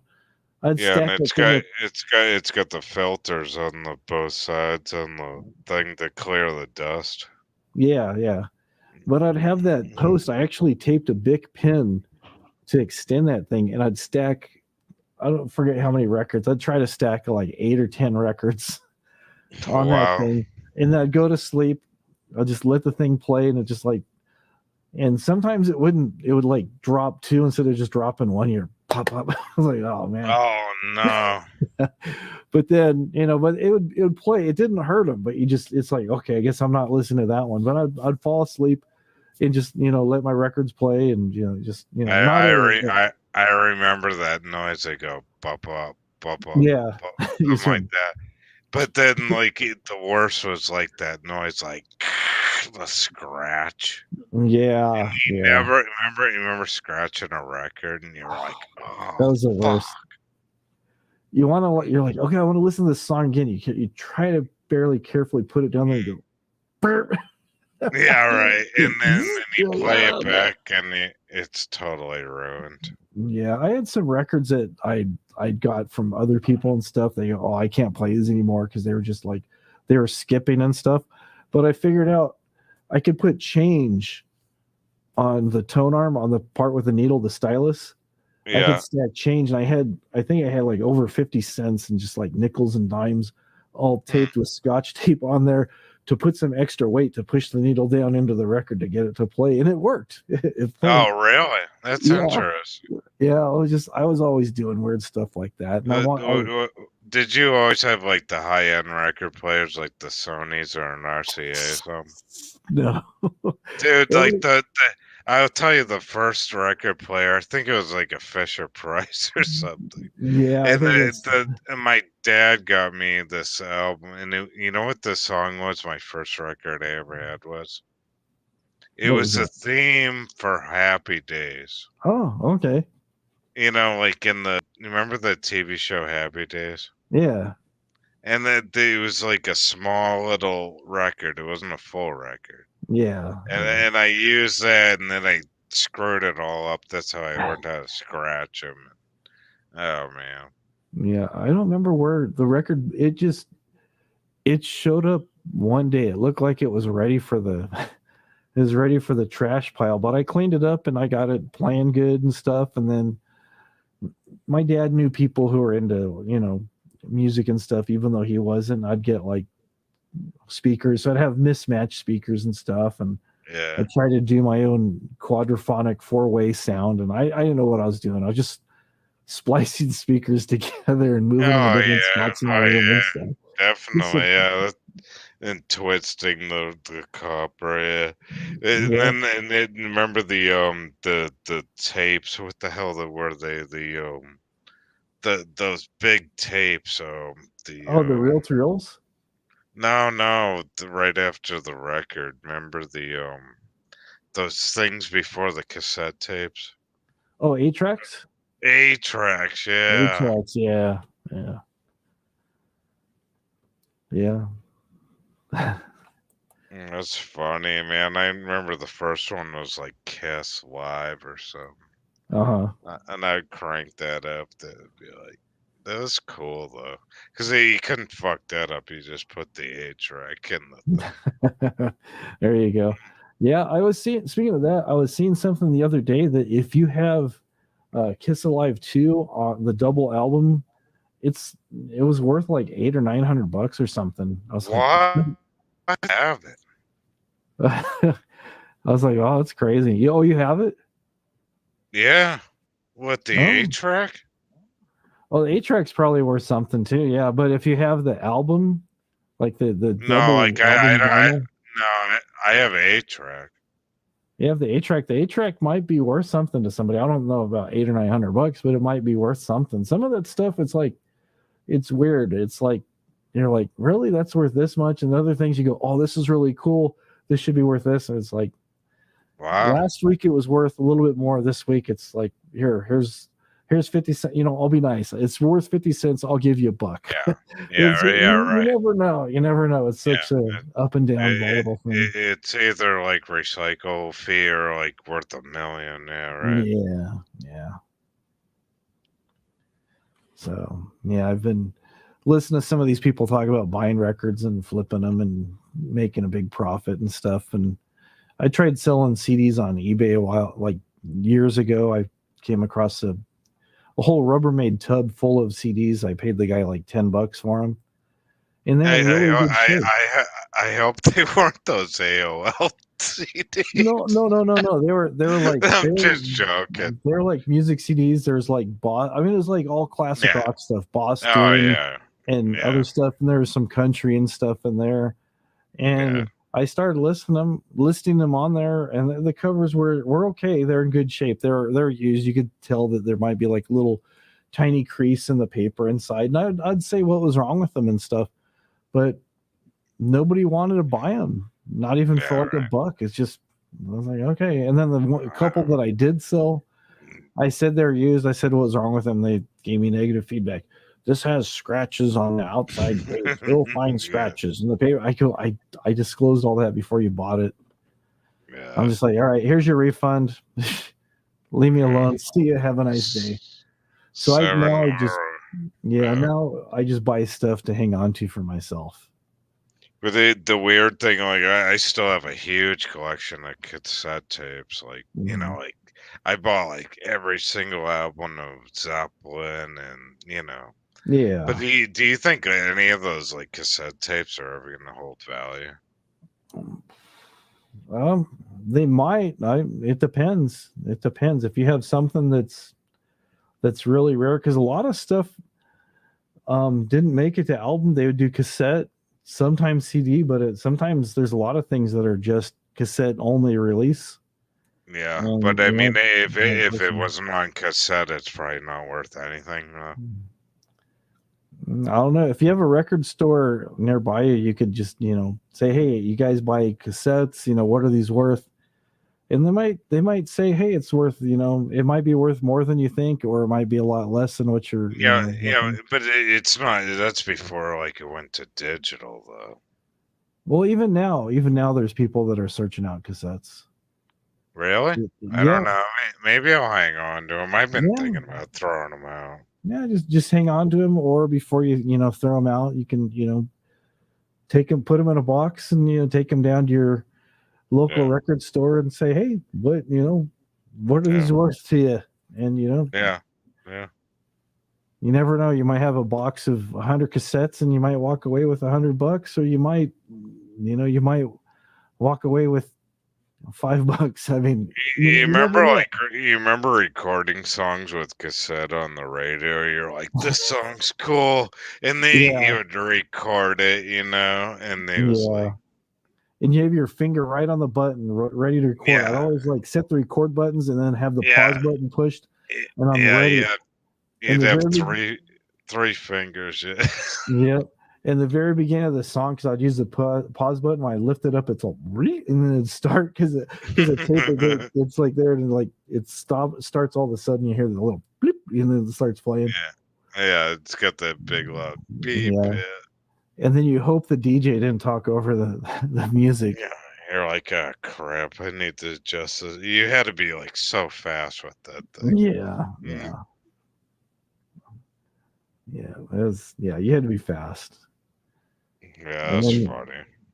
and then I know there's a lot of cassettes. I'd hear something on the radio, and I go, "Oh, what? I don't have anything to record, but I want to get this song." And I'm looking around. And I'm like, Yeah, and you only record half the song, and then you're like, "What the fuck was that song?" And that's before Google, and yeah, you're what like they're playing it in your head, going, "I hope they play it back." I hope they yeah. Or I'd find like a cassette like I wasn't that happy with, and I'm like, okay. And then I'd put a piece of scotch tape or even a band-aid over Yeah. where the tabs are broken out, and I'd record over, Yeah. make my Yeah. own mixtapes and stuff. Oh yeah, yeah. Oh gosh. Yep, exactly. Helping the DJ. And remember, like if you punched the top of the cassette, then you couldn't record it. Yeah, yeah, that's what I'm saying. Like even the ones that I got that were already recorded on, I would put a piece of tape so I could reuse them. Or if you actually punch them out, you could put a piece of tape over that. I forget who showed me that. Somebody showed me that years ago. I'm like, really? Or if you got no pinch, you could fold up a piece of paper and then when your machine decides to eat your tape, it's time to get out your number 2 pencil and crank away. Then we were going through high end like recording tapes because the shitty ones at the dollar store suck. Yeah, yeah. You know, they didn't have the friggin' good stereo sound to them. Like, and you always reuse the same ones too. You're like, all right, I'm just gonna record over. Yeah, yeah. Oh, there you go. I grab a smoke for a second. All right. That's what Mrs. Frog used to do. She would do that. She would play that again and again and again. Yep.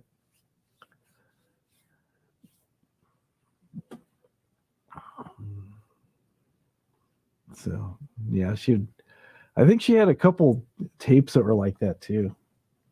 She'd record the whole thing. It says, yes, they are on TV.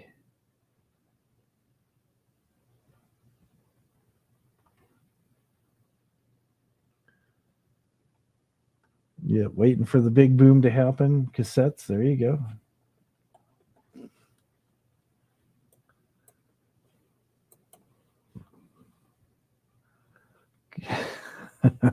Everybody's on here. Yeah, I remember cassettes. I remember this. I remember that. We're all in good company here, you know. What's nice is when you're older, you can appreciate things that you had as a kid a little bit better, and also, you know, hopefully upgrade. Sometimes I hear some of the other people on here going, "Oh yeah, I got this stereo," and you look at the price, $5,000. It's like, nah, it's a little too much for me. I've got my Technics turntable right now. It's working good. You know, I'll upgrade later. Mrs. Frog's been looking. She says, "Okay, we're gonna look for something. We're gonna get you a new record player for your birthday." And so I'm like, "Okay." So she's been looking. So I'm excited. She always has my back. But see, rather than buying an expensive record player, I can buy guitars and records. Oh man, what am I doing, right? Oh man, it's funny talking about the old shit we used to do. Oh yeah, oh yeah. It was funny, like they call you know, the kids got called off for school. Like I don't know, I think it was 2 days ago. And I mean, like, I went to school, and like the bus driver would say something like "Get out," and I'd be like, "What?" And he'd be like, "Push, push," and he would have all the kids push it up the hill because the bus wouldn't make it up the hill. Oh yeah, yeah. And then like we would all like be like, I can't push, I'm a pussy, and you know, because we didn't want to go to school anyways. Yeah, And yeah, we'd be yeah. like, you know, and then finally, like the bus would make it up the hill, and then we'd get out and go to school. Yeah, that's funny. But you know, it was either fighting on the bus or we would sing songs on the bus. It Yeah, was either yeah. one or the other. Yeah, if you're lucky enough, the bus had a working cassette player and everybody fighting over what you're gonna Yeah. play. So it's like, usually it's pretty cool. Usually everybody got along and stuff, and it's like, yeah, but we learned how to take turns, and like we did in kindergarten, and Yeah. maybe on the way to school you might hear Double Dutch Bus or some Prince or some Earth, Wind and Fire, and then coming home would be AC/DC or Led Zeppelin or something. Yeah, something like that. But I mean, when I was in grammar school, it was just solid fights on the bus. I hated it. Yeah. I didn't get along with the kids at all. Yeah, I But pretty much just kept to myself. So I don't know. I think it was just the community I lived in. People were yeah. assholes. I don't know.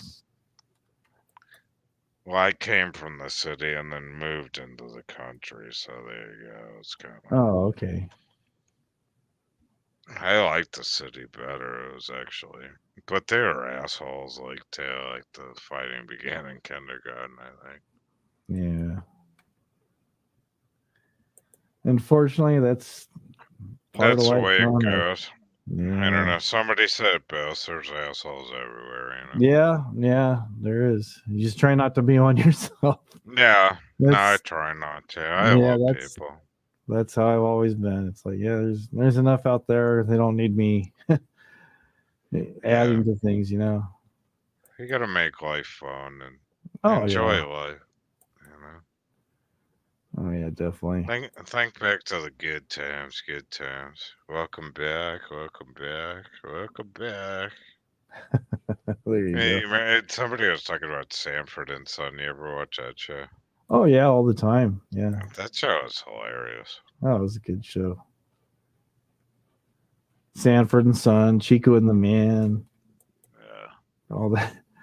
all the 70s shows. Oh yeah. We love that stuff. Yeah, Welcome Back, Cotter. Yep. Yeah, welcome back, Carter. That was a good show.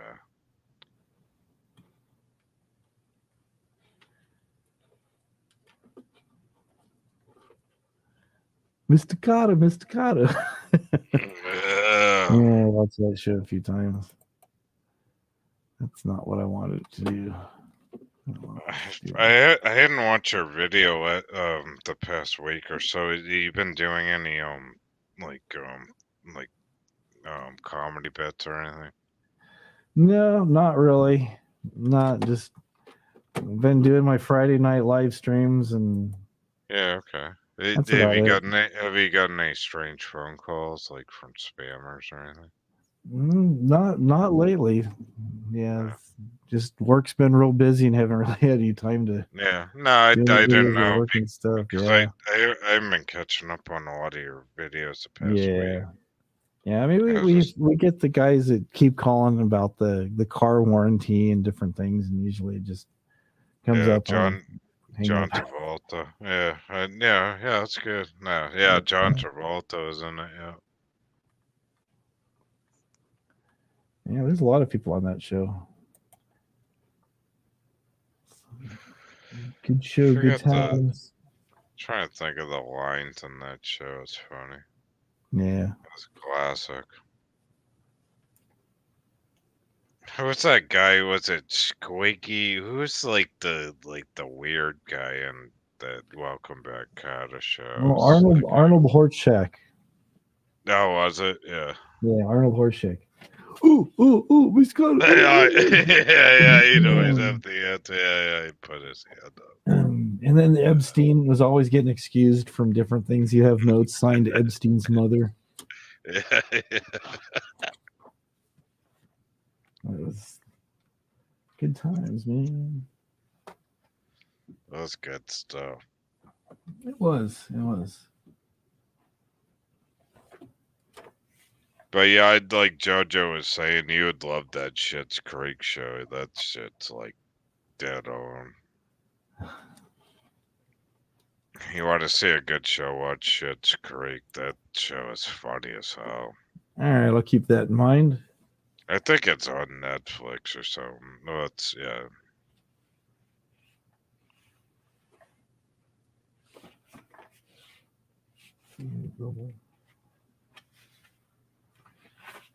So I was just looking at this records. I've been getting like records lately, and sometimes I go, I don't remember that being a double album, but I'm like, okay, I'll take it. Double the music.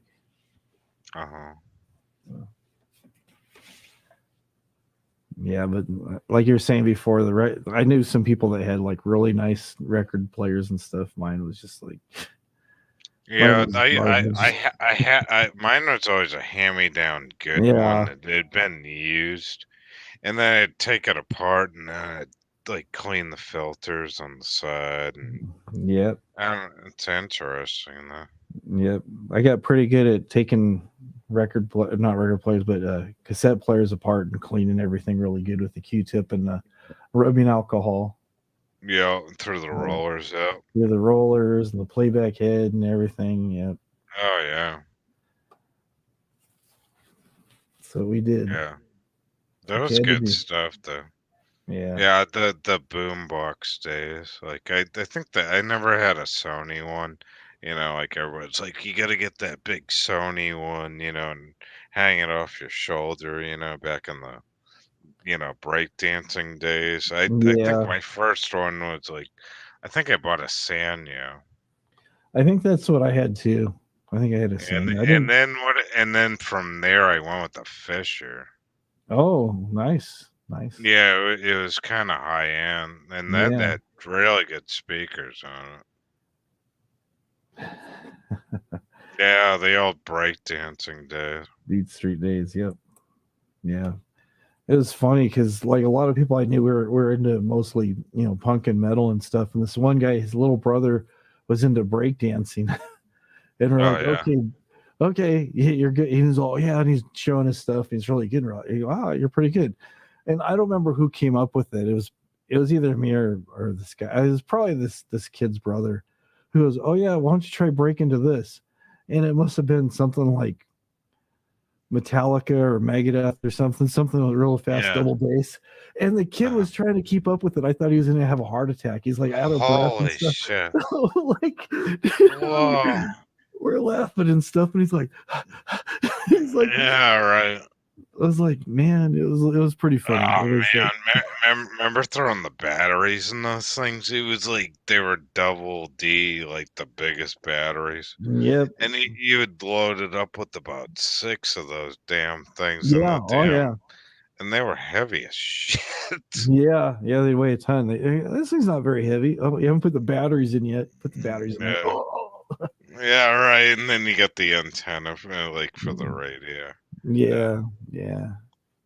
What was really bad is like you have that and you want to record something and you've been playing the radio and you don't realize how worn down your batteries are because it doesn't take as much juice to run the radio than it does to the tape player. So the song that you like comes on, you go to record it, and then when you play it back later, when you have fresh batteries, it's sped up because it recorded with the tape slowed down. Did that ever happen to you? Oh yeah, but I had remember the double cassette tape ones where you could make a duplicate? Yeah. That was even worse. Oh yeah.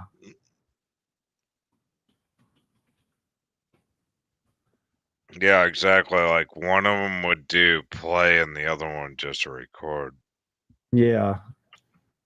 Somehow I got one of those double when I had a bunch of cassettes. I don't remember where I got it. Somebody gave it to me and I was probably in my early 20s or something. And I was so excited because it had like the high speed dubbing. Oh really? I never seen one of those. So it was two things, and then it had a button where you do high speed dubbing, so you could duplicate a tape faster. Like if you were going to make a copy for somebody, and then you let it play. But if you didn't turn the volume, it sounded like you're playing Chipmunks music because it'd be playing so fast. It's almost like putting like a regular speed record on. 45. You remember the old school dial thing on the time on the bottom? Oh yeah, they have like a reset thing. Like you got to play it to this, and you could kind of pick up where you left off. Yeah, I remember that getting well. Yeah, then the numbers would flip over like an old school odometer type of thing. Yeah. And then my dad had a reel-to-reel that he got from somebody. He never used it. So when I first started playing guitar, I'd like record myself and then play something along with it and stuff. And there was times where I would put the tape on, not paying attention, put it on backwards. So I'm like, listen, what is that? Yeah. Now yeah. if I heard, I go, oh, that's pretty cool. But at the time, I'm like, oh, I really screwed that up. So I'd like take it all off. Oh man, then we started getting into playing them backwards. Like Yeah. Ozzy Osbourne backwards. What is he saying? Oh yeah. Yeah, that was bizarre. Like, it was like, oh man. Yeah, people are like, oh, there's a message here. Listen to this. And all I heard was, it's like, what is that? Like, listen carefully. I'll play it again. you gotta play Stairway to Heaven backwards again. Yeah, it's like, it sounded like it was the teacher, one of the adults from like the Charlie Brown cartoon was. Yeah, it was like, okay, all right. So that was totally like what I was listening to. It's like, yeah, I mean, there's some bands that actually did record some stuff. I remember on Iron Maiden. But then like people were like, no, you're not stoned enough. You gotta like play it backwards again. Yeah. But like on Iron Maiden, on Peace of Mind, I forget which song it was, but like right before songs you hear, it's like really weird. It sounds like somebody speaking a foreign language, like Russian mixed with a little bit of Chinese, and there's like a burp at the beginning of it. Wow. It's like well, but you play it backwards, and I forget what, I think it's either Bruce or Steve was saying. You shouldn't be looking for things that aren't here or something, and then they burped at the end of it. And you remember the band Dio, and then they're like, you gotta play that backwards, and I was like, no fucking way. I was like, that guy's like freaking Satan. I'm like, I don't even want to play that backwards. Yeah. They were like, oh no, not Dio. But yeah, Dio was great. I loved Dio. Actually, I picked up a picture disc of Holy Diver. Yeah, I have a lot of Dio albums, but there was no way I was gonna play that backwards. Oh man. That was pretty cool. I was like, no, I gotta go to church next Sunday. No, that's a little bit too heavy. Like, no, too much stuff. Yep. Yeah, Holy Diver, man. Even just playing that song today is like crazy. The intro on that. Yeah. Oh yeah. Big keyboard parts and stuff. Yeah. Rainbow in the Dark, and that was a good album. That was really good. Yeah. Last in Line, I had that one. Yeah, Last in Line was another good one. Yeah, I heard that he didn't really take good care of his musicians in his band. He was pretty cheap. He didn't pay him. Say it again and cut out. What was it? Oh, Ronnie Dio. He didn't pay his band members. Oh, really? He had like a contract. They're going to play, and then they agreed that he was finally going to give him a salary after album number 3, and then. Oh, really? Yeah, they came back, and their guitar player Vivian was like, he goes, remember what you told us? Yeah. After this, he kept pushing him off, and then finally he ended up leaving. Wasn't like a bunch of those band members from Deep Purple, or one of them or something? I'm trying to think. Like, it was hard to keep track because there's a period of time where it seemed like there's just revolving doors between Black Sabbath, Deep Purple, Rainbow, and there's a couple other bands, because I know like Ian Gillan from Deep Purple was on Black Sabbath for a couple albums. That's okay. Drummers. I'd have to Wikipedia. It's on Wikipedia. That's the technology we have here. It's always nice. But I was always wondering, I think one of them was from Deep Purple. I may be wrong, though. Was it Jimmy the bass player? Because I know one of them. I know one of the Appice brothers played drums for a while, and he played with the two brothers, Carlos and not Carlos. What am I saying? Carmine and I'm forgetting the other guy's name. No, I don't want to blow you. Brothers that were drummers, and they would like they were in everybody's band in like the 70s and the 80s. Yeah. They were switching around. No, it's okay. I was just wondering if you knew. I'll look it up if I don't know. I can't remember the other guy's name now. Carmine. Oh, Vinny. There. Carmine and Vinny. Yeah, Yeah, they played with yeah, everybody. the Italian guy.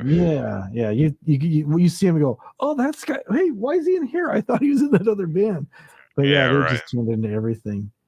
Yeah. Yeah, the old English Red Devil. Yep.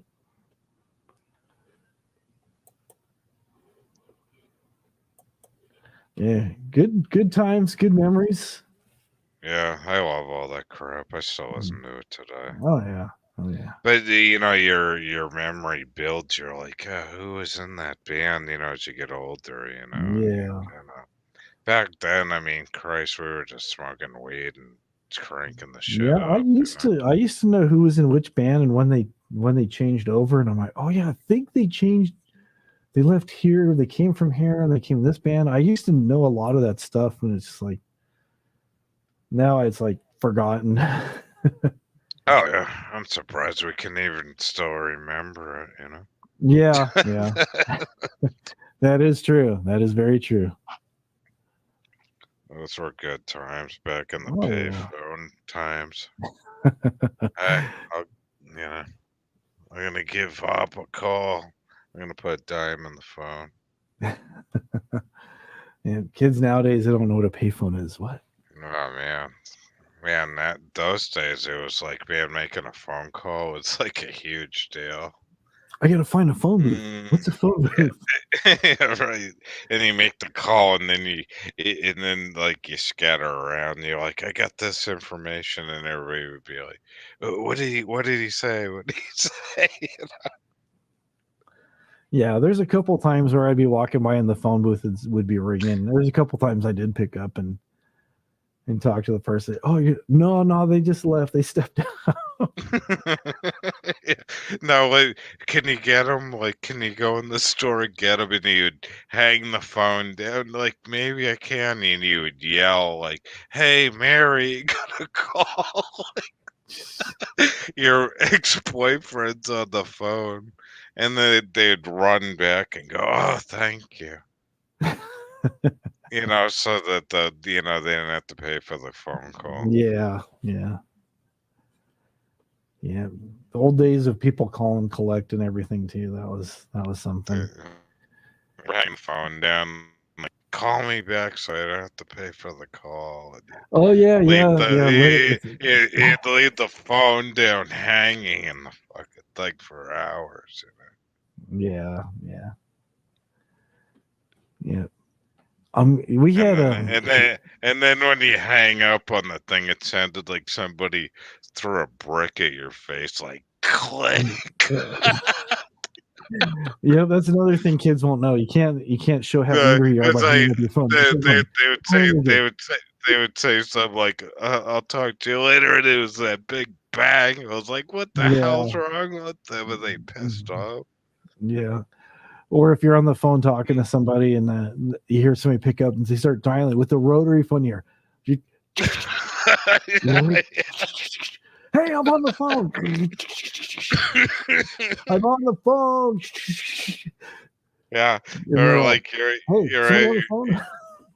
at your house and your girlfriend calls and your mother goes, "Hey, Celia, you got a call from Lisa or something," and she'd throw the phone into the into the living room, and the whole phone in your home house was so stretched out so bad that the whole phone was about ready to fall off the freaking the wall. That's funny. Because you would always go into the bathroom or something, like, "Oh, this is a private call," and the whole stretchy thing was completely stretched out. Yeah. And you'd close the door on the cord and shit. Like, what was that you're talking about? All right, I'll call you back on the payphone. All right. Good times.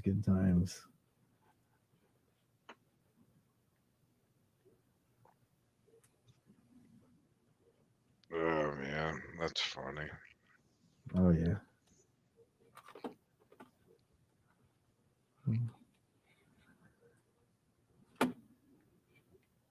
Oh, still 13 people on here. I thought we would have chased people away. So people are listening. People probably started watching and fell asleep, I'm guessing. Yeah, probably. I'll But, probably yeah. jump off if you want. I mean, I don't care. Either I'll way, stay up. man, it's good. Yeah. Yeah, you're getting views. I told Kenny you're live. Hopefully he came in with his group, so that's good. I always Oh, like okay. building channels up. Oh, well, thanks. Yeah, he's not been doing well. I don't know what the hell. I think he's just playing music and dealing with his own deal. He used to be really good, but I think he's kind of hit the bottle a little bit. Sorry to hear that. Nah, I think he'll get better though. All right. Yeah. He's probably the, I go in everybody's and just say hello to everybody. Yeah. It's good to spread out and get to know people, and Yeah, exactly. yeah, I just don't have a lot of time. No, I hear you. So there's a few places I go, and I usually just listen while I'm at work, and then Fridays it's like not doing anything, just stuff around the house on Saturdays. So I figure, I can sleep in a little bit, so we'll live stream. And the missus is a bit of a night owl, so she just hangs out here. It's actually her idea to do this. Yeah, it was her idea to go, hey, why don't we do a live stream? Because it's like when you want to do a live stream, you're always competing. I don't want to, go on this time because I like this person. I actually kind of want to go and hang out there. But at the same time, there's, you understand what I'm saying. You want to yeah, exactly. You don't want to interfere with what people are doing and stuff. You want your friends to be able to feel like they can go wherever they want to go and hang out here, and not have to pick and choose. So it's like, okay, it works out well. So yeah, this is like a no drama channel, just good times and humor. That's all we do, right? Talk about taking phone calls in the bathroom and smashing cords and stuff. Yeah. Oh man, I would totally stretch that thing out, and he was like just long enough to sit down on the good old toilet, and still maybe you were kind of like your head was kind of twisted down like this towards the sink, and you're like, yeah, I think I understand what you're saying. You can't get it. Yeah, you don't have that much more. What I used to do is we for some reason we had different colored phones, and my friend his dad would always buy him. Remember Vans? Do you guys have Vans there? You had to get the different colors and stuff. Oh yeah, the sneakers. No, we don't here, but I know what you're talking about. Yeah, but Vans are real popular and get stuff with different. They'd mix and match colors and stuff. You'd have blue on the front and back and red in the center, or black and white checks or whatever. We'd have these different colored phones. I don't know where we got them, but they were the same size. So what I would do is I would take the receiver and the body would be one color, but the little earpieces, I'd take those off one and swap them out on the cord. So you have a phone that's two colors. It's all custom and stuff. My folks used to get so mad at me. It's like, what are you doing? What are you doing? God damn it! So you would switch the speaker to the earpiece thing, unscrew. Well, just the cap. Just that I would leave the speaker and everything where it's supposed to be, but just take the caps off because the caps are interchangeable. So it'd have a yellow phone that had the blue earpiece and the mouthpiece and the blue cord going to a yellow body and stuff. And it was just I thought it looked cool, but oh yeah, but do you remember the colors though? They were the weirdest colors. Yeah. They were green or the shitty gray color. Avocado green and then gray and then industrial gray. Yeah, and every time we had a problem, we would always bitch some goddamn AT&T or Bell Atlantic piece of shit. Was it? I think we had Pac Bell or slam something. Phones around. Yeah. Or Pacific Telephone or something. I forget what it was. Yeah, Pac Bell. Yeah, that was another one now. Yeah, but it was.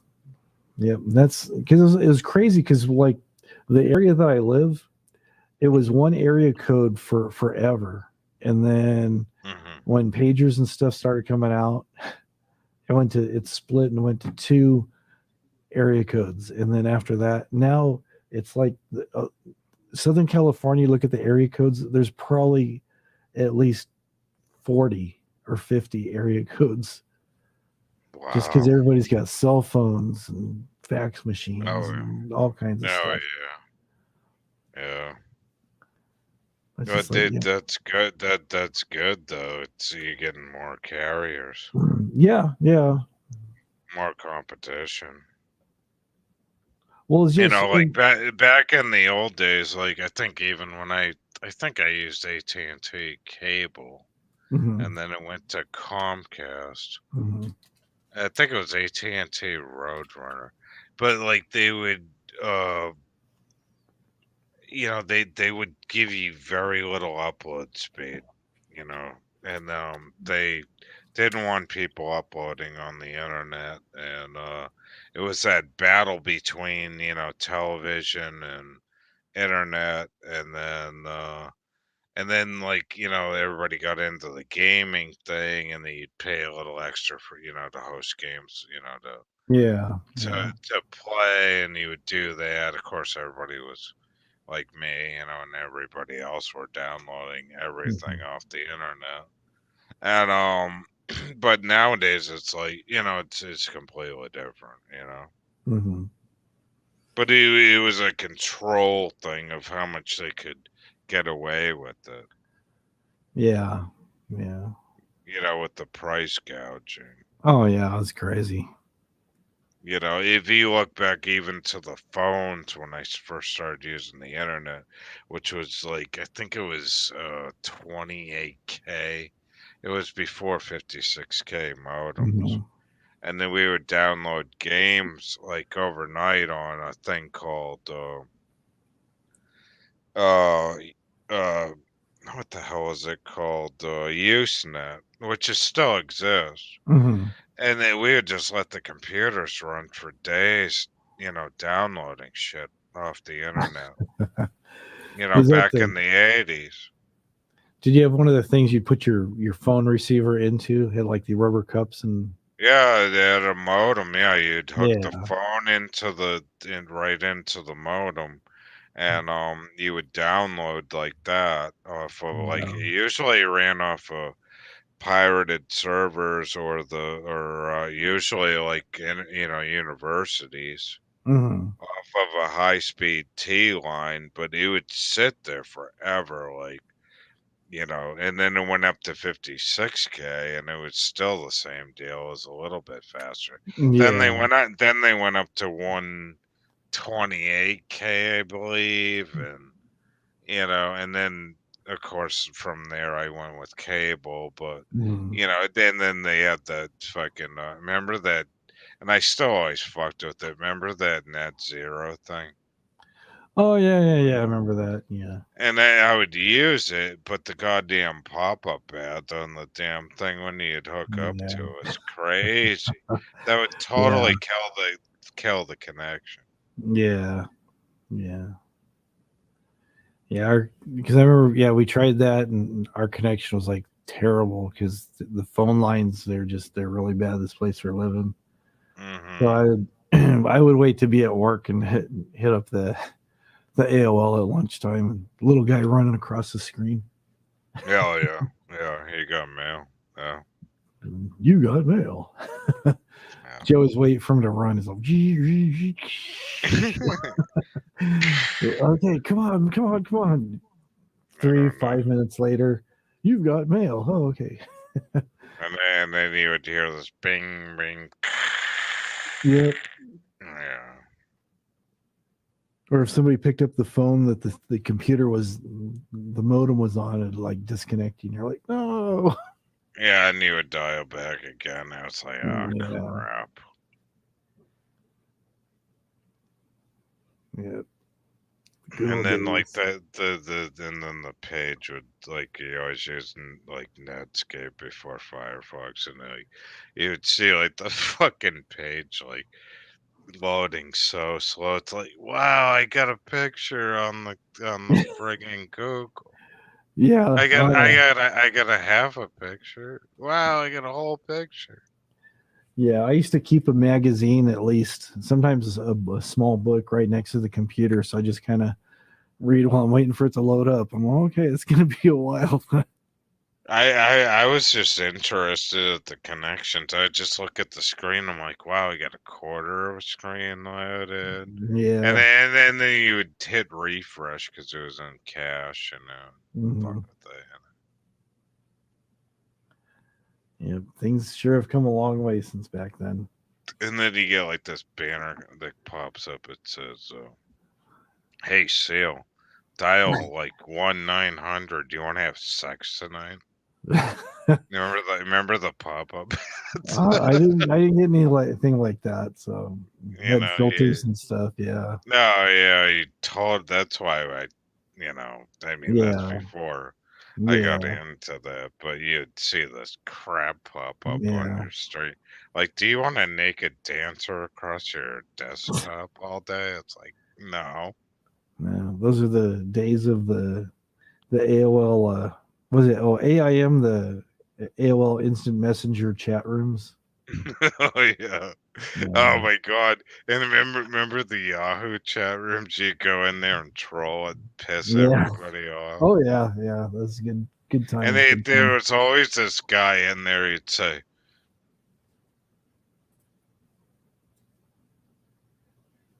"Jesus Christ, I am your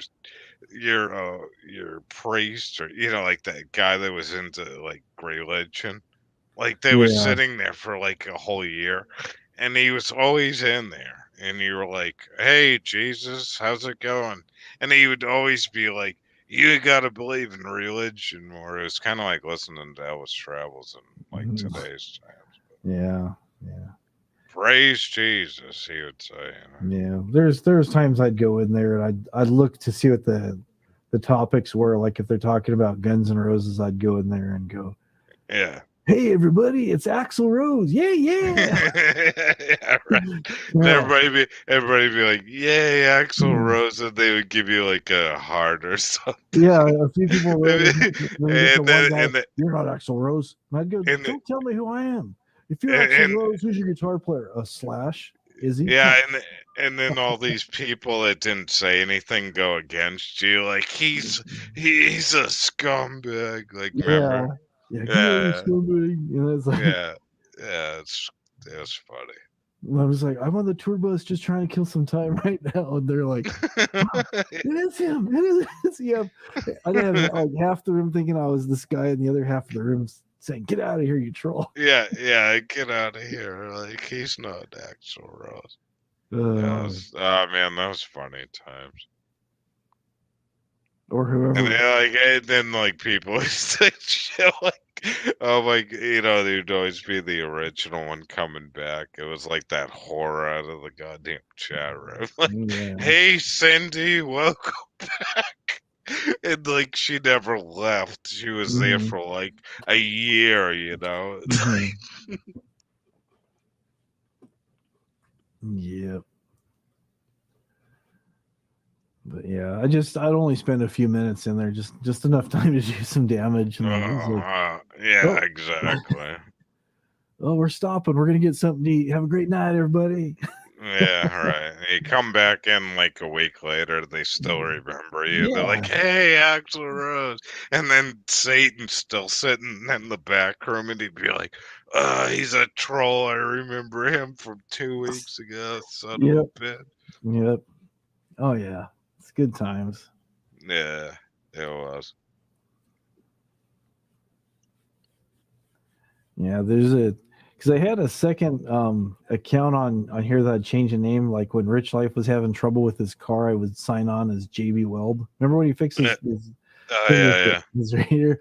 So I'd go on there as JB Weld, and I'm like, "Thank you for using our product. We're glad it's." Who's gonna sit here now? Get out of here! You're gonna get me all worried up. You're gonna go to jail. JEIL. yeah. Don't use that lock product. Oh man. That's funny. Yeah, I used to mess with him. Yeah. JP Weld, actually, that shit was good stuff. Yeah, it works. It does what it's supposed to do. Yeah. But yeah. I'm gonna jump off here. Hey Jojo, you want to Alright. come back up, dude? Hey, it was good talking to you. I'll probably Yeah, it's catch you good talking next to you. week It's or so. fun. If Oh you're yeah, on. yeah. We'll be here. We'll be here. Yeah. We'll definitely Alrighty. still be here. Hey. Yeah. Hold that JB well too. There Maybe you go. worth values. Yeah. All right. Thanks everybody. Love you all. Yeah, Good let's- night. Oh, this is like a marathon. Usually you quit after a couple hours. But we're talking about talking about the good old days and all that good stuff. Fun times.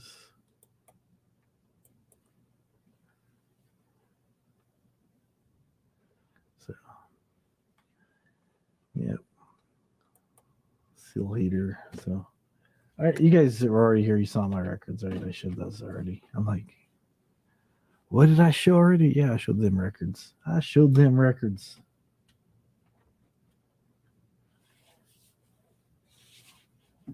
Good stuff, man.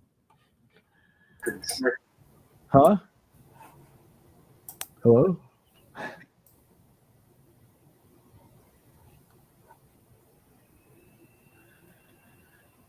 Whew. I'm gonna remind you of an old time that you went through. You're getting me all worried up, man. Am I in Rich Life's stream? I'm all worried up. You're gonna go to jail.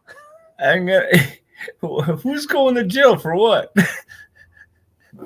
You're getting me worried up. I'm gonna remind you of an old time that All you right. went through. Try putting a child to sleep. It's amazing how much stories they have. Oh yeah. Oh yeah. It's like, where did you come up with this shit? You know? And Yeah. it's like, and then my friend, and then my other friend, and then this like, just shut up, dude. Go to sleep. So I put the blanket on and said, oh no, that's spooky. Okay, tell me a story for an hour long. Yeah. Oh man. And I'm being cordial, you know. I'm trying to go along, but enough is enough. Yeah. I know he's playing me. Yeah. Yeah. I remember I'd always read to my son stuff when he was real little, and there was a time I thought he would start to pick up certain words and stuff. I thought he was actually reading along with me, but he memorized the book. Oh yeah. Yeah, I was like, oh, okay. Yeah. And I turned the page before I even have the page turned. He's like saying what's on the next page. He's like, there's some book called Penny and Pepe or something that they travel the world, and he starts reading scriptures from there, and their adventure coming up and this. I don't give a flying fuck, but that's only in my head, yeah. I can't say those words. No, I'm like, dude, you'll watch it tomorrow. No, it's a book. You don't even know. It's not a show. Oh man, correct me, please. Well, at least he's reading. Most kids don't want to read these days, which is Oh no, this guy's a bookworm. That's good. That's good. Yeah, but just so many people, it's like, yeah, those times are good though. But I've caught him. Oh, why don't you sleep? I'm reading in the book. Okay, what does that page say? The page that's open. Oh, I just flipped the page. No, you've been on the fucking page for an hour. Man. Yep. I used to do that though too. I remember staying up late, just reading and stuff. Just couldn't sleep for whatever reason. And see, I can't do what his mother does. She's cruel. She'll just yank everything, turn the lights off, throw the blanket on his face, and walk out and said, if I hear a word, you're going to be sleeping outside. And he goes down. I can't do that. No. I do that. It's cruelty. Yeah. I'm going to jail like Richie Rich. Yep. You're going to jail. Yep. What happened to that guy? I'm curious. I have no idea. I know he was telling everybody they're going to jail, and the next thing I know, he disappeared. So it's like, Going to jail for what? he was gonna sue people for One of those guys. harassing them and stuff. So, Well, I mean, you invite who you want to be around you, and they're gonna play with you. They're gonna toy with you, and that's normal. You know, yeah, you don't want to get toyed with. Get off the fucking internet. yeah, Yeah, it is what it is, it is. dude. Right now, you have no idea what freedom means to me. You know what I mean? It's like, wang, I need this, I need that, come on, get moved. You get the wife, move this couch over. We rearrange the fucking house every week. For what? I don't know. It's the same fucking furniture. Yeah. Can you? Oh, you can't read the side chat, can you?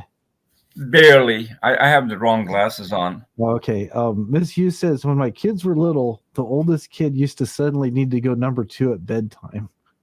Oh, And then that's a good one. He used to go just to wait in the bathroom so him and his twin brother could stay up. That's a good one. That Miss Eve, that's a good one. I haven't traveled that road yet, but that's a good one. He says, I actually admired his ingenuity, but I couldn't say that. Yeah, there's a point where you have to be a parent. Yeah, that's pretty intelligent. And who are you going to bother in the bathroom when they're doing number 1 or 2 or 3 or 4? You know. Yeah. No, that's a good one, Miss Eve. I hope I don't endure that, but now that I have the knowledge, if it comes up, now I'm going to double check, triple check every time I'm going to open the door. You good? Wow. Good? She's got twins. That's awesome. Yeah. Talk about knocking them out of the park in one shot. I love it. Well, we're not planning on anything else. This was just a one-time thing. So I think by the time 7 or 8, it starts going the other way of the hill, and the young adult starts appearing. So I'm waiting for that time. You know, the independence moment. Oh yeah. Yeah. Right now, oh God forbid, you know, he's a Hulk Hogan, but if you leave him alone, oh my God, he'll go crazy. Yeah. Yeah. But in front of you, holy shit, he'll walk through a brick wall in front of you. Yeah. I'm trying to learn through you guys' experience. Yeah, you just take it one day at a time and just, appreciate the time, because they do go super fast. It's like, yeah, you're very right. I am enjoying every minute of it. Yeah. And sometimes, like right now, this moment as we're speaking, I'm sitting back and laughing at the things that just happened today, Yeah. Oh yeah. I have to laugh because it's amazing how a child can overpower the mind of an adult by the vulnerability and the weakness as being a child, Yeah. Oh yeah. Con artists. Oh yeah. I didn't want to say it, but I'm saying it. Yeah. My son was always, he still is always building stuff, but ever since he was like 2, 3, 4 years old, he's always like building like really intricate stuff. He made a sewing machine out of a Rector set that had a needle that would go up and down and pull the thread and stuff. It's like, wow, where's this kid getting this? So I forget how old he was. I came home from work and he's showing me this laser that he made. He made some laser. It didn't fire lasers, but in his mind, it's in your genes. You know that. Yeah. Mine, Lego. We have no room left for build outs of Legos. We got airplanes, we got saucers, we got monsters, and then the puzzle thing, and we got floor full of puzzles that are done. You can't touch them. You cannot touch them. You can't move them. You can't do nothing. When is that period gonna end with this puzzle thing? Where I got no floor to walk on. it could end tomorrow, or it could go on for another year or two. You never know. You just take it as it comes. Yeah. The one thing I'm grateful for today's technology and era is the video. Yeah. I'm taping everything as much as I can, Yeah. just to have some reminder in order to enhance the brain of the child when he becomes a semi-adult or an adult, of how good you were. I'm taping the good things, you know. There you go. Yeah, you know, and the ingenuity of I taped a whole segment of an hour and a half of him building one of these space shuttles and stuff like that, Yeah. with Legos. You know, that's what I want to remind them of, and Yeah. that gives them power as they grow up, because I seen that go, my nephew go through it, and then he's like, "Wow, I did this at that age." Yeah, you did. That's you. That's not me. Yeah, Miss Yu says, my advice is to always try to really pay attention to what they want to tell you when they're young, so that when they hit the teenage years, they actually want to talk to you about their lives. That's true. Very smart. Yes. Yeah, that's true. That's brilliant. See, this is experience you cannot buy. No. But I'm serious. This is experience you cannot buy with the advice that, you know, she's given us, and anybody else and everyone else. You know, nephews and nieces are one thing, you know, because at the end of the day, when you're done having fun with them, playing and going out and having this, and you drop them off at your brother or sister, and it's done with. But when it's 24/7, it's a complete different experience. Yeah, it is. Yeah. And then, by the way, I take care of an adult child too, which is the wife. That's a whole different story. Yeah. Well, like I was saying earlier, I don't know if you're in here, but like when my son was real little, I was working a lot of hours, and then also I was doing side work and stuff, just so my wife could stay home with him. And the relationship that they have is like super, super, super tight. Yeah, but that not only that helps you well, it helps the child to remember that the fact that he's been taken care of, and he's got to take care of you guys when it hits a certain limit of age. Yeah. You know, he's going to take care of dad and mom, you know, regardless of what, based on what you're telling me. I mean, I've done that. I took care of my mother and my father all my life. Yeah. But like I was telling you the story about the laser that he made. Yeah. I'm looking at this. I go, that looks, some of the parts in there, I go, that looks kind of familiar. And then I see this guitar that I built was turned upside down, and the panel is off. He gutted the wires out of my guitar to build his laser. Listen, I'd let it go. I did. I go, Yeah, oh, that's good. It's like, I just if that's how ingenuity he has in his head, that he can take something and make something out of nothing, you know. Screw the guitar. No, yeah, I encouraged it. When Radio Shack was open, I'd try to take him there all the time, and you know, what you need, what you want, you know. You know, I had to go to rehab for Radio Shack. So I used to practically live there, right? Yeah. For every plug, gadget, wire, this and that. So Radio Shack started closing up slowly, one at a time, two at a time.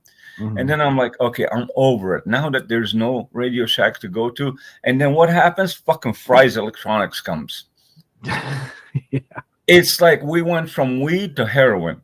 Yeah. Oh, yeah. And then Fry's is, at least the one in Tustin is closed. I heard another one closed. I forget. The one in Burbank is closed. The big Burbank one's closed. Okay. It's closed. Yeah, it's gone. Oh, wow. Now, I'm not an economist. I don't know what beat them, hurt them. I'm not going to blame it on the pandemic as much as I can probably blame it on the online sales of product. Yeah. The brick and mortar stores have a lot more overhead. So we don't have a Toys R Us anymore. Yeah, they're online, but they're not a tangible store. You know, it's a little different walking into the store and actually touching and feeling and playing with a toy before you buy it as a child versus looking online and, picture after picture. It's just a different feeling. I mean, coming from old school. Now, remember, I'm not a kid. So when I was a kid, I'm like, oh my God, I would walk into a store not anticipating to buy anything. And all of a sudden I'll see something that intrigues my eyes. And, I want it. Yeah, Miss Yu says that the Toys R Us brick and mortar store is actually coming back. So Really cool. yeah, that's cool. Because that was our Christmas hangouts as I got older for nephews and nieces, and it was just the eyes lit up when they walk into that store, and especially when I showed them the movie with Arnold Schwarzenegger that he was at the toy store, they're like, oh my God, I want to go there. It's like it was Disneyland for them. Yeah. That's great advice, Miss Eve. Toys R Us is an iconic American company that many grew up on. Mm-hmm. We used to save money in order to hit that store as a child. I still have the reversed R from Toys R Us in Burbank. Oh, really? Yep. They took it down and left it in the parking lot, and there was a diner in that complex, and I went through to get some food from the diner. And I see this thing sitting there. It was like 12:30 midnight. There's nobody around, so I took the R. It's a red R. It's a big, huge red R. Well, there you go. The backlights are still on it, and the wires are still hanging. Huh. Now, where do I put it? I don't know. In the bathroom. No, there you go. Yeah, put it on top of the Christmas tree. Yeah. My last name starts with an R. There you go. That would be hilarious. That would be hilarious. Question for you. Your partner in business, I'm sure he's back from Vegas from the auction. How many did he end up buying, or what did he do? I know you told me he bought 2. He ended up buying 6 or 7. Wow. So you guys have a retail outlet too? Well, these are for his collection. Oh, okay. Got you. Yeah, we just do parts. We do parts wholesale. Got it. Do you guys do any recon? He does. Yeah. Yeah. Anything special he bought that you caught your eye? He picked up a matchless from the early 60s. It looks pretty nice. Yeah, 50s, 60s. Yeah, it looks pretty nice. Nice. The other stuff was just kind of ordinary. Couple street bikes and then some other British stuff. Just kind of stuff that he already had, and he got a good deal and figured, okay, I'll just. I heard the Japanese product was not doing very well there. Those bikes did not do well at all. Yeah, and I mean they were doing well the last 2 auctions, but I mean, a friend of mine bought a Honda CBR 900, I think. Okay. Or 700. It books for $11,000. He paid $4,500 for it. Yeah. And he said that, and he's not a motorcycle guy. He just happened to be in Vegas for that. They went to the auction. He said he's going to put it in the San Diego motorcycle auction, and it'll probably bring $8,000-$9,000. Mm-hmm. There's a big San Diego motorcycle auction. Yeah, I heard of that one. Yeah, it's coming up pretty soon. Yeah. But he said there's no rhyme or reason because usually you can kind of pace how things are going to go and stuff. But he said it just depends on the time of day. Sometimes bikes are going for more than they're supposed to go for, and then other times not. And he said the last day, the auctioneer's hammer was coming down about every 45 seconds. He had a stopwatch. That's normal even in the car auctions. Yeah. It's my nickname was the lane rabbit. Lane rabbit means I jump lane to lane to lane to lane to lane. I'm just looking for numbers. If the car made sense, I'll throw my hand up. and I didn't work one lane by itself. And in the days I started in the business, there was an auction with 2 lanes. Today, there's 16 lanes. Wow. And the other part now, like I told you last time, it's harder to buy vehicles at the auctions because number one, the dollar amount went up high, but number two, they're not running the cars through the auction block, so they're selling them on the video, and you got to literally go one car at a time and pick and choose and make your own list and go back to the block where it's running through what screen, what lane, and then bid on that car. Before, it was normal habit to jump lanes, and you're not there for that particular car. But if the number's right, you're going to put your hand up, because it's in front of you. Now you got to do manual labor. Yeah.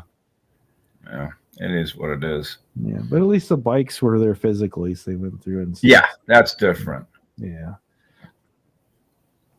Well, I got 1 year left, and I'm done. Hasta la pasta, baby. I'm quitting YouTube. There you go. I'll never forget that line you did. I'm quitting YouTube. I'm out of here. I don't want to hear nobody. Jesus Christ. That was entertainment. And between you, Brad Silver Dog, and you guys actually, played the part, but then the real ones like Richie Rich, he's being himself, and then Elbow being himself, and you mix all of them together. It's just fucking hilarious, man. Yeah. And then you and your van build, man, that I think I lost a couple of years of my life just from coughing and laughing.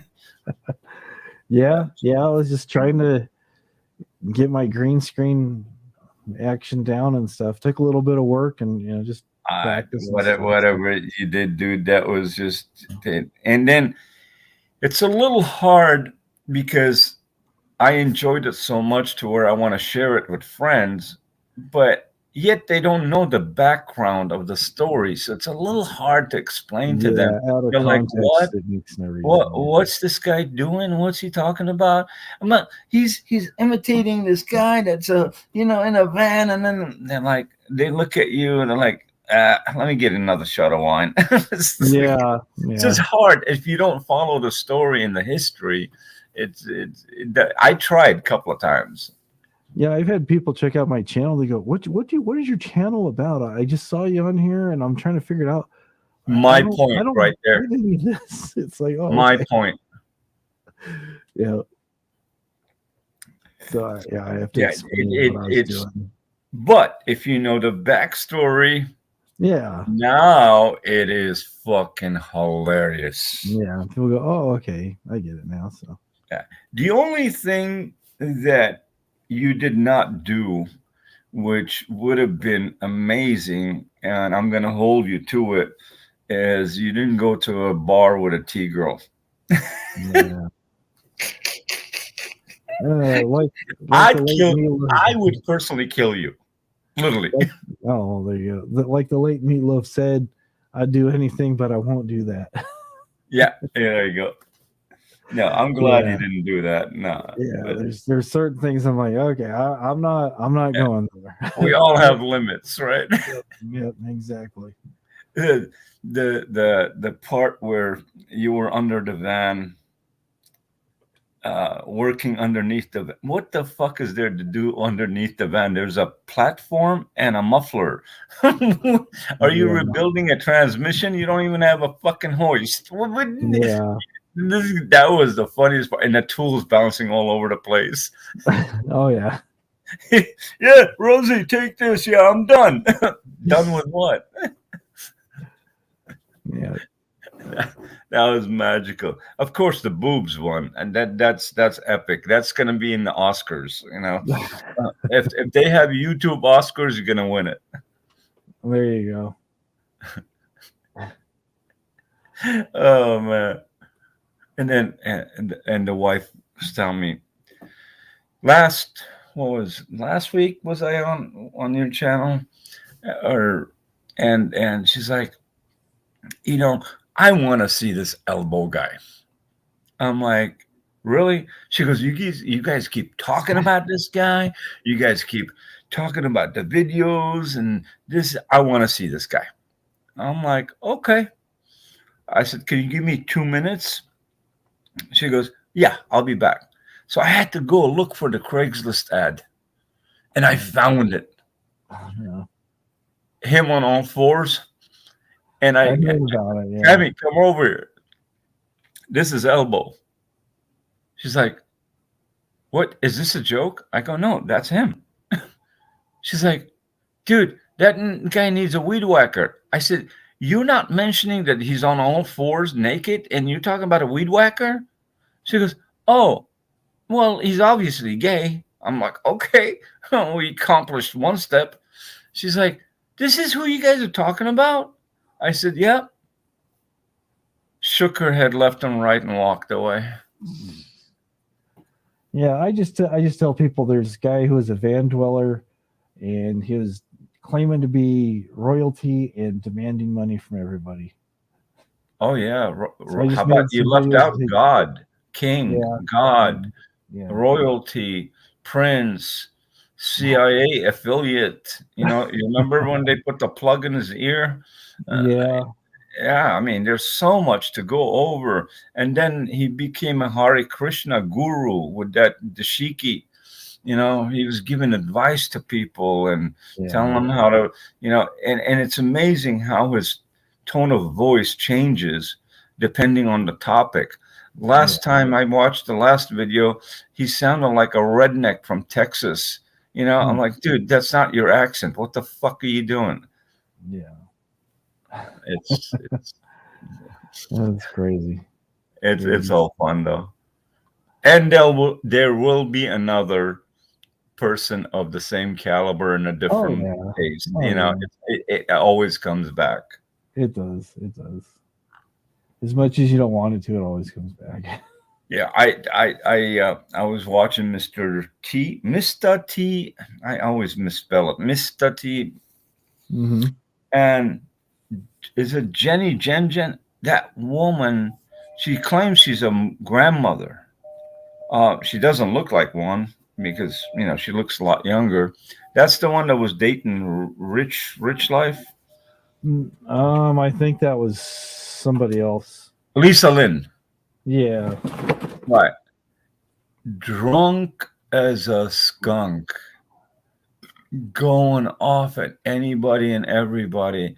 Made a fool of herself. People were sitting there and laughing at her. Yeah. And they just let her rant and rave because it was comical. It just gone crazy. So now the question is, who's crazier, Lisa Lynn or Rich Life? You know, two crazies got tired of each other. Yeah. God bless. But when she's sober, she's fine. All right. I'm going to go ahead and wrap this up. You need some paper foil, or you want some plastic bags? What do you need? Plastic bags. Plastic bags. Okay. I'll clean up the blood. Just leave the refrigerator. I'll take care of the body. All right. There you go. All right. Thanks. All right, dude. Have a blast. Everybody on the side chat, again, have a great time. I just found some free time. That's why I jumped in. Appreciate you coming up. I'll see you guys. Have a great day. Miss Eve, thanks a lot for the advice. I'm going to use that as an encyclopedia in my head in order to be warned of what is up and coming. But the toilet part, that's genius. And I got to tell you, your kids are geniuses. That I hope I don't experience yet. All right. I'll see you guys. All right. We'll see you. All right. Good night, everybody. Thank you for coming. As always, went quite a bit longer than we have lately, which was fun. We're talking about some good stuff. Appreciate everybody who was in the side chat and people coming up on panel. And, you know, if you're stopping by, don't be a stranger. Just say hi in the chat. We're a friendly group here. No drama.